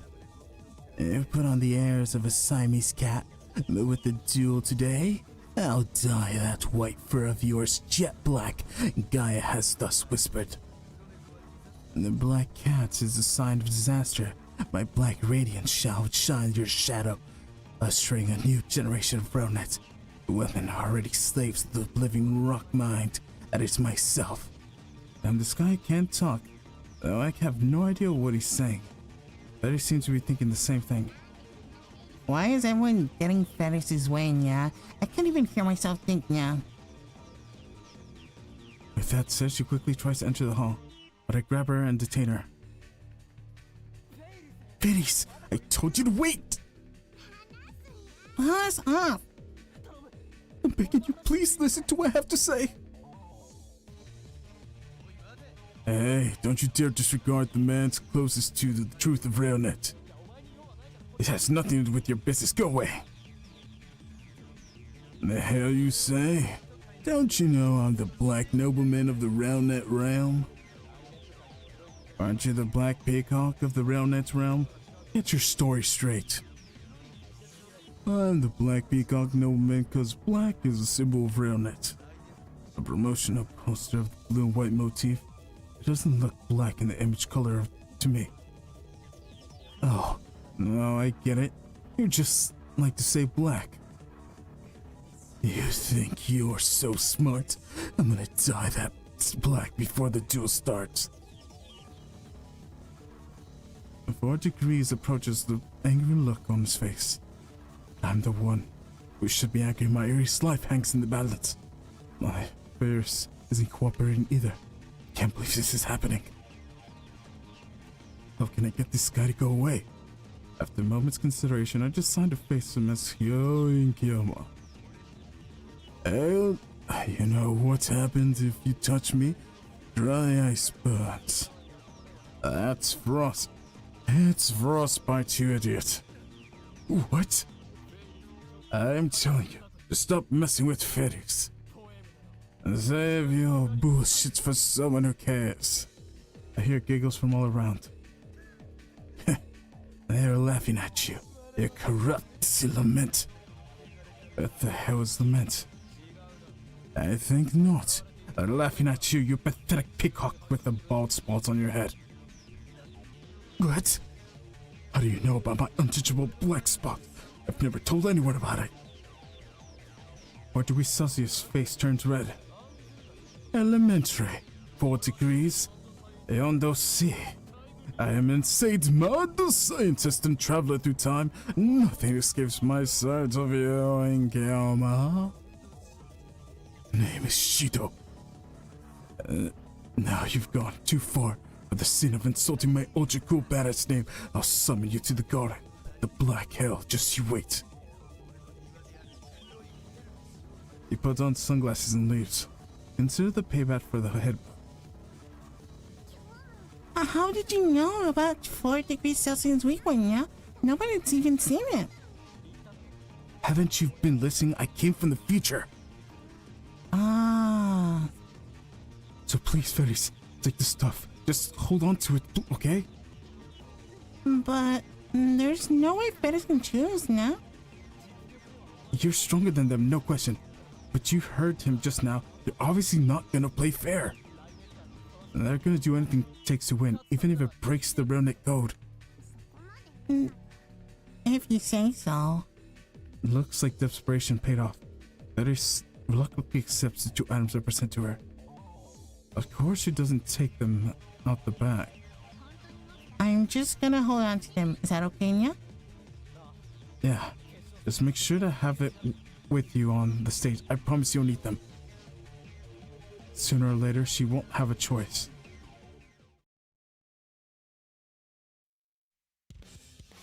The theme of Song of RailNet Kakeru plays throughout the hall, singing the start of the finals. It's kind of majesty to the scene. Attention to the crowd peaks as the voltage reaches the climax. Thanks for waiting, everyone. The finals are about to begin, and we'll see once and for all who is the RailNet's Axis Battle Grand Champion. There's 2 teams are about to clash. First up, the defending champion, our queen, the Moe Cat Girl. That is Nyan Nyan. Ladies makes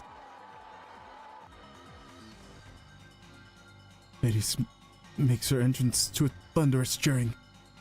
She smiles brightly and waves to the audience. She really is like a queen.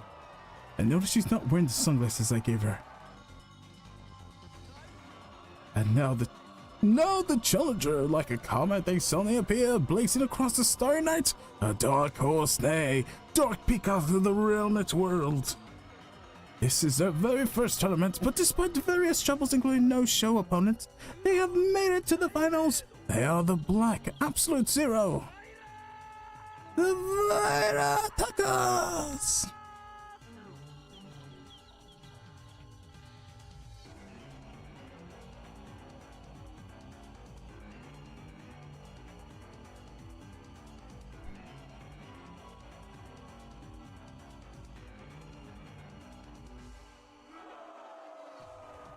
The Vita Attackers consists of 4 degrees Celsius, some short guy, and the same black leather fetish. They look like a couple of punks straight out of Ikebukuro. I sit on the stupefied, awesome as the excitement around the builds. Daru taps it on the shoulder. You've got a cheer for Feristan too! Yeah. Oblivious to my anxiety, Daru starts jumping and waving his hands in the air. Feristan! I love you, Feris! Moe Moe! Cameras flashing as everyone tries to get a picture of a cat girl. I'm gonna give it my best, everyone. So cheer me now. The speakers carry a cute, cheerful voice to every corner of this hall. Apparently they gave microphones to both teams so that they could all talk to the audience. Sorry, shot now. Feris puts on an impish smile and turns to the audience in a sexy pose. The entire hall shakes at the audience's roar, and Feris' popularity is overwhelming. There it is! Yes, Feris, it's me! Marry me! And Darius totally lost it. I wonder if Feris will be alright. Judging from the enthusiasm, it certainly looks like she'll be fine. Once the cheers died down, I speak to Daru. Oh yeah, I give it a weird name. I completely forgot.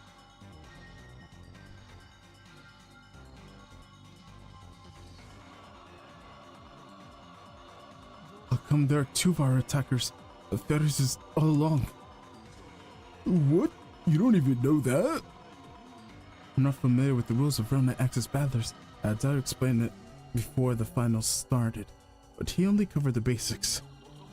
In this tournament, duels take place between 2-man teams, but since nobody's stronger to be than Feristan's duel partner, she goes alone.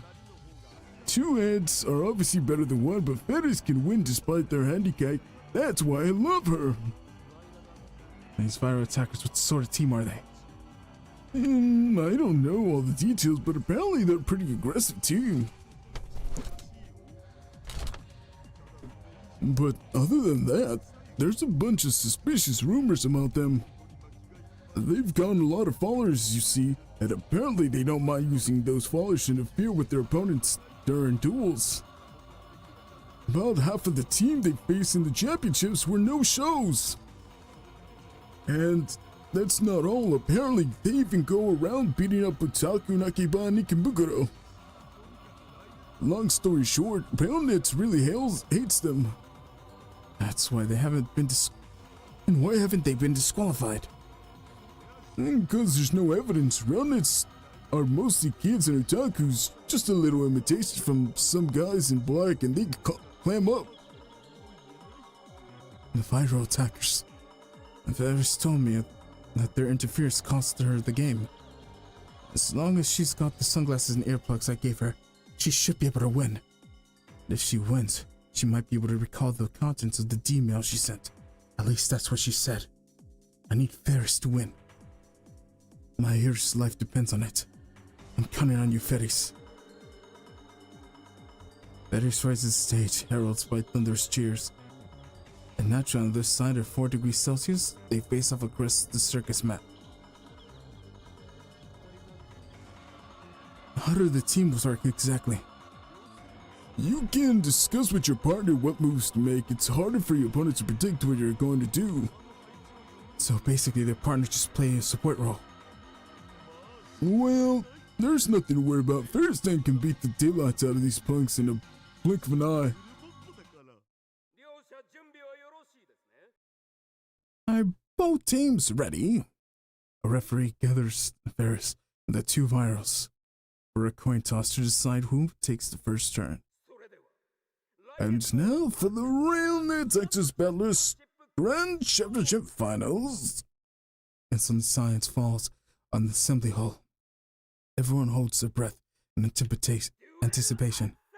To Lexus! Referee shouts, signals the start of the game. The room erupts in cheers. First up is Ferris. A huge monitor hangs up the scene displaying the circuit mat, the thing that looks like a chessboard. The cards glitter and sparkle at the stage lights. All cards and the boards are face down. Each player is allowed to peek at his or her own cards. The cameras are oriented in a way that the audience can't see the cards they have. According to Daru, RailNet's Axis Battlers is a game of psychological warfare. It's all about figuring out where your opponent places his cards. Each player starts with 4 link cards and 4 virus cards, for a total of 8 cards face down on the board.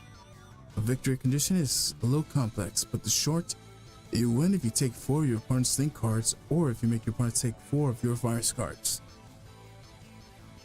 The game starts with each other players trying to figure out how the others has placed his or her cards. Knowing your opponent's layout lets you shift the game to your advantage. That's why it's important to be careful what moves you make, whether you're attacking or defending. You're your dual partner there to make it harder for your opponent to read your thoughts. I watched the duel between Ferris and Viral attackers unfold before my eyes. Every time a link card or virus card is revealed, waves of excitement ripple through the audience. I'm staring at, starting to understand just how amazing Ferris must be to become champion all by herself. The audience is on edge of their seats. At the best I could tell, it looks like viral attackers are true to their names on the attack.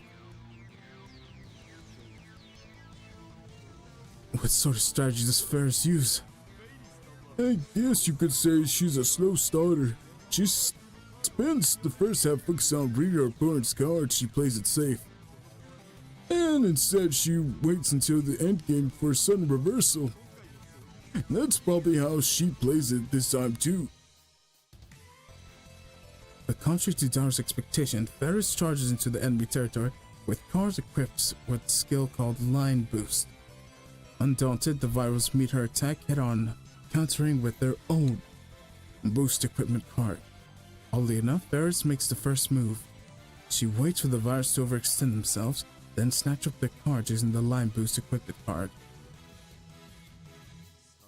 Now, what's it gonna be? I don't know what card she took. Was it the link card or the virus card until she opens it? The card Ferris snatches is... No way! What happened? I can't believe it, she took a virus card! She almost never goes on the offensive. Maybe the virus are enough to threat to warrant change of strategy.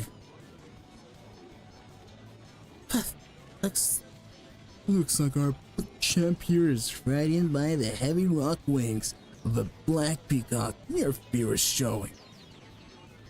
I can see your cowardly shivering with these falling angel eyes of mine. This little strategy change of yours is an obvious fake. My elegant, evil heart whispers so. I've done my research. You never go on the offensive. You're a cautious thinker type. I know about your little mind tricks. You can't fool me. That card you're attacking just now with is a virus card, no doubt. You're thinking I'll take the bait, won't you? Think black nobleman sits off red alarm in your heart, awaken your wild survival instincts, and that's why you suddenly change your strategy. But it's too late for this now. Such inelegant tricks as that have no chance of staining my blackness. Well, we are the vital attackers to black justice, the usurpers of RailNet, the rebellion against the fickle sanctuary. He sure can't talk. And I have no idea what he's saying. I hate those guys. There's his radiant when he greeted the audience. And now his cheerless luster evaporated the face of Forrest taunt. Well, you gotta admit, pushing your opponent is an important part of realness. If you shake your opponents up, the reaction might help you figure out their card layout. This game sounds pretty hardcore. To tell you the truth, Realness is more popular with adults than with kids. Even the anime is like that. It's marketed towards kids, but the story going down is pretty hard route. That ain't Kirari's just sexy. I care, perv. Only 3 minutes have passed since the start of the duel, and Ferris is already frowning. She's also fidgeting in her seat as if something's bothering her. A laser! What? Look, near her eyes. There's a red dot. It appears to show intervals, so it's closest spot. There's definitely a laser shining in Felice's eyes. Seriously? Taru stares at her eyes for a few seconds and shakes his head. Can't tell, but you're right, Okarin. There's someone in the audience trying to sabotage her. Those damn virals. Why doesn't the referee stop them? They must be timing it so that the ref doesn't see. The audience is huge. It's impossible to tell where the beam is coming from. There could be multiple lasers for all I know. Now I get it. This is why Felice asked to bring the sunglasses before I time leave. Put on the damn sunglasses, Felice. Unless my telepathic message doesn't reach her. I clench my teeth and stand up. Hey, where are you going? I'm going to find whoever's doing that and stop them. But how are you gonna find him in the crowd? I ignore Daru, being waded down the sea of spectators in search of my target. Meanwhile, this game is still proceeding. Felice takes the call to use an first attack, and instead of sending it to the enemy's territory for another attack, she pulls it and fortifies her defense.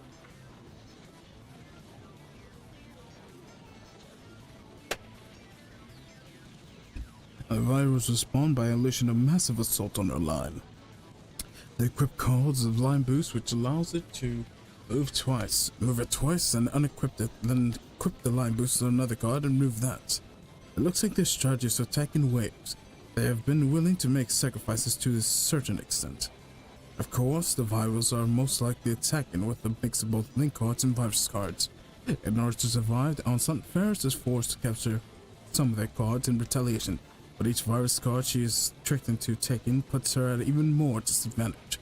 Ferris looks very unsettled, unpleased smile. The laser attacks her, really getting to her as well.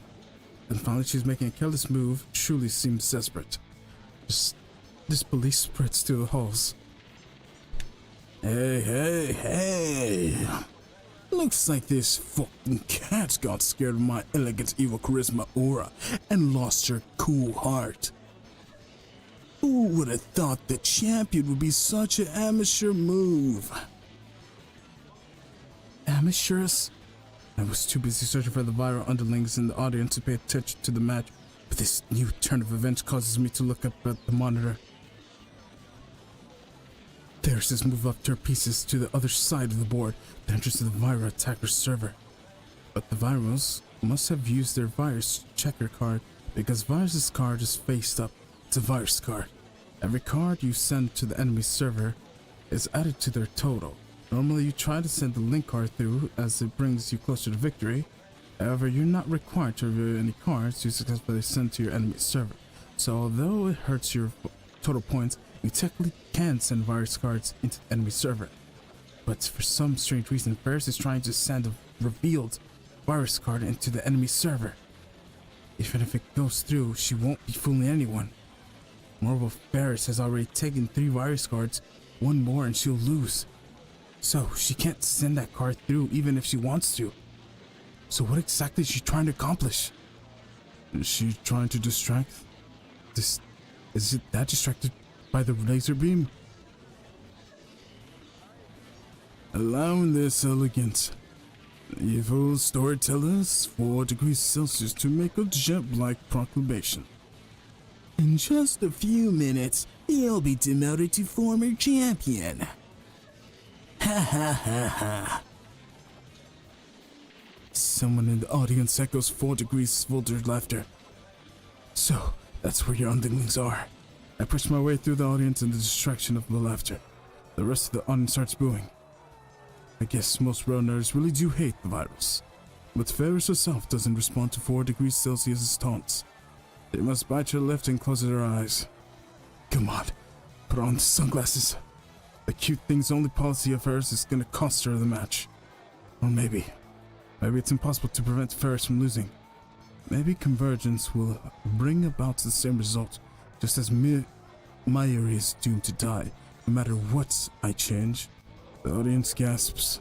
The virals have snatched a link card from Ferris, but they have a total of 2 link cards. I could feel Ferris. Ferris is losing. But just then, I catch a sight of 2 guys dressed in all black. One of them is superintensely aiming a pen-shaped object off the stage. It's him. I grab his wrist. Who are you? This is as far as you go. I won't let you interfere with Ferris's match. Who are you? Move and I shoot. I thrust something in the side of the future gadget number 1 and the bit particle gun. I remember how this bluff worked with Moeka on the previous worldline, so I bought it just in case. A man freezes, I guess he didn't expect to be held at gunpoint at a children's card game event. Taking advantage of the surprise, I snatched the laser pointer out of his hand and disappeared back into the crowd. The punk starts shouting but gives up, but he can't find me. Good, this takes care of the laser. Now Ferris can focus on the game. A scream goes up in the audience. 4 degrees Celsius has snatched another one of Ferris' link cards. That's the 3rd one. The battles need 1 more to win. You weak puss. But it's your fault for flirting with the system. In the getup of yours, save that vomit-inducing fashion sense for your bedroom mare. All of your fans are just otakus who want to do you. Does that really make you happy? Do you have a fan base filled with people like that? Bear still doesn't respond. She hasn't said a word since the match started. But I got rid of the interference, so Betty should come up with a reversal any second now. I stare at her, praying for a miracle. And when I do, Ferris once again turns her face away, as if trying to avoid something. What? Is it another laser? Hey, champion, I see your eyes can see into a man's soul. They say you have powers to read mind, which makes you a cheater even a pure black evil heart can't abide. What? But she does? Basically. You ain't human. You're just an ugly angel because you peek into the heart of poor young saps who talk to you. Everyone's beware. Keep your distance or she will steal your every secret by reading your thoughts. And then she'll blackmail you, hand over your money, throw away the Railnet match. What will you demand next? The audience begins to murmur. If Ferris does have that kind of power, there's no wonder she's so good at Railnet. My champion starts to run wild, but I tried my best to keep it suppressed. If Ferris really can't see through lies, it would explain why she hated the laser attack so much. It would explain her moves made so little sense this match. Ferris.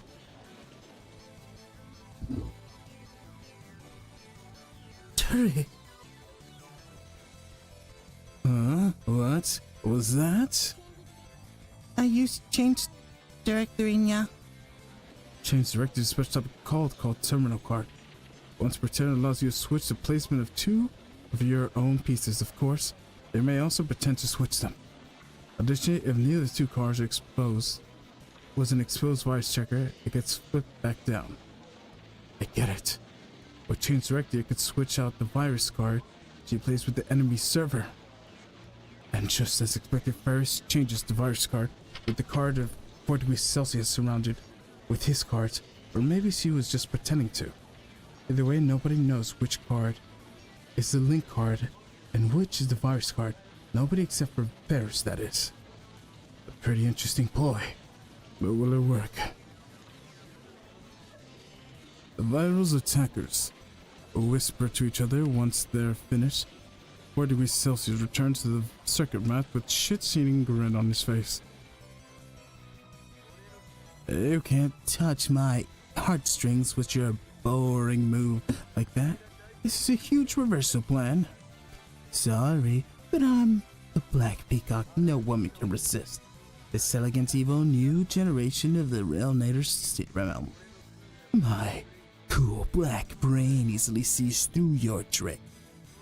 No, that wasn't even a trick. It's a complete blunder, champion. Without a complex hesitation, 4C captures a piece Ferris placed under shover. It's only 2 viruses cards. 1 card ain't enough to check these black wings of mine. But if I take just 1 more link card, then it's end of the Grand Cross for you. By the way, the card you're protecting way back in your territory, that's the card you used in the opening. The one you equipped with Line Boost. The one used to attack me, as if inviting me to take it. I said it before, there's no way a scaredy cat like you would send a link card out here where it would be captured. In other words, champion, according to my elegant evil skills of deduction, your last link card isn't the one you're guarding, it's the 2 you switched. And so, I don't believe even have to check the Black Peacock's sexual eyes. Have already seen my elegant victory. They can see the counters of your crazy cards. You exchange 1 virus for 1 link. And so, all I've got to do is take both, and victory belongs to us black noblemen. Wait, is that right? If the 4 degrees takes now is a link card, and he wins. But even if the virus card, it'd still be a match point, and he knows which card to take for sure. It's gonna end while Ferris demonstrating any of her power. Card open. The card display in the monitor is a virus card.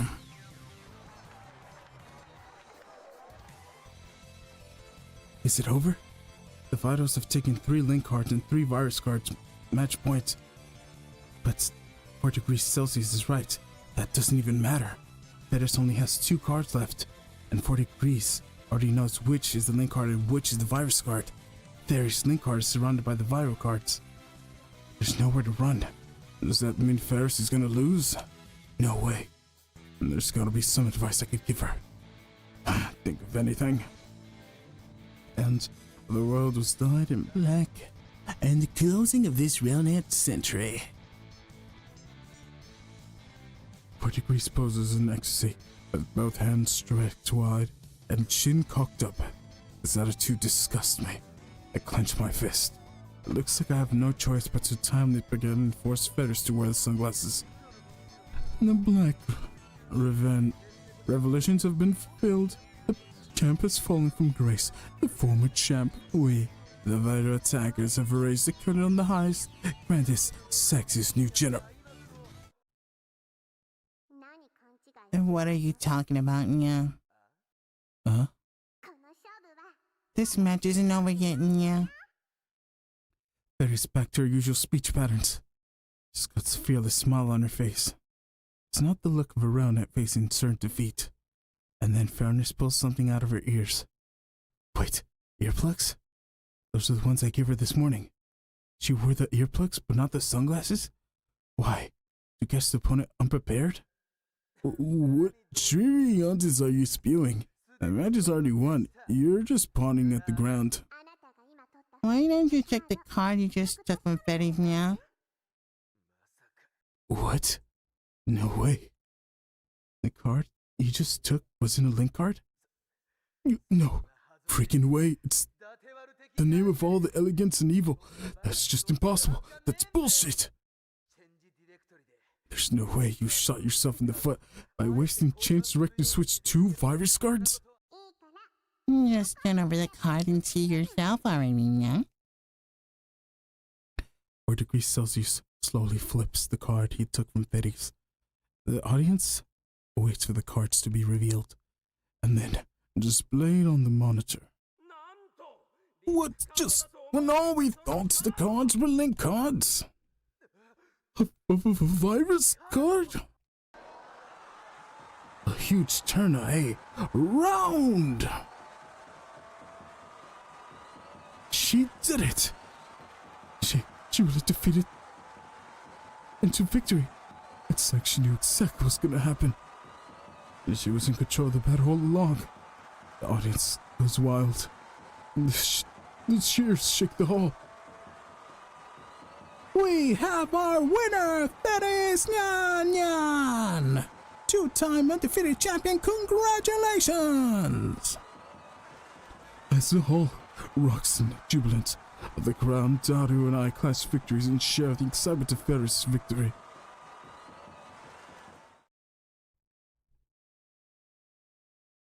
With the tournament over, I wait for Ferris outside of the hall.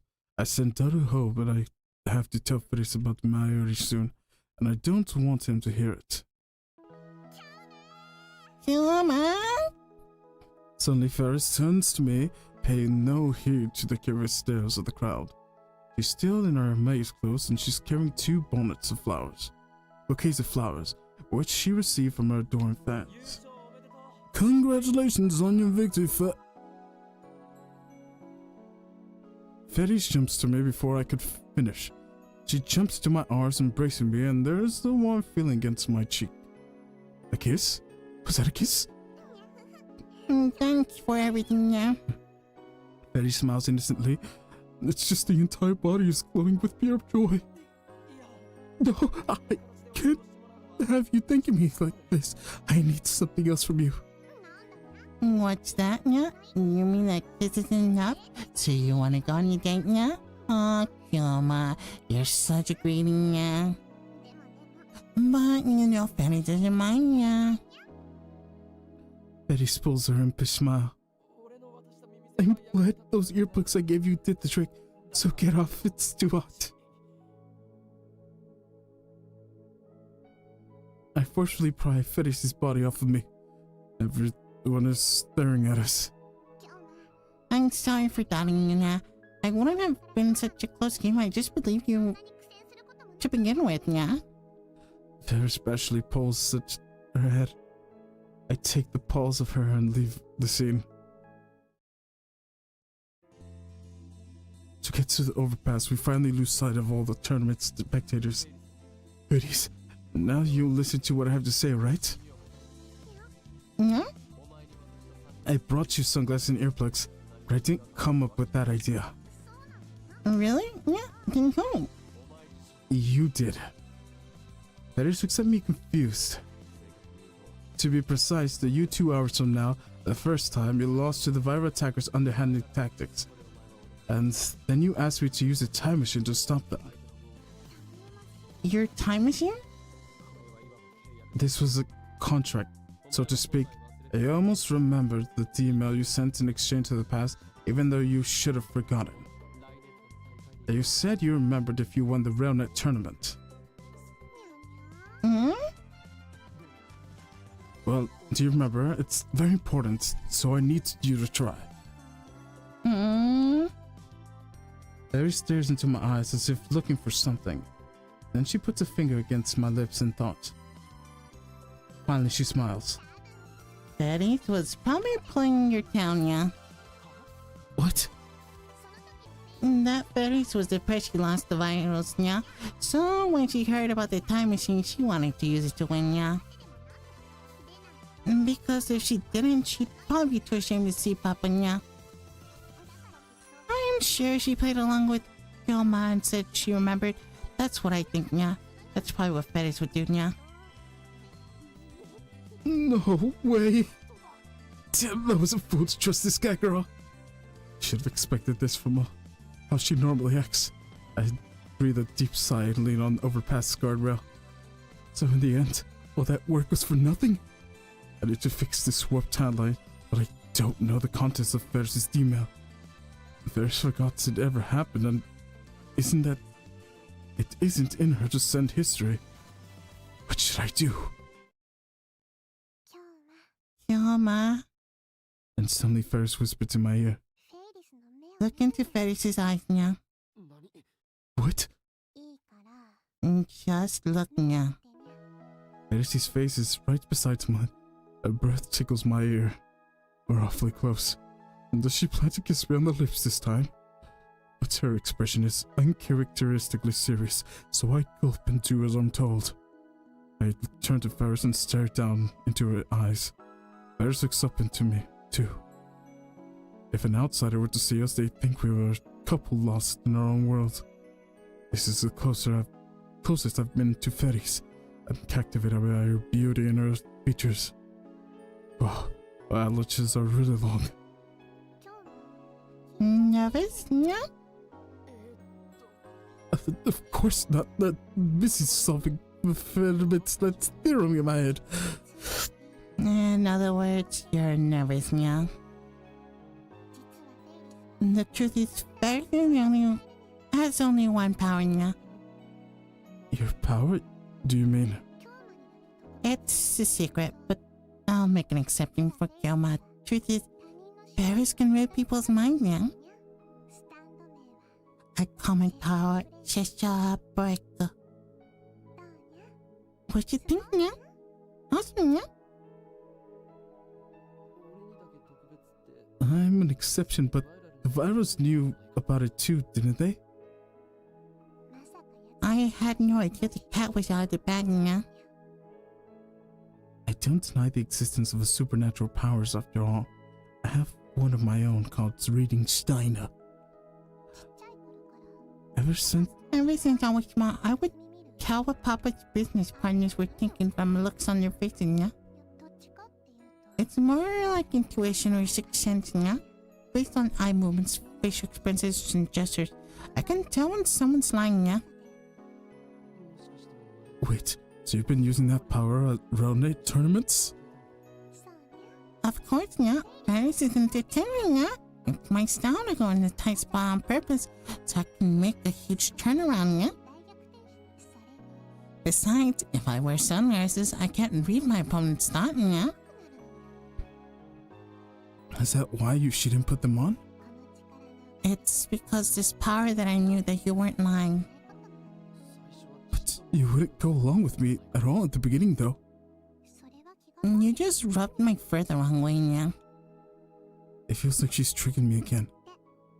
And I can tell you're not lying now either, yeah? Huh? Paris used the email thing to change the past, yeah? I believe you, yeah? I wish I could remember, but I'm sorry, yeah? I can't remember, yeah? I see. I've reached an impasse. There's no choice but to look for some other way. Just ask her what she would do. Huh? Tanefu and Tet stares at us. I realize we're surrounded by people. Are they jealous Ferris fans to think I'm her boyfriend? I shudder at the thought, but I don't think that's the case. Who are they? Mocha Rounders? Ew. A man clad in black steps forward. Oh, it's the boss bald again. What does he want now? I realize this man surrendered us. Are all dressed like 4 degrees Celsius. But, so, are all the guys in Varo Attack underlings? 4 degrees Celsius gaudy white teeth shine. I've got words with you, champion. Guy whispered to me to register an objection. An objection? You damned. The power to read minds of your opponents? That's bullshit. I know you were cheating. She wasn't cheating. You're the ones who were cheating. Ferris doesn't use underhanded tricks like you guys now. The hell you say? I, the Black Nobleman, swear that the gods of elegant evil realms that I never cheat. Though sometimes I do other things. Okay, you corrupt white Siamese cat. I ain't gonna accept that defeat. The last change directory was a fraud. They don't have any proof. Hey, you seem clueless, so I'll tell ya. If I say it's black, it's black. That's the truth around it. These guys came here to make complete false accusations. It doesn't look like they'll take no for an answer. And they've surrounded us so we can't escape. And by the way, your old man's some kind of big shot in Akihabara, isn't he? I bet he pulled strings so he let you win. That's what's all that hip around it you saying, you know? You such a scoundrel. You ain't got a bit of elegance. Evilty, you ain't even a white Siamese cat. You're such a fat ass pig, crawling in the mud. The crowd grows louder.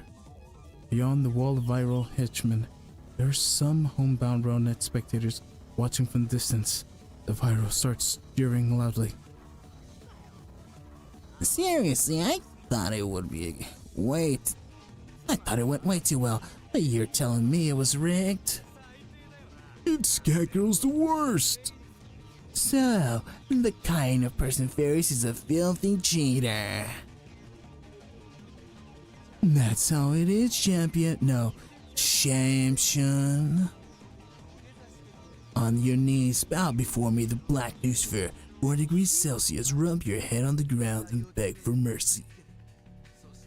And then forfeit your throne. Do all that, and I swear to Lucifer to forgive you all for your deeds.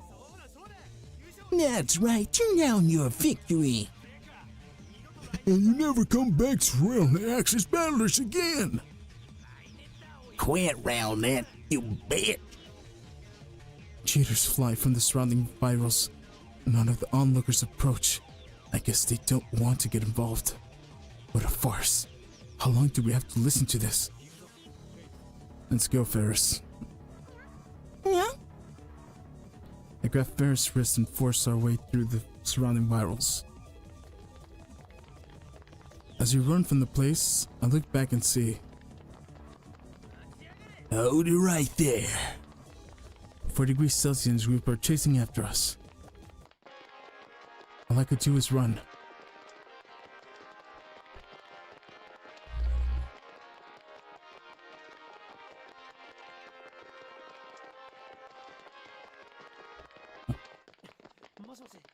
Hello?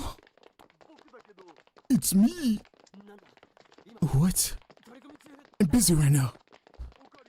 You still at the hall? No. You haven't seen Ferris ton, have you? Actually, everything's on fire. On fire? What is? Her vlogs and fan sites? Damn, the virus must be flooding the net with false accusations. Those scumbags. I'm hanging up. I press the end call button and run even faster. Mama, those guys, they're so tameless now.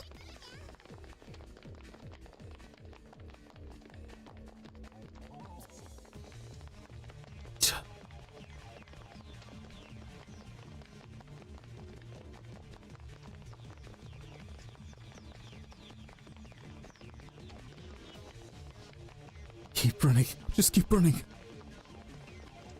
These gaps were oxygen. I pull Ferris by the hand and run faster. We zigzag through the streets of Akihabara until the loop back to UPX. But his home is right next door. We should be gone there first.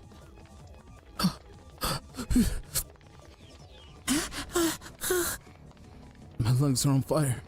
My legs are aching. Yelma, look now. What?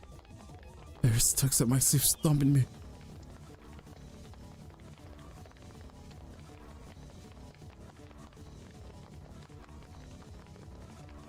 I look at where she's pointing, and there I see.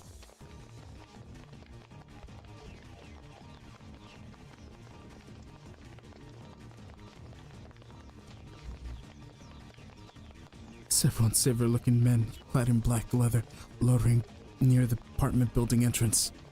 Damn, they got here first.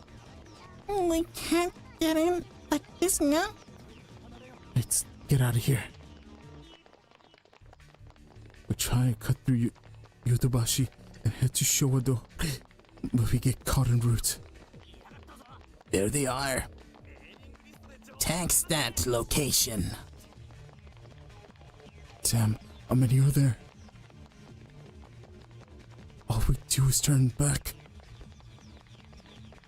We won't make any progress if we keep running like this. We need to find somewhere we can rest. The lab, we managed something if we escape there. We need to get there somehow. But the virals are loading around the lab. There's no way we get past them.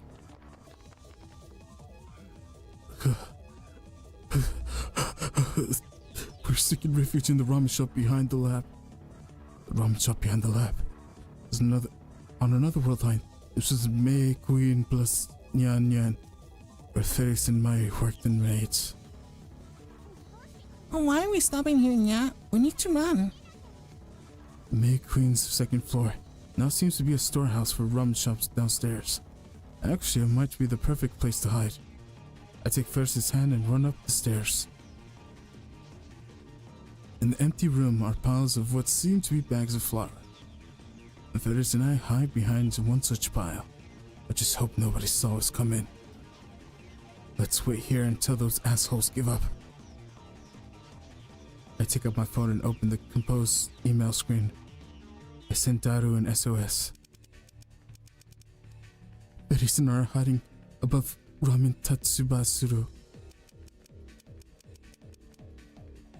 It's mostly empty with some sacks of wheat flour. Nothing that looks useful as a weapon, and nothing big enough to hide behind. The viral attackers are chasing us, and I don't think they can be reasoned with. Normally I'd have no trouble taking in all of them, but I can't help but use my full strength with Ferris nearby. Call a taxi. Pronto, I sent the email. It's hot as hell in here. This running made me this thirsty. If this were May Queen, we'd have air conditioning and they get something to drink. Yeah? Oh, nothing. I just said the first thing that came to mind, but Ferris looks at me strange. How did you know that the name of the maid cafe that was supposed to open up here, yeah? Eh? Oh, I know. You opened up the homepage for a bit to post maid recruitment forms, yeah? Did you see it? It was supposed to be open? Ferris organized a cafe plan and passed it through the conference. It was almost a done deal, yeah? But at the last moment, Papa put a paw down and the plan died, yeah? Papa's such a blockhead, yeah? If you left the store to me, it would have been the best makeup fair in all Japan with costumes and yangas and maids, yeah? It would have been even pulled customers to Akiba from all the way over to Ueno and Ikebukuro. It's such a waste, yeah? Akihabara. I know catered to fans and games and animes and moe culture. Like her in Akihabara is still the electric town of old. This used to be the May Cafe main queen plus Nyan Nyan. But now it's a ramen shop. And if I remember correctly, Ferris wasn't this attached to Realnet's access battlers in the previous world line. Ferris. No. Akira Rumio. Yeah? You're the Akia's daughter and heir.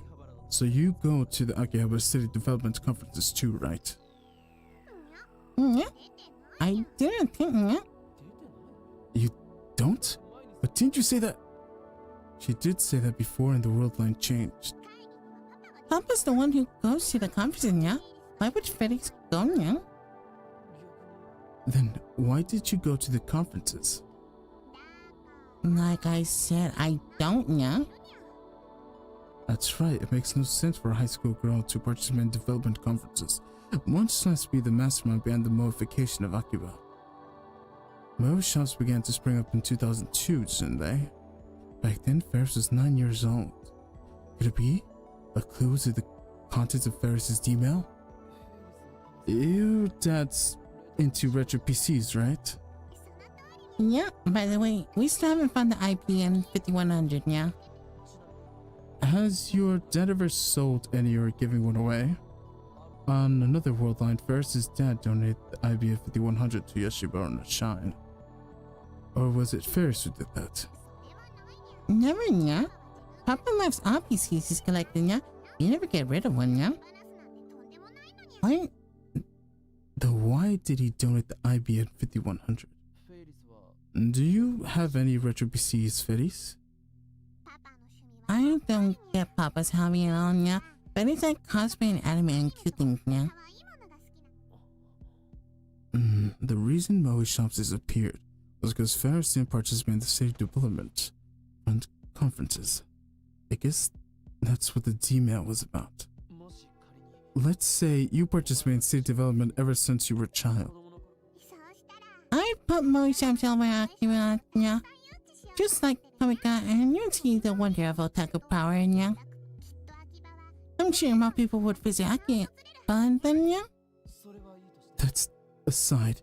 If you no longer want to participate for all that time, how would you stop yourself in the past? It's some sort of psychological test, yeah? It's a hypothetical question. Ferris ponders for a while. A dramatic way would be perfect. What? Like, you see on TV, yeah? Ferris is weak to Yaman, yeah? I probably got it from my papa, yeah? Really? And for example, if Ferris got kidnapped or... Suddenly Ferris falls silent. And room, I can't read her expression. Kidnapped? Ferris? What's wrong? Ferris suddenly clutches her head. My head hurts, yeah? Hey, Yoma, Ferris has been feeling funny since coming to the story house, yeah? Even though I only came here back when I was a little kitten. It feels really nostalgic. Like I've been here many times now. What does this mean? Is she messing with me again? No, this feels too real. Her face lights up, and then she grabs my arm. I remember. Remember what? I remember, yeah? The force of her declaration stifles my response. Mekunyanya. Kyoma and Darunya are regular customers, yeah? And Mayoshi work here too, yeah? Really? You really remember that? That is not. And how Kyoma and Daru talked about the time machine at the store, and now I asked to return for helping for an IBM 5100. And how later I convinced Kyoma and Daru that it was weird to compare time to a river. And how I took a blood oath to become a lab man. I had almost forgotten those things myself. And the email? You remember what you sent? Ferris lets out a sigh. Her smile suddenly disappears. Don't tell me. That's all she remembers. Or was she tricking me again? I remember, but you said you have to cancel it, yeah? Yes. I need to undo the changes made to the past by your email. You can't, yeah? Betty shakes her hand violently and presses her body against me again. We're alone in this dim storehouse. I can feel her hot breath against my cheek. There's no one here to see us. We're safe. I feel myself getting excited to her proximity.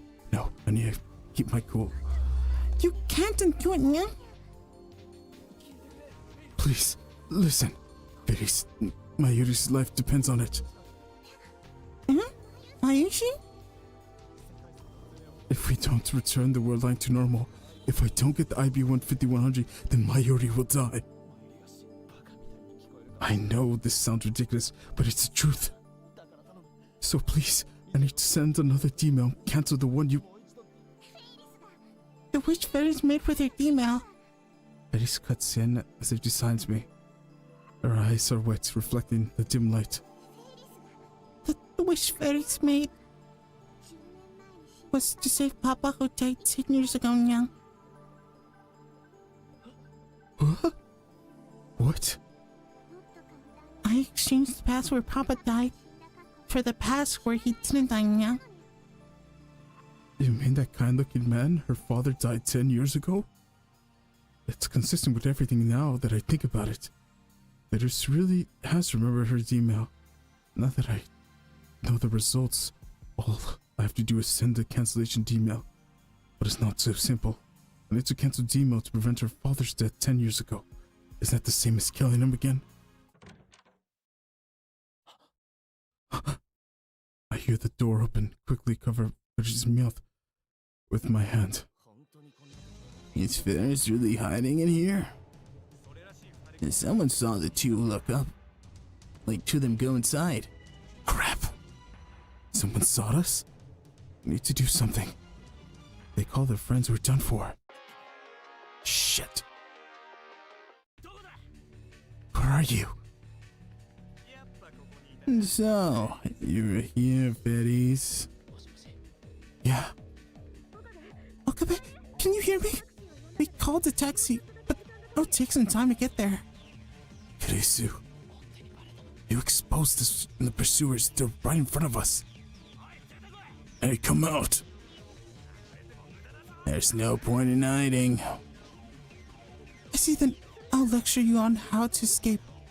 There's the same place you were before, right? The men are approaching the dark spot, but because the room is dark, it seems they can't tell where we are. I listen carefully to Kirisu's voice. Scatter the flower and make a break for it, okay? Scatter the flower? Then switch on the light. Now I get it. Roger, over and out. And I see the light reflects of something. One of the men has butterfly light. He opens the blades with a flourish.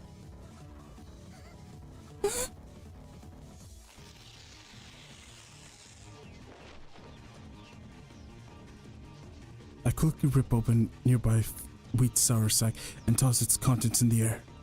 I scatter white powder shine in the sunlight through the window. What the hell? I can't see. To be past the distorted man, I carry Ferris towards the exit. Right next to the exit, I see his light switch. I pull Ferris out at first, then flip the switch right before shutting the door. Right as we get out. This explodes or what? Damn, that sounds like a gunshot. The sound of firecrackers resounds on the other side of the door. A dust explosion. I've seen the same trick used by guys like MacGyver and Master Cheaton. You mean Layton? BRB.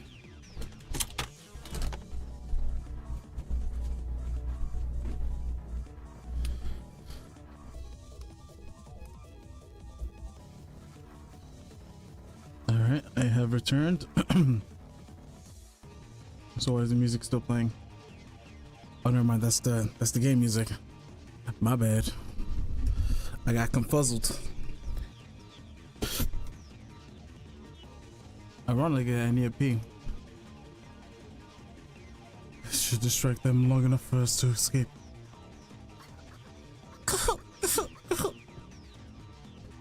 Eris coughs, and shaking the witch flower off her clothes and hair.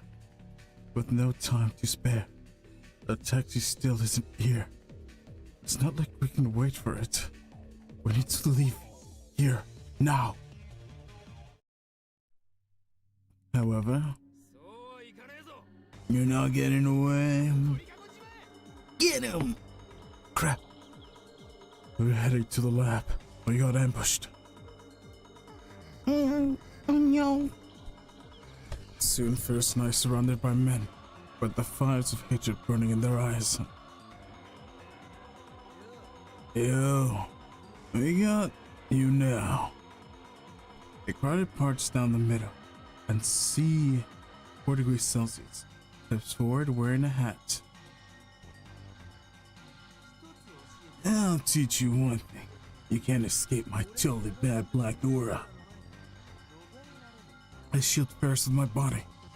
4 degrees Celsius cracks his knuckles and smiles. Alright, fighting the system, and once again, my elegant evil story begins in perfect victory. Stop. Don't you lay a finger on her. Only thing I can do now is flutter. It's to stop bolting. It's to go into Yo and Kyoma mode. If you take another step, the power of my right arm will break free.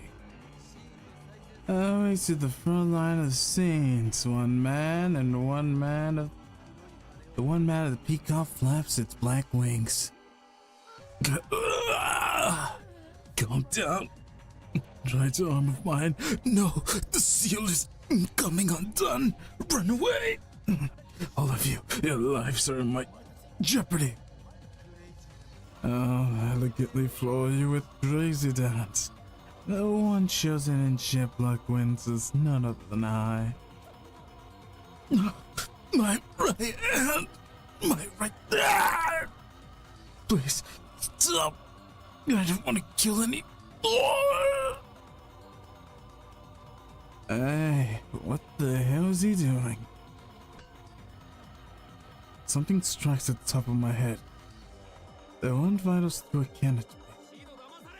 Don't let him trick you. He's just a textbook Chumbio case.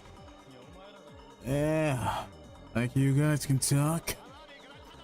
Whatever, just kick his ass. Very well. Then prepare yourselves. Release restriction. Sit. Before I finish, 4 degrees Celsius kicks me in the solar plexus.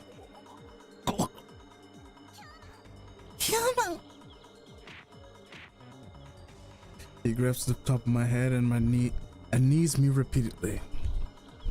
Finally, he lets go of my hair, start coughing as soon as I hit the ground.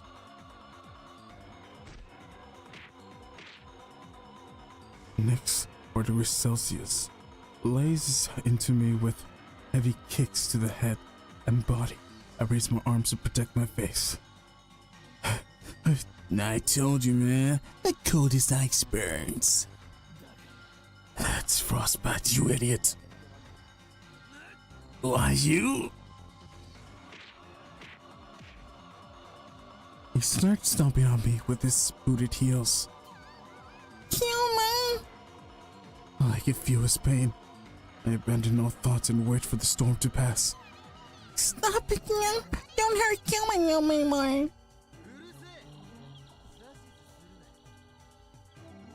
Don't tell me what to do. I only listen to the whispers of Gaia. 4 degrees Celsius grasps my thumbs in both hands, and he starts to twist. Stop it! Someone help!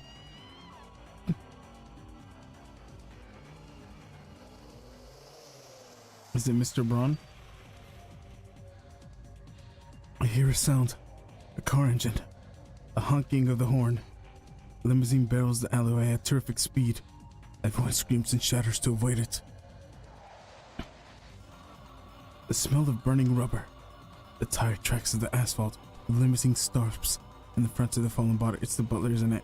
The back door opens. Oh, it's Ferris's dad. Get in. Papa. But I can't even stand up. There's no strength in my body left. My vision's blurry too. The center arm wrapped around my body, pulling me towards the car. A soft scent of citrus tickles my nose. I let her help me into the limousine. Wait, you're not getting away. The door shuts, cutting off this shouting.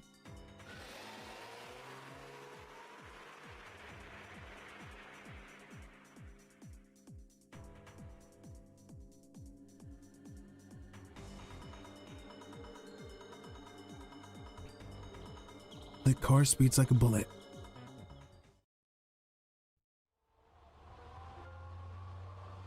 There's a softness under my head. We're inside the limousine. My head rests on Ferris's lap. Every inch of my body feels like it's on fire. And at the same time, there's a terrible cold in my bones. I can barely hear. My ears are ringing. The urge to vomit has receded at least. They really messed me up. According to Ferris's dad, he was racing to UPX to congratulate Ferris when he saw us. A fortunate coincidence indeed. Is this also choice of Steins Gate? I really need to thank you, Okabe-kun. Thank you for protecting my daughter. Protecting it. I'm no hero. If I had the strength, I would prostrate myself right now before this man. I wasn't able to do anything against those guys. I was pathetic. Absolutely not. You saved my daughter's life. He shakes my hand firmly in gratitude. Oh, Papa, I thought I told you not to push yourself since you've got important work to do. You should listen to me now. Ferris happy as she says that. However, I recall what Ferris told me at the ramen shop. The wish Ferris made was to save Papa who died 10 years ago now. It's true. Then to turn to the original world line, I have to erase her father, to kill him essentially. I always knew my promise to you, Romeo. I made that decision long ago. Papa, thank you now. The limousine soon reaches Ferris's home. Oh, he also has gold eyes. Oh, so you're looking for the IBM 5100. That's right. I heard you were enthusiastic retro PC collector. Do you know anything about it? I ended up eating dinner at Ferris's apartment. Ferris's father was extremely grateful to me and invited me up.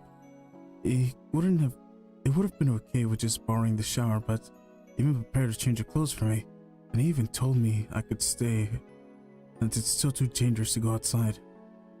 During the meal, I tried asking about the IBM 5100, ignoring the pain I still feel throughout my body. It's quite unusual for a man your age to know about the IBM 5100. He smiles and brings his hobby of collecting old PCs. I did have one, I gave it away though. You gave it away? Yes, I have a compelling reason. He glanced at his daughter. Ferris keeps eating her meal silently. Did you donate to Yakubashi Shrine? To the shrine? No. No? All the strength drains from my body. Are my efforts for nothing? I don't think Hashida-san, who entrusted that IBM 5100 to me, will forgive me for what I did. Hashida? As in Hashida Suzu? Ferris's dad nods. Suzuka's pseudonym. My pulse rises instantly upon hearing that name. She did it. She found the IBM 5100. She brought it to Akiba. She completed her mission. Tears swell up in the eyes. I break them back. This is an old story, a story from before my company got as big as it is. Lumia was kidnapped. The killer demand unreasonable ransom. Maybe I should have had mortgaged the company instead.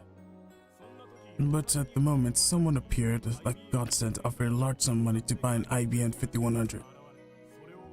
I sold it, which gave me enough to prepare for Romeo's ransom. Let's not talk about it now. For some reason, Ferris's face turned red with embarrassment. If I had to say, her dad seems really happy to tell this story. Not something you'd expect from a kidnapping story. So, who was the buyer? A French businessman, I believe. I think I still have his contact information. Would you like it? It's gonna be, Mr. Braun. I politely declined. You should have got the fucking shit, man. Why are you declining the offer, man? You know that they have it. Just ask for it, brother. There's no way that IBM 5100 will arrive from France in time, and I doubt we can afford to pay for it anyways. He never said it's in France, he just says a French businessman. There is a French businessman in Japan. It's Mr. Braun. You fucking...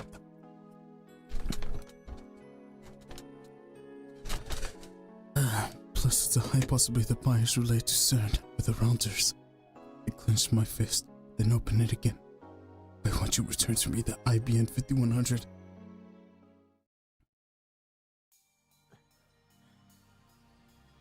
It's well past midnight, and I'm still awake. My body hurts too much to sleep, and then there's the question eating in my mind. What should I do? How do I cancel the demon out to save Ferris's father? My encounter with the man himself was giving birth to an internal conflict. I'm about to steal Ferris's father away from her. I need to do it to save my Yuri. But does that even give me the right to play God?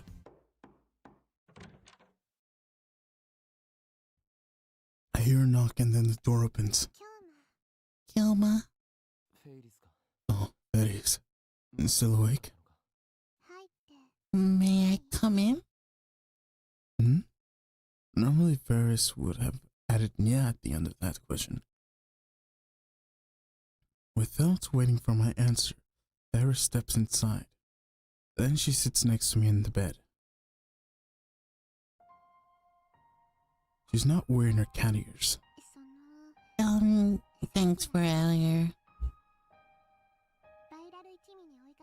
When the viral game started chasing me, I was really scared. Does she have a fever or something? Why is she talking normally? She usually pretends to be a cat girl. Does this mean she's not using her Ferris persona right now? Is this the real Akiha Rumio? It's actually refreshing to hear Ferris talk normally like this.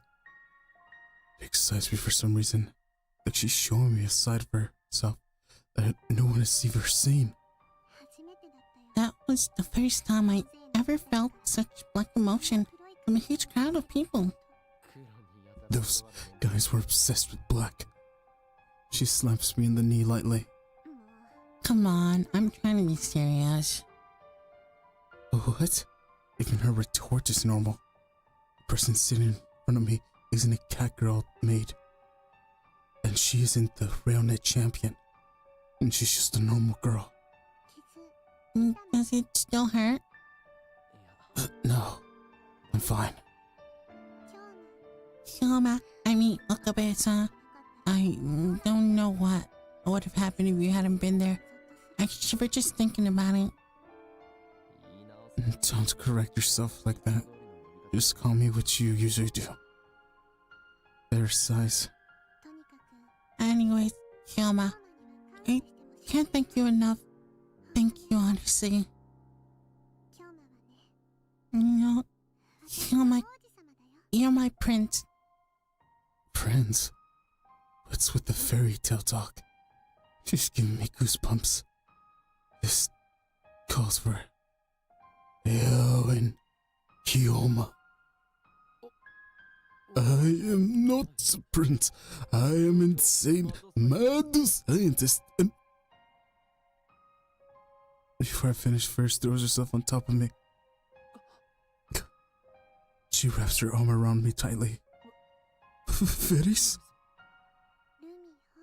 I want you to call me Rumio. No, Ferris. It's Ferris, remember? This is bad. What should I do? What does Ferris want?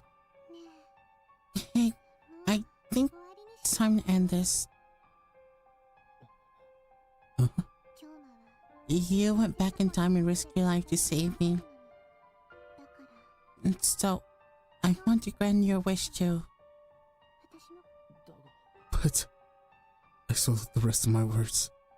Granting my wish would mean erasing her father's existence. My heart aches. It was like They switched Suzuha too. I erased everything Suzuha had shared with us in 2010, including her memories of meeting her father. I did it for the sake of personal goal, to save my Yuri. Must I once again sacrifice someone else's dream? It was on my 8th birthday. Still clinging to me, Ferris looks down and begins her story. I wanted Papa to take a break from work so he could spend time with me. Papa's company wasn't as big back then, so he worked every day from morning to night. I never got to see him. The present I want most for him to spend the whole day with me. And Papa promised he would spend the entire day with me no matter what. But something came up and he had to break his promise the day before.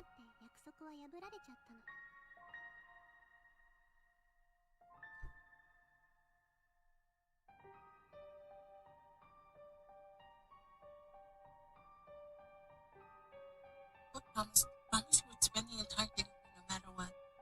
Okay. I'm so afraid that Papa didn't really love me. So, on my birthday, I ran away from home. I wanted to make Papa worry. Oh.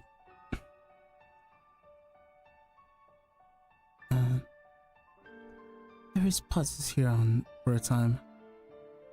Then she looks up at me and continues with tears in her eyes. And the plane Papa was made a bad landing. Only one person died in the accident. Everyone else was unharmed. Don't tell me.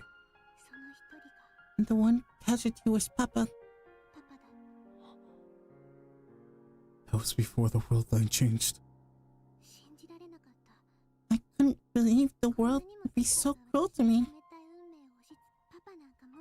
I hate you, Papa. You should just die. Those were my last words I ever said to him. And that's how our relationship ended forever. I can hear the tears in her voice. I loved him. So why? Why did I say those things to him? I always felt good because of what I said. I always wished I could go back in time, change what happened. Then, did fate guide us to each other? When I heard you talking about your time machine, I thought I was being given a chance. Feliz, Romeo, that's enough for today. You won't have to say anything more. No, I'm finished. Feliz doesn't let go of me. She sniffles and wipes away her tears, putting on a smile. Okay, now Papa can see me, so I know how much he really loves me.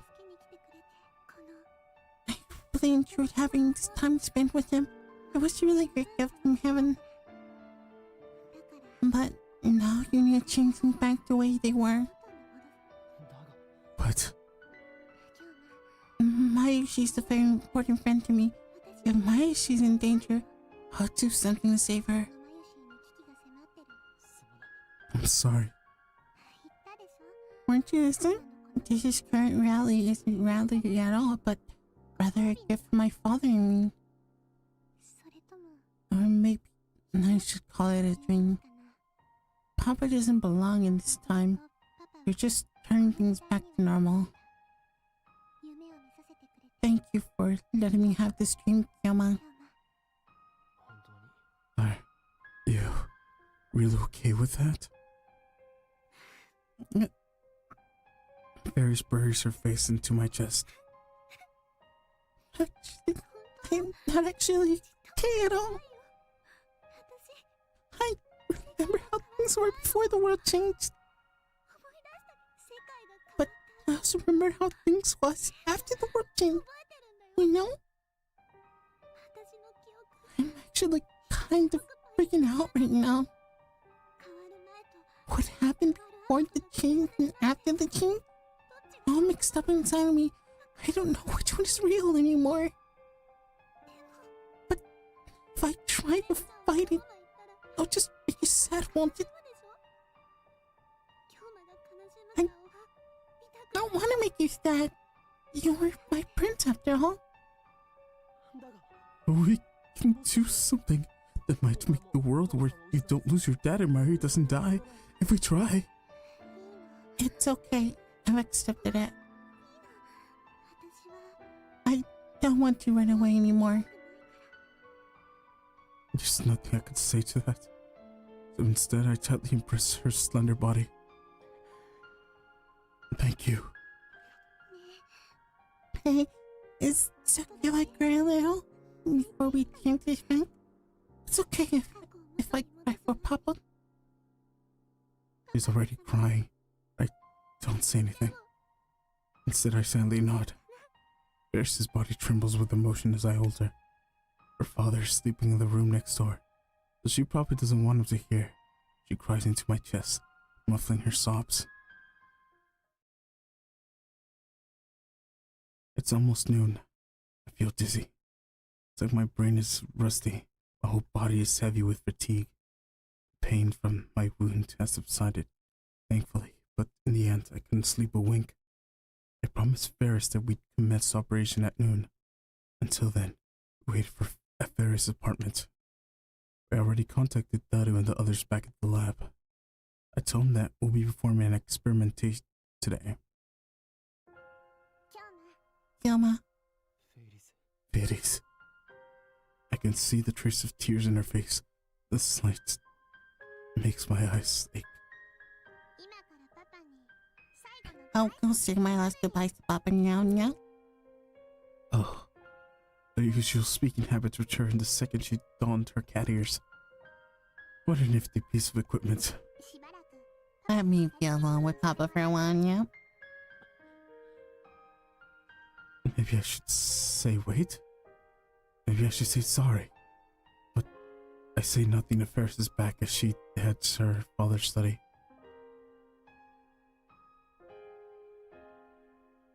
By the time Ferris finishes her farewells for their father and comes out of the study, the phone wave name subject to change. Settings are already complete. I contact Dara at the lab to make sure Brand's Tomb Works up 42-inch CRT is turned on. Now, all we have to do is to send the email. But I hesitate.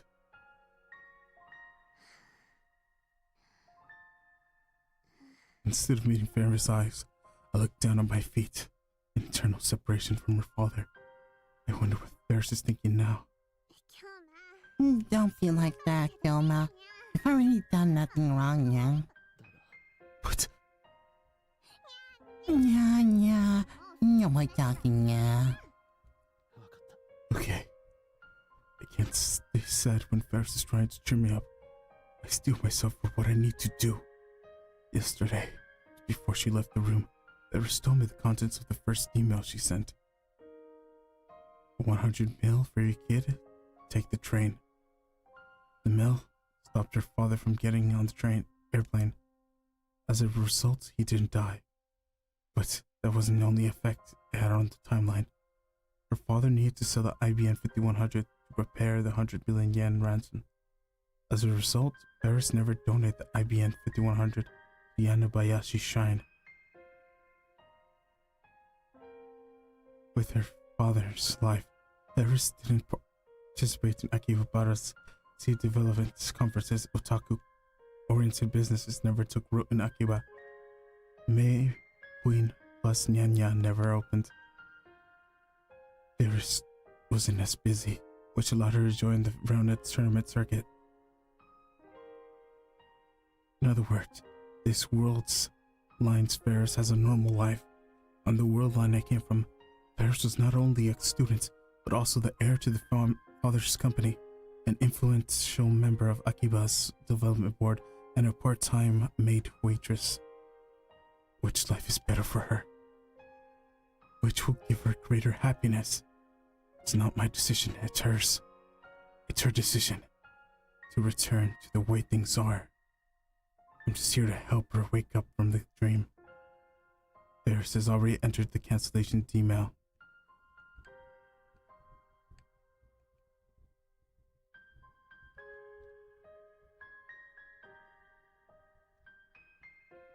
JK on ransom.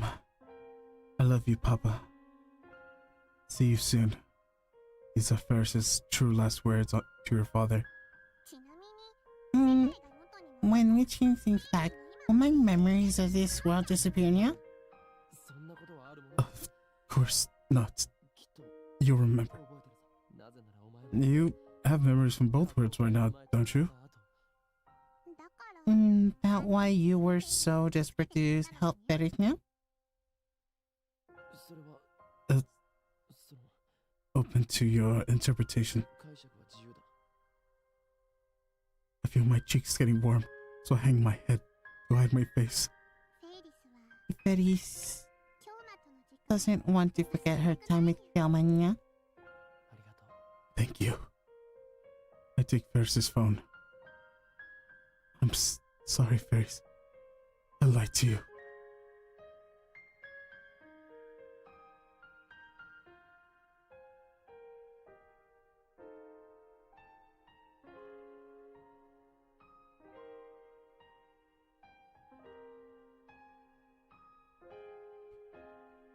When we change things back to the way things were, your memories in this world will almost certainly disappear.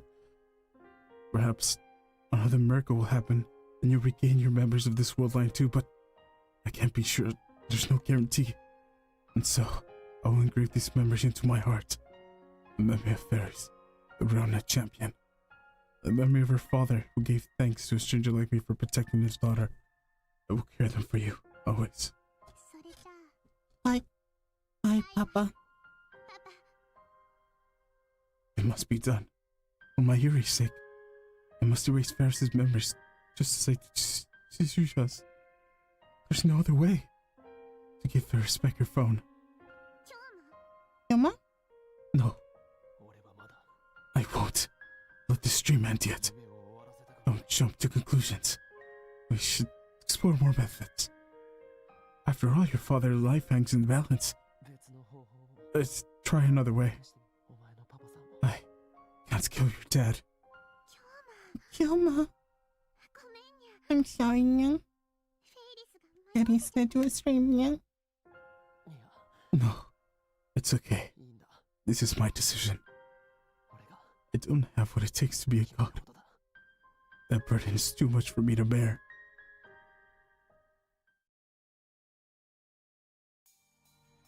Ferris's father's still at home, so we go to UPX Cafe to talk. Ferris orders a sandwich. You have something in mind, yeah? It's a gamble. But you can change your contents of the email you sent. We're not gonna cancel the first bank mail, yeah? Exactly. I win as long as you get back the IBM 5100. Your father doesn't need to die. Right, as I say that, the employee comes to us with a sandwich and drink. He looks startled. We're talking about a game. The employee forces a smile at my lame excuse, then heads back inside. I turn back to Ferris. I think we should send an email that says something like, give the IB1 5100 to Okabe Ritaro. I think 10 years is about the limit. How far back we can send an email. Phone mail didn't become wide meant sprawl until then. Lukiko's mom's pager was a special case, but even that was still limited to 1990s.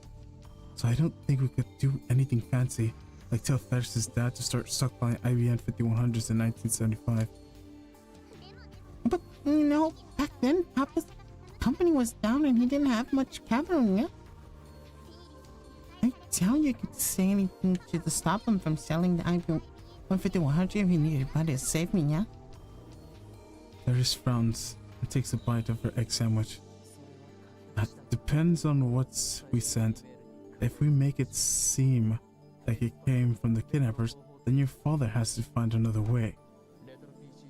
He's a retro PC collector, so he should have plenty other PCs he could sell, right? We shouldn't get enough money from those, yeah. Back then, the IBM 5100 was only one people who had paid it through the nose for, yeah. And this is something only you can pull off. I'll say it again. It is our only bet. A bet to escape the responsibility of a god. How will the world line change? What will the new world line bring? I don't have the answers. It may become a world where neither Mayuri nor our fathers can be saved. But it could also be one where both can. There's no way to be sure, but I can't leave things the way they are. I can't let Mayuri die, and I can't let your dad die. We gamble all or nothing. Is Ferris alright with that? 2 lives hang in the balance. I don't want to be making decisions that affect whether people live or die, but I can't think of any alternative. Then, what's your decision? Then it's okay with me, yeah. Really?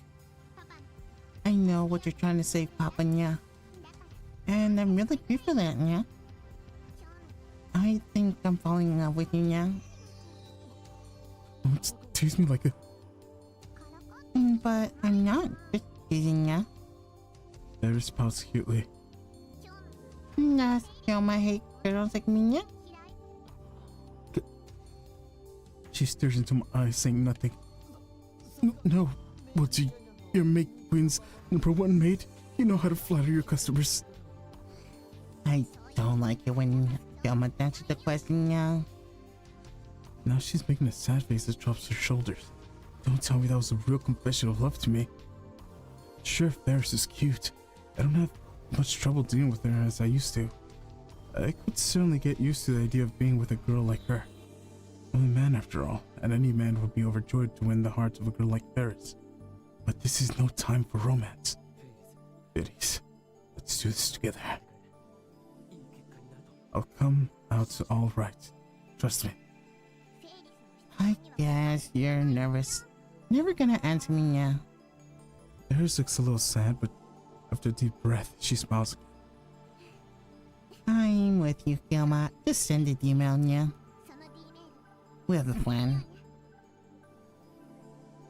Will the dice come up odd or even? Not even God knows. I take Ferris with me to the lab, and Daru weeps tears of joy at her safety. Maru jumps from on her with a hug. Kirisu keeps reading her expression aloof. I tell the 3 of them I explain later, though I don't know if I'll get the opportunity since we're changing the past, and head with Ferris straight into the development room. Ferris has already written the email. The root of the problem is the fake ransom demand, which caused her father to sell IBN 5100. This is the second threatening email written to prevent that, and timed for arrival in 1 hour. After the first email. After the timers are exchanged, glances with Ferris.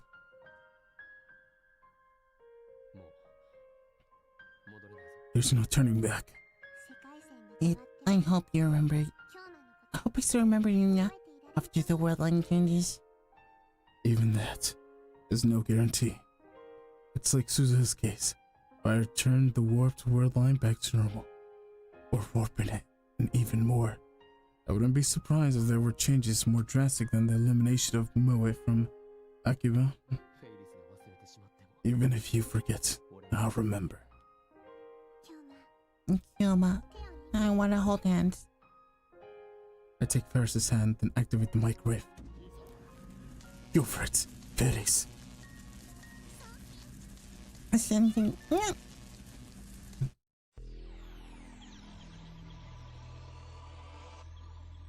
That's an even worse timeline. The warmth of Ferris' hand suddenly disappears from mine. What? The summer fills my distorted vision. Next comes the noise of Akiba, the voices of the crowd, and theme songs of electronic shops. Is this teleportation? I realize I'm standing in Churido, right in front of Animate. Animate? The anime shop? I scan the street. All Moe stores are back? The world line must have changed. It's evidence on the fact that the rain's trying to kick in. Fairies, however, is nowhere to be seen. Even though we're standing next to each other. Just a moment ago, hand in hand, she disappeared. Did her very existence disappear? No, that's absurd. I refuse to accept that. So, did our plan work? Or is things even worse now? I need to explore this new world line. I head to Tendrio's residence and find Nai there, home alone. I managed to convince her to let me in. I diverge meet her is there as expected. What? The first digit is blank.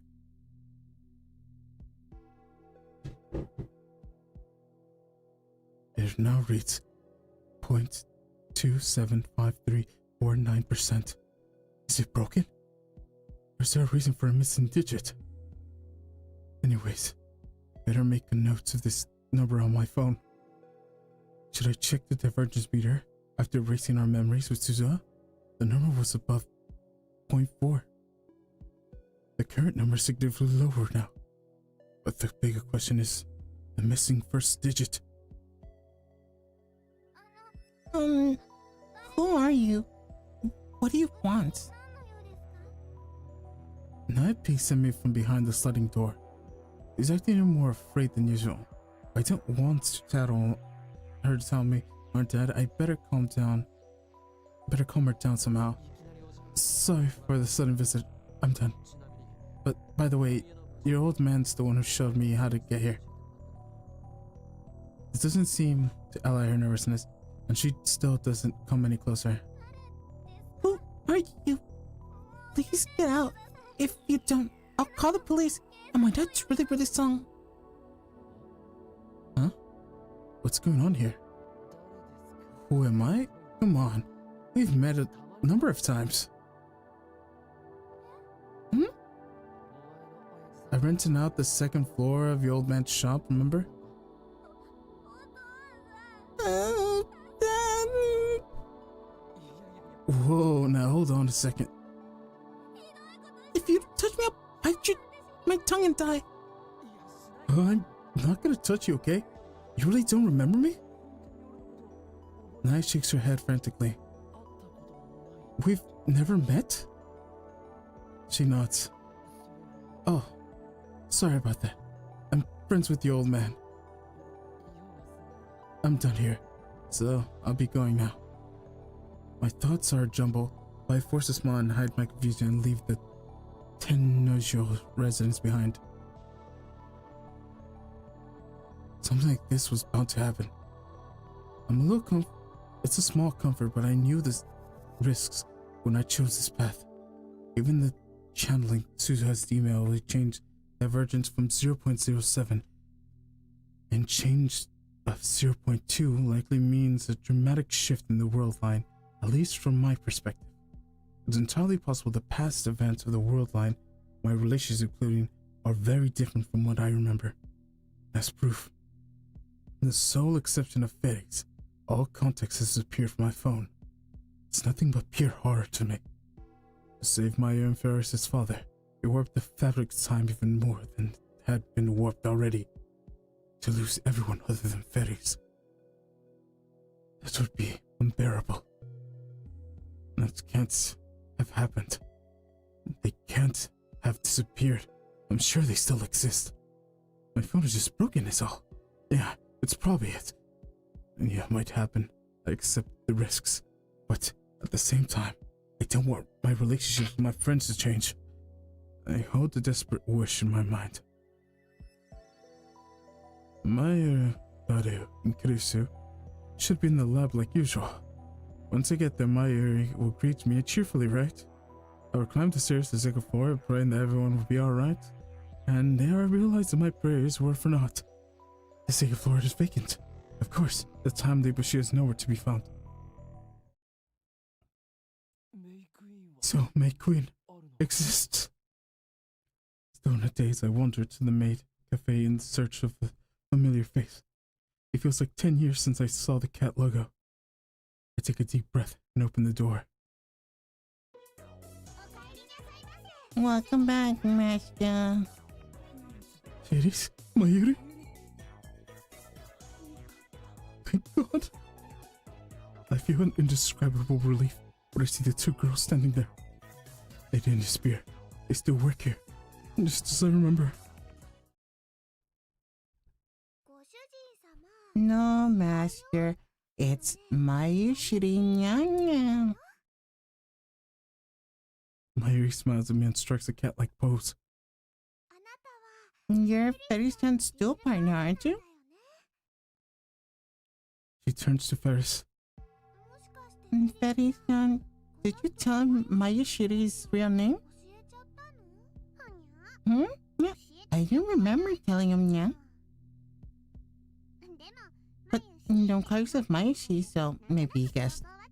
Yeah? Oh, Oh, this feeling. Something's very wrong.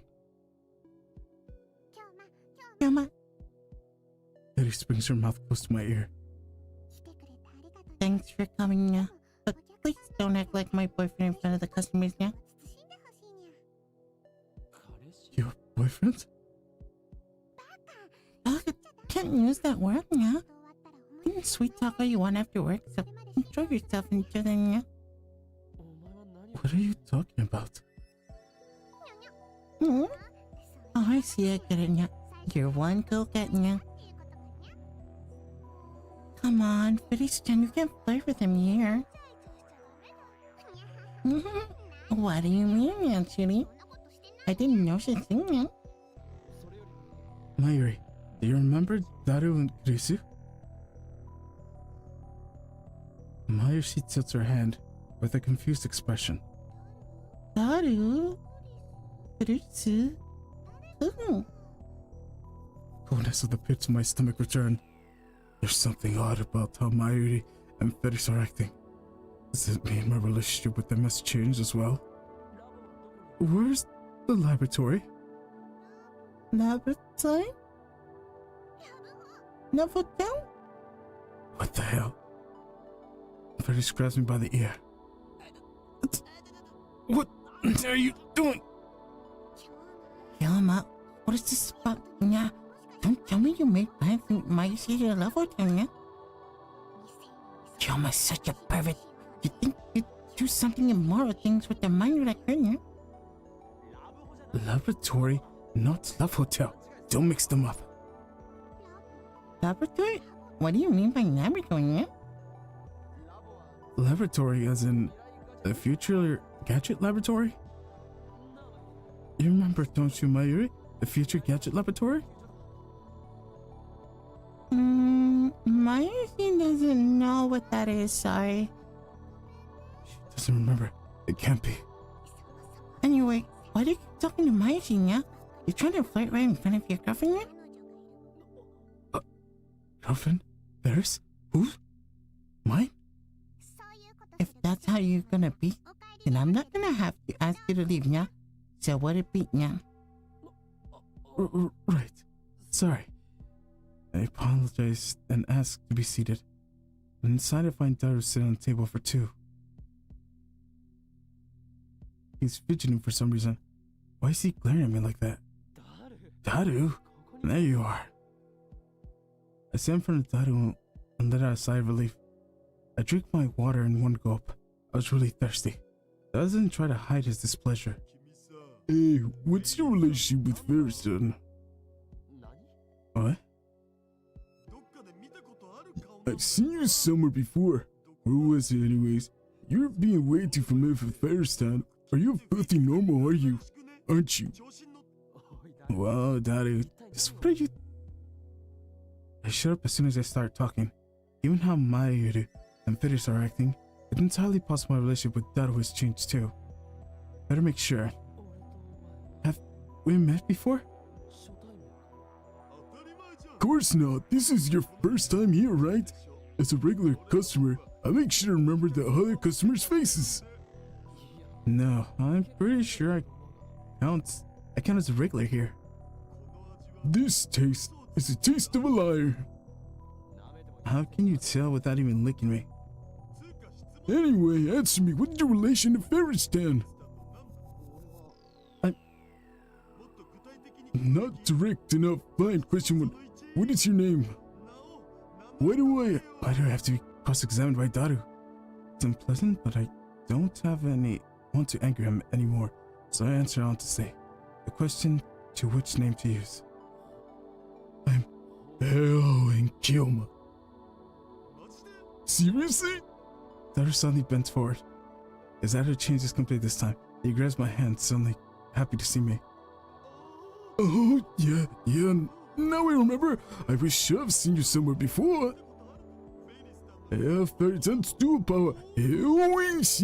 Wow, I feel like an idiot. It's an honor to meet you. I'm a big fan of you and Fairystand. I saw you in the last seminar. He shakes my hand forcefully. His hand is all sweaty. Eh? Hey, wait, Daru?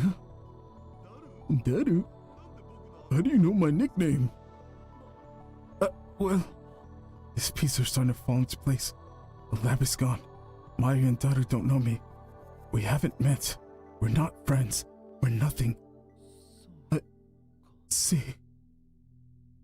All the time we spent together is gone. Every moment, every memory. Is this the price I have to pay? Is this my destiny to live in a world where even my best friends don't know me? Man, tomorrow's the finals, huh? Beat the shit out of those viral attackers for me. The finals? Viral attackers? That means the RailNet Axis battlers. Am I participating as Ferris's partner? But I thought the finals finished yesterday. So in this world line, it's tomorrow? I'll ask Ferris later. But for some reason, it looks like I'm her partner and her boyfriend. I can deal with that later. Right now, there's one more thing I need to know. Hey, do you know someone called Makase Kuritsu? Oh yeah, she's the genius girl whose thesis got published in the big academic journal, right? Have you met her? She gave a lecture in ATF a couple weeks back. I saw her, she was pretty cute. Why do you ask? Just wondering. It was obvious. If the laugh doesn't exist, then how could I have met Kurisu? Go limp in my chair. What about the bet I made? The bet I had to save Mayuri. Did I win or lose? I should know by tonight. If things are as scheduled, Mayuri will die. Was that right to change the world line? I don't think. Since you don't have a laboratory, you technically don't have the D-mail. And technically, this version of Kyoma doesn't have the resources to go through time, and therefore he never messed with CERN, and therefore CERN are not attacking him because they have no reason to. But it's so messed up. He has no friends that he probably wants to leave, but he can't leave because he doesn't have the technology. He doesn't know the technology. Daru knows the coding, the programming, the engineering of the machine. Kyomo is basically like just there for the ride. He's like, oh, build me this thing, and then they was like, Daru's like, all right, sure, I'll do it for you. He was the mad scientist, and Daru was the actual engineer in command, the super hacker. And then Kurisu was the science brain. Kyoma basically did nothing. He should have at least learned some things, especially when he was doing the time loops. That's the one issue I have with this. Like, he goes through the time loop and he doesn't like learn anything. He just goes in and then he lets Kurisu do everything. At least learn, because like you've done it multiple times. At least understand what she's doing for her to build the time leap machine, and then understand the D-wave, D-mail machine. And then that way, like, if anything happens, he could recreate it and then just, you know, fix anything he needs to.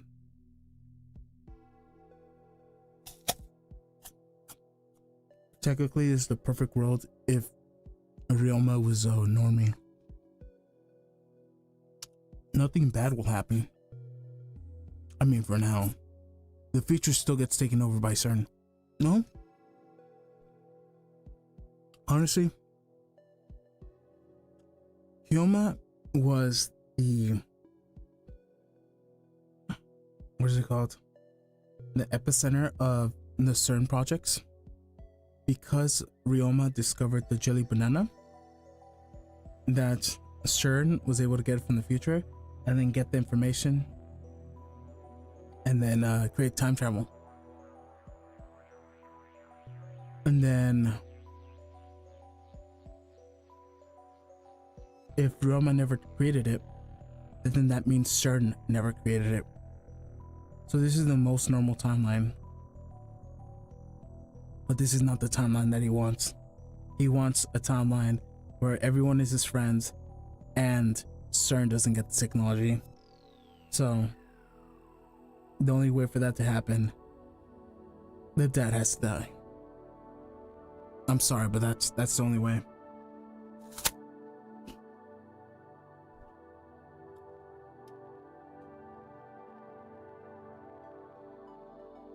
Was it right to change the world line? If there's his father still alive, if we save both of them, then I can accept the loss of my friends as a price. I have no other choice. Bro, where do you live? Papa? Claire stops winking her iced milk tea and looks at me with furrowed eyebrows. We went to work today, yeah? What about him, yeah? So, your dad is still alive? Of course he is, yeah? Why would you ask him like that, yeah?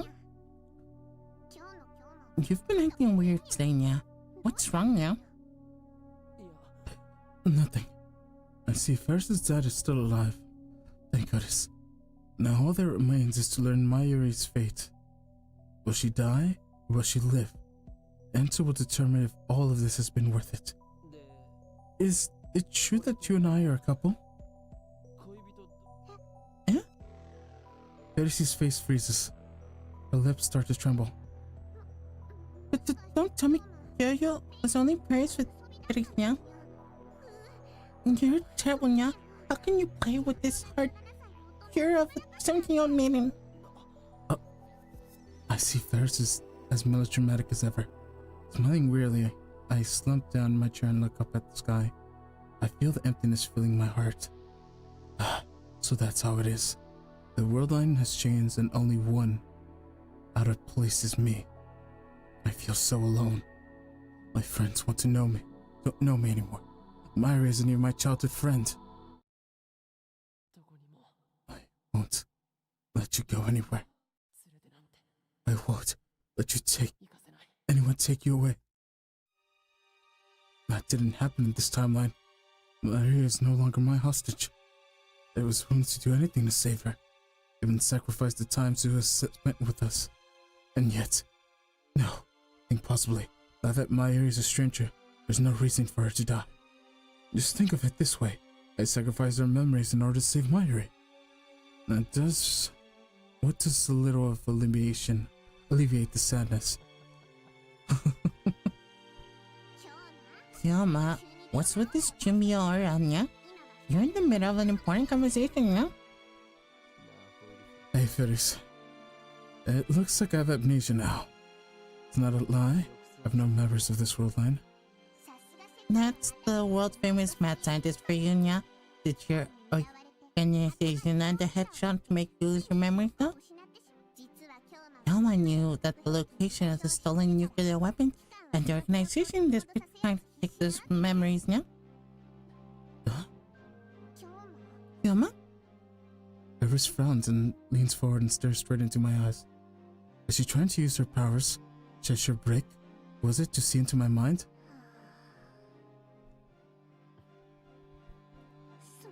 No, wait. Ferris quickly turns pale. Really? Yeah. So that's why you've been acting strange, yeah? This is terrible, yeah? Since when? What happened? That's world's line changed. Not that you understand what that means. I'd call myself a space-time castaway. This is no time for joking, yeah? This is a serious scene, yeah? I'm worried for you. So enter me on to me, yeah? Nuts. One more lie. Have I said a lie? You of all people should know that, right? Well, yes, yeah, but Please, tell me about our relation. Tell me who I am. you really don't remember? Fairies moved to tears, and she firmly grasped my hand. Fairies and Yama met around your document, yeah? It was a small shop in Akiba, but it was life where the trouble unfolded and we understood each other's hearts, yeah? I played Realmit? And then we hit it off and Fairies and Yama became partners, yeah? We were the perfect match and kept advancing even in the grand championships. Hardly losing a single match, yeah? And Fairy started fidgeting. She blushes a little and looks at me sidelong. And then we fought side by side. Fairy started to want to know more about Yuma. I couldn't stop thinking about you. But when Fairy began to fall in love with Yuma, yeah? We wanted to be together as partners, not only in Roundnet, but in private too, yeah? So, after we won the last semi-final, I made up my mind and convinced, yeah? And when Yama said he loved me too, we shared a sweet kiss and officially became lovers, yeah? A sweet kiss? Does that make me a normal? Was I really that good with women? By the way, Fairy and Yama live together, yeah? What? Living together already? When we only just started going out? They really are a filthy normal current world line me. And Fairies answers with a whirly smile. Actually, Yama just stayed over at summer break. We're actually prepared for the Roundnet championship, yeah? So, we haven't done anything naughty yet, yeah? Wait, what are you making me say, yeah? She floats her arms and legs. Oh, if it's at Ferris's place, with their parents, and the butler there. Of course nothing naughty would happen. Do you remember yet, yeah?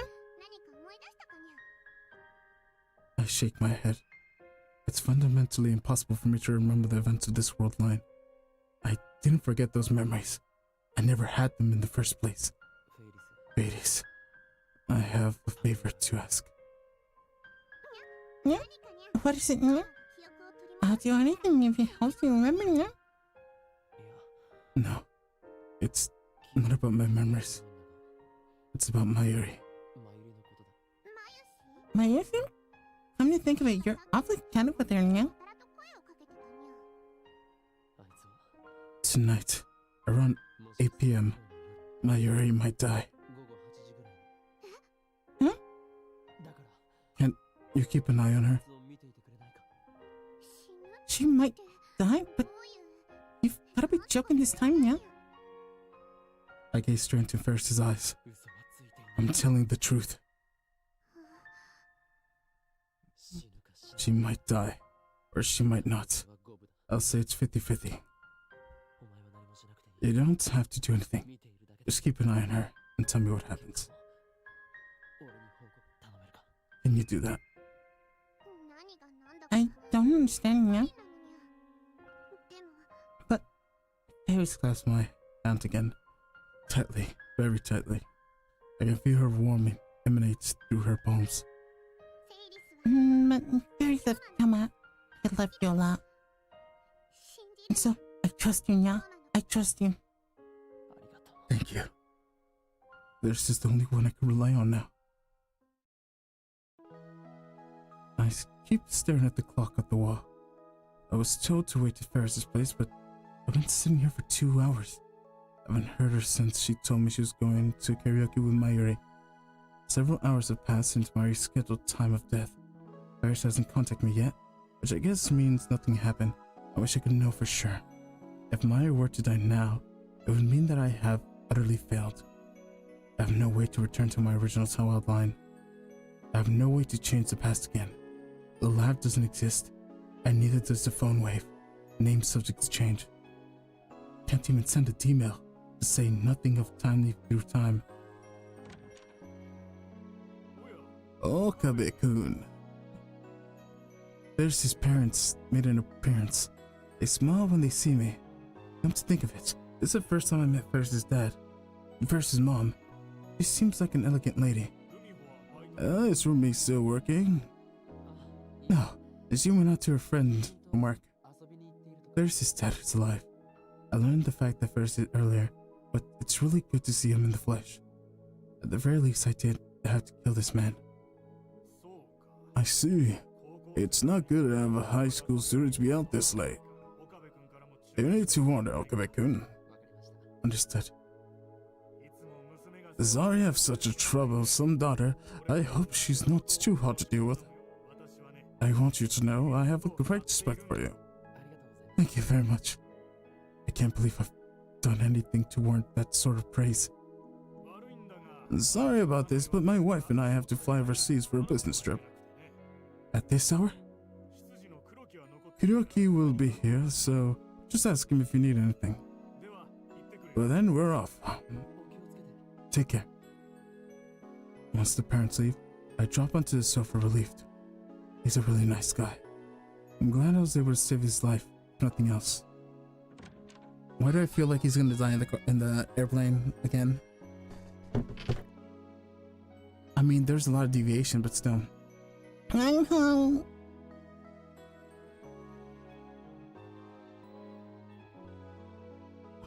So, they were in the Alpha world line. We're trying to get to the Beta world line, and we're now in the Sigma world line. Or is it the Omega world line? I don't know. We're in a different world line. Let me search it up. Alpha is 1, Beta is 2. What is 0?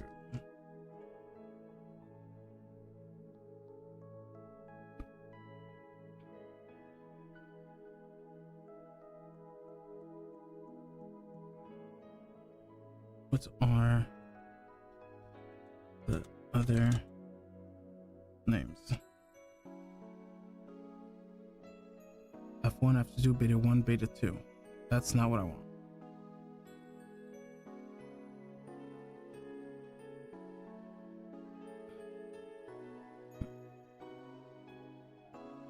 No, like.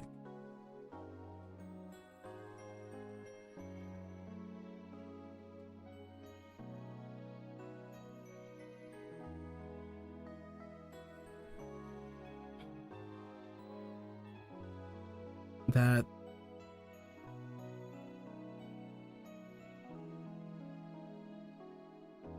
Zeta, Oro, Kappa, Delta, Mu. Yeah, it'd be Sigma because it looks like a little 0. Yeah. So we're in the Sigma timeline. It makes sense. Because fucking Okabe is a fucking Sigma in this fucking world line. He's a fucking normie.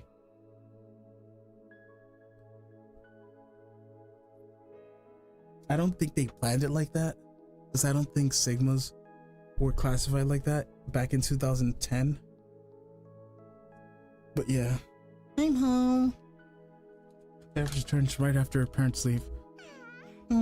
Thanks was fun. Ladies, why didn't you contact me? What happened to Mayuri? Concerning my voice though, I can tell from her expression that everything is okay. I won the bet. Nothing happened to Mayuri. We sang anime songs for 2 hours and took her home, yeah. I was such a dummy, yeah. I think I might have raised some Yuri flags, yeah. I see. Mayuri's still alive. There's Ferris's dad. I have lost much. But as long as they're safe, I can accept my fate. I don't know what would happen to Suzu's dream or the future, but there's nothing I can do for now. Everything is fine. The world line is my home now. I'm gonna make my life here. I no longer have the lab of my friends, but I do have Ferris. I'm not alone. I'm so relieved to have finally achieved my goals, that my body's fatigued catches up with me all at once. I slide down on the sofa and close my eyes. Yoma, are you gonna sleep now? Yeah, let me just rest a bit. I have plenty of time to think about the future. After all, I have nothing left to fear. Why do I feel like she's gonna go yonder and try to kill me? Next turn, your move, yeah?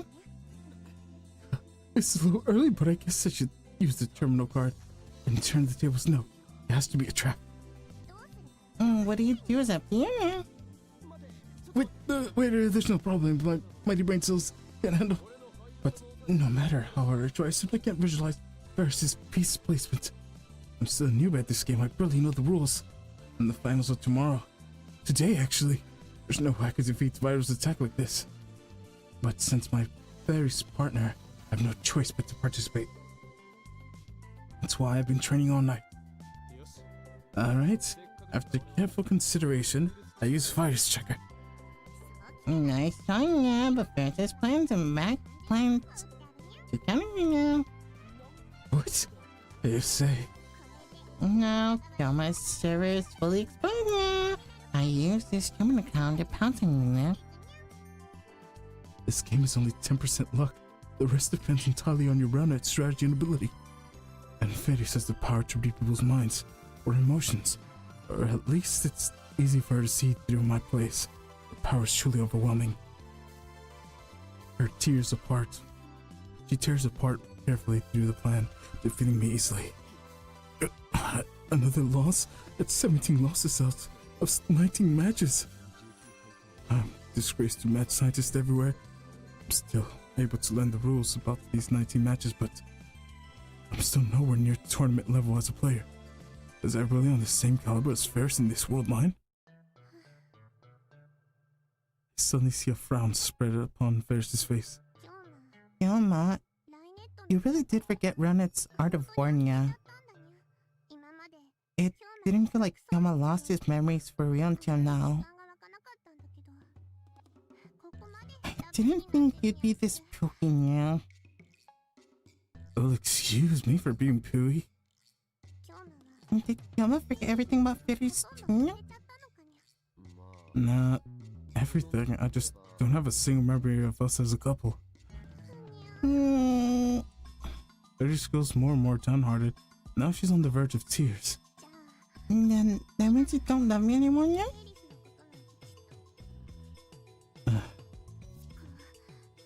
There's only one thing to do. Varys suddenly attacks with both fists clenched. But your body remembering you.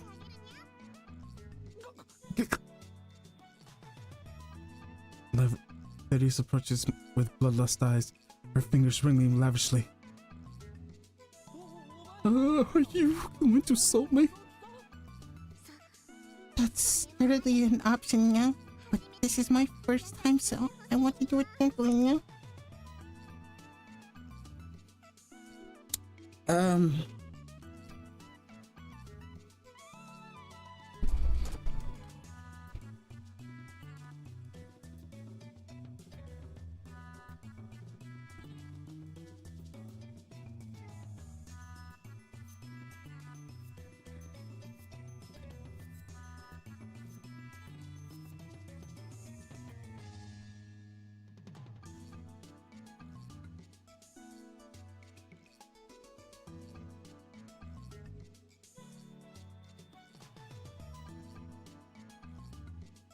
Good. Okay. That's turning up now. This is my first time, so I want to do it gently now. Calm down. If it's the first time, then how the hell will my body remember it? Yeah, no. Suddenly, Varys gets on all fours. She raises her back a little, exactly like a cat ready to pounce. Papa and Mama went overseas now. Rookie's gone home too now. We have the whole apartment to ourselves now.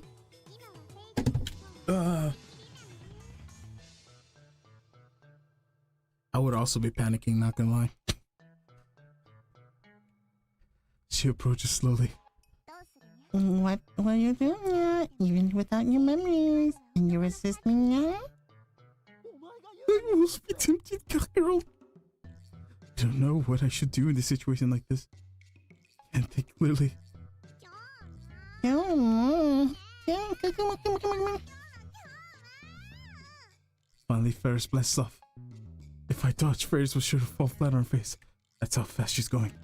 To prevent that, I catch her in my arms.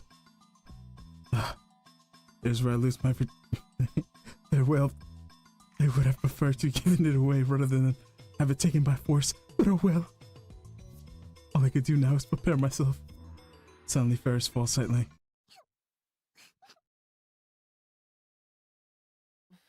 Ladies? When I look down, she's pressing her face against my chest, muffles her sobs. Do you not remember? It's so much now. And person I knew became someone I don't know. I can remember things we did together from before, but I have no recollection. I can bring those memories back. I hurt so much, I wish I lost my memory soon. Ferris' words hit me like a bow. I feel exactly the same way. The Ferris I knew is gone forever. So are Mairi, Daru, Kirisu. This world line closely resembles mine. Nothing is missing, but everything has changed. My memories seem real, and I know that they are. But with no one else to share them, they might as well be a dream. I'm all alone in this world, alienated, isolated. My friends will never remember me. The events of my memories never happened. But this, I gently embrace Ferris' small head. And this is my choice. Your choice? Yeah, the path I chose. So that neither Mairi nor Ferris' dad would die. I won the bet. In return, I have to live with this loneliness, this isolation. Nothing is free. Everything has a price. I sacrificed Suzuha's memories to save Mairi. That's what Suzuha wanted. It's only fair that I give up something myself. So, I'm okay with this. Because objectively speaking, I reached my goal. I'm okay. I'm glad to have you, Ferris. I want you to know that. Maria and Daru are strangers now. Ferris has probably returned to America. Without Ferris, without her affection, I don't know what I would have done. I don't remember falling in love.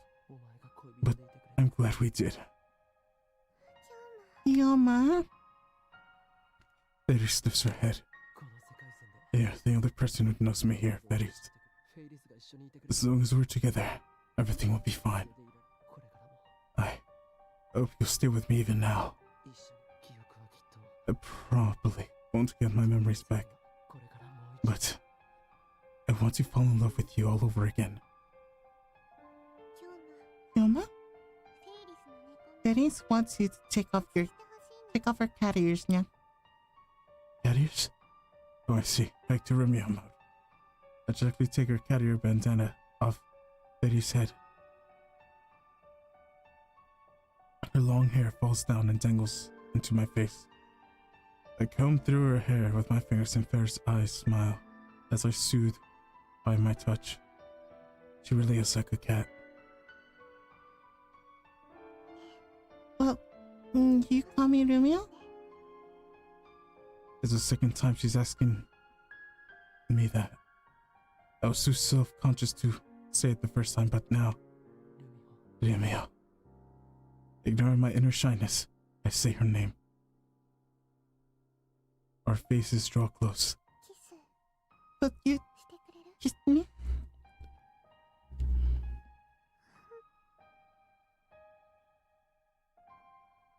With difficulty, we exchange a kiss, like hummingbirds pecking at nectar. When Ferris smiles slowly, her smile, her lingering tears, her everything is awfully cute. My prince, you know? This is the second time she's told me that. I enter with tingling in my body. Is it okay if I still love you? Yeah. Yeah. I can no longer return to my original world line. I don't intend to either.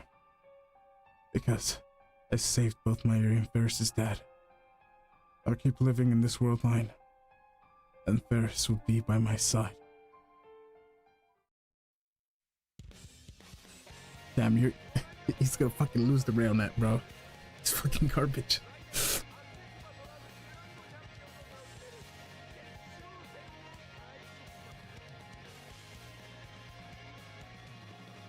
Thanks for waiting, everyone. It's very...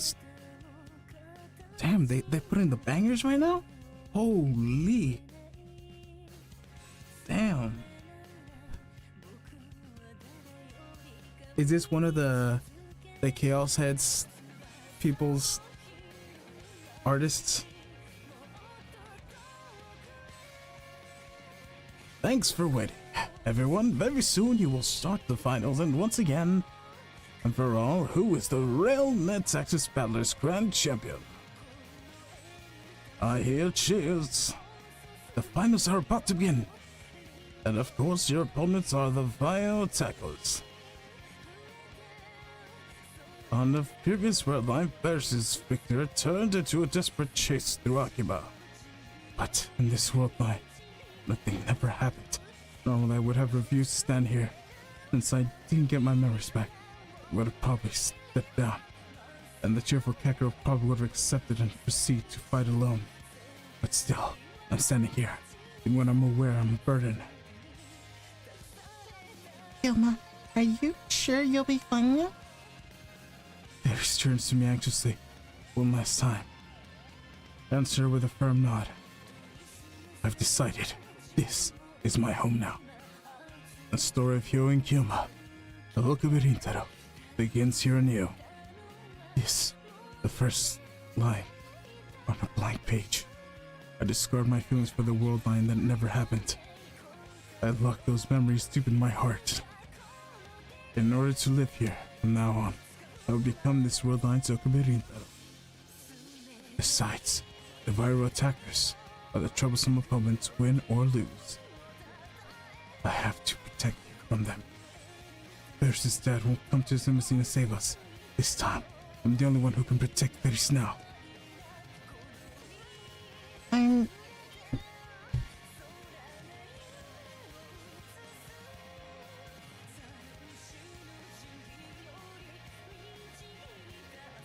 Is that really the music they put right now?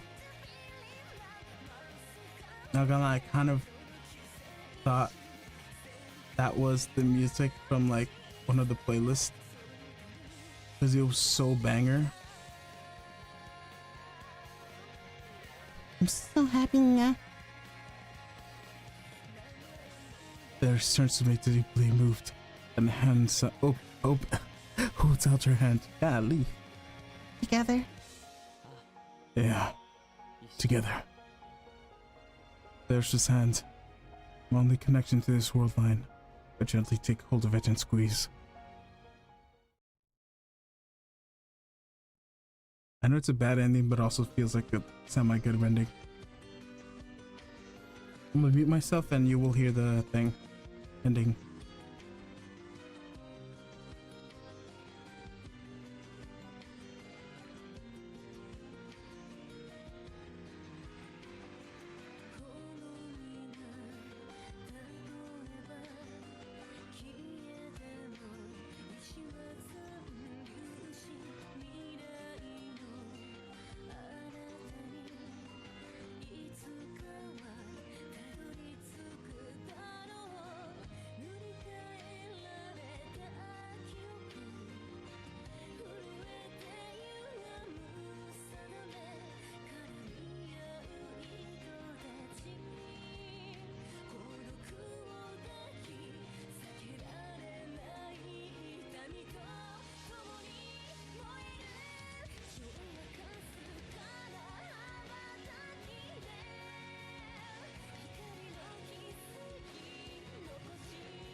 Sorry, I literally left because I thought it was gonna take a while. All right, isolated Jamil's view.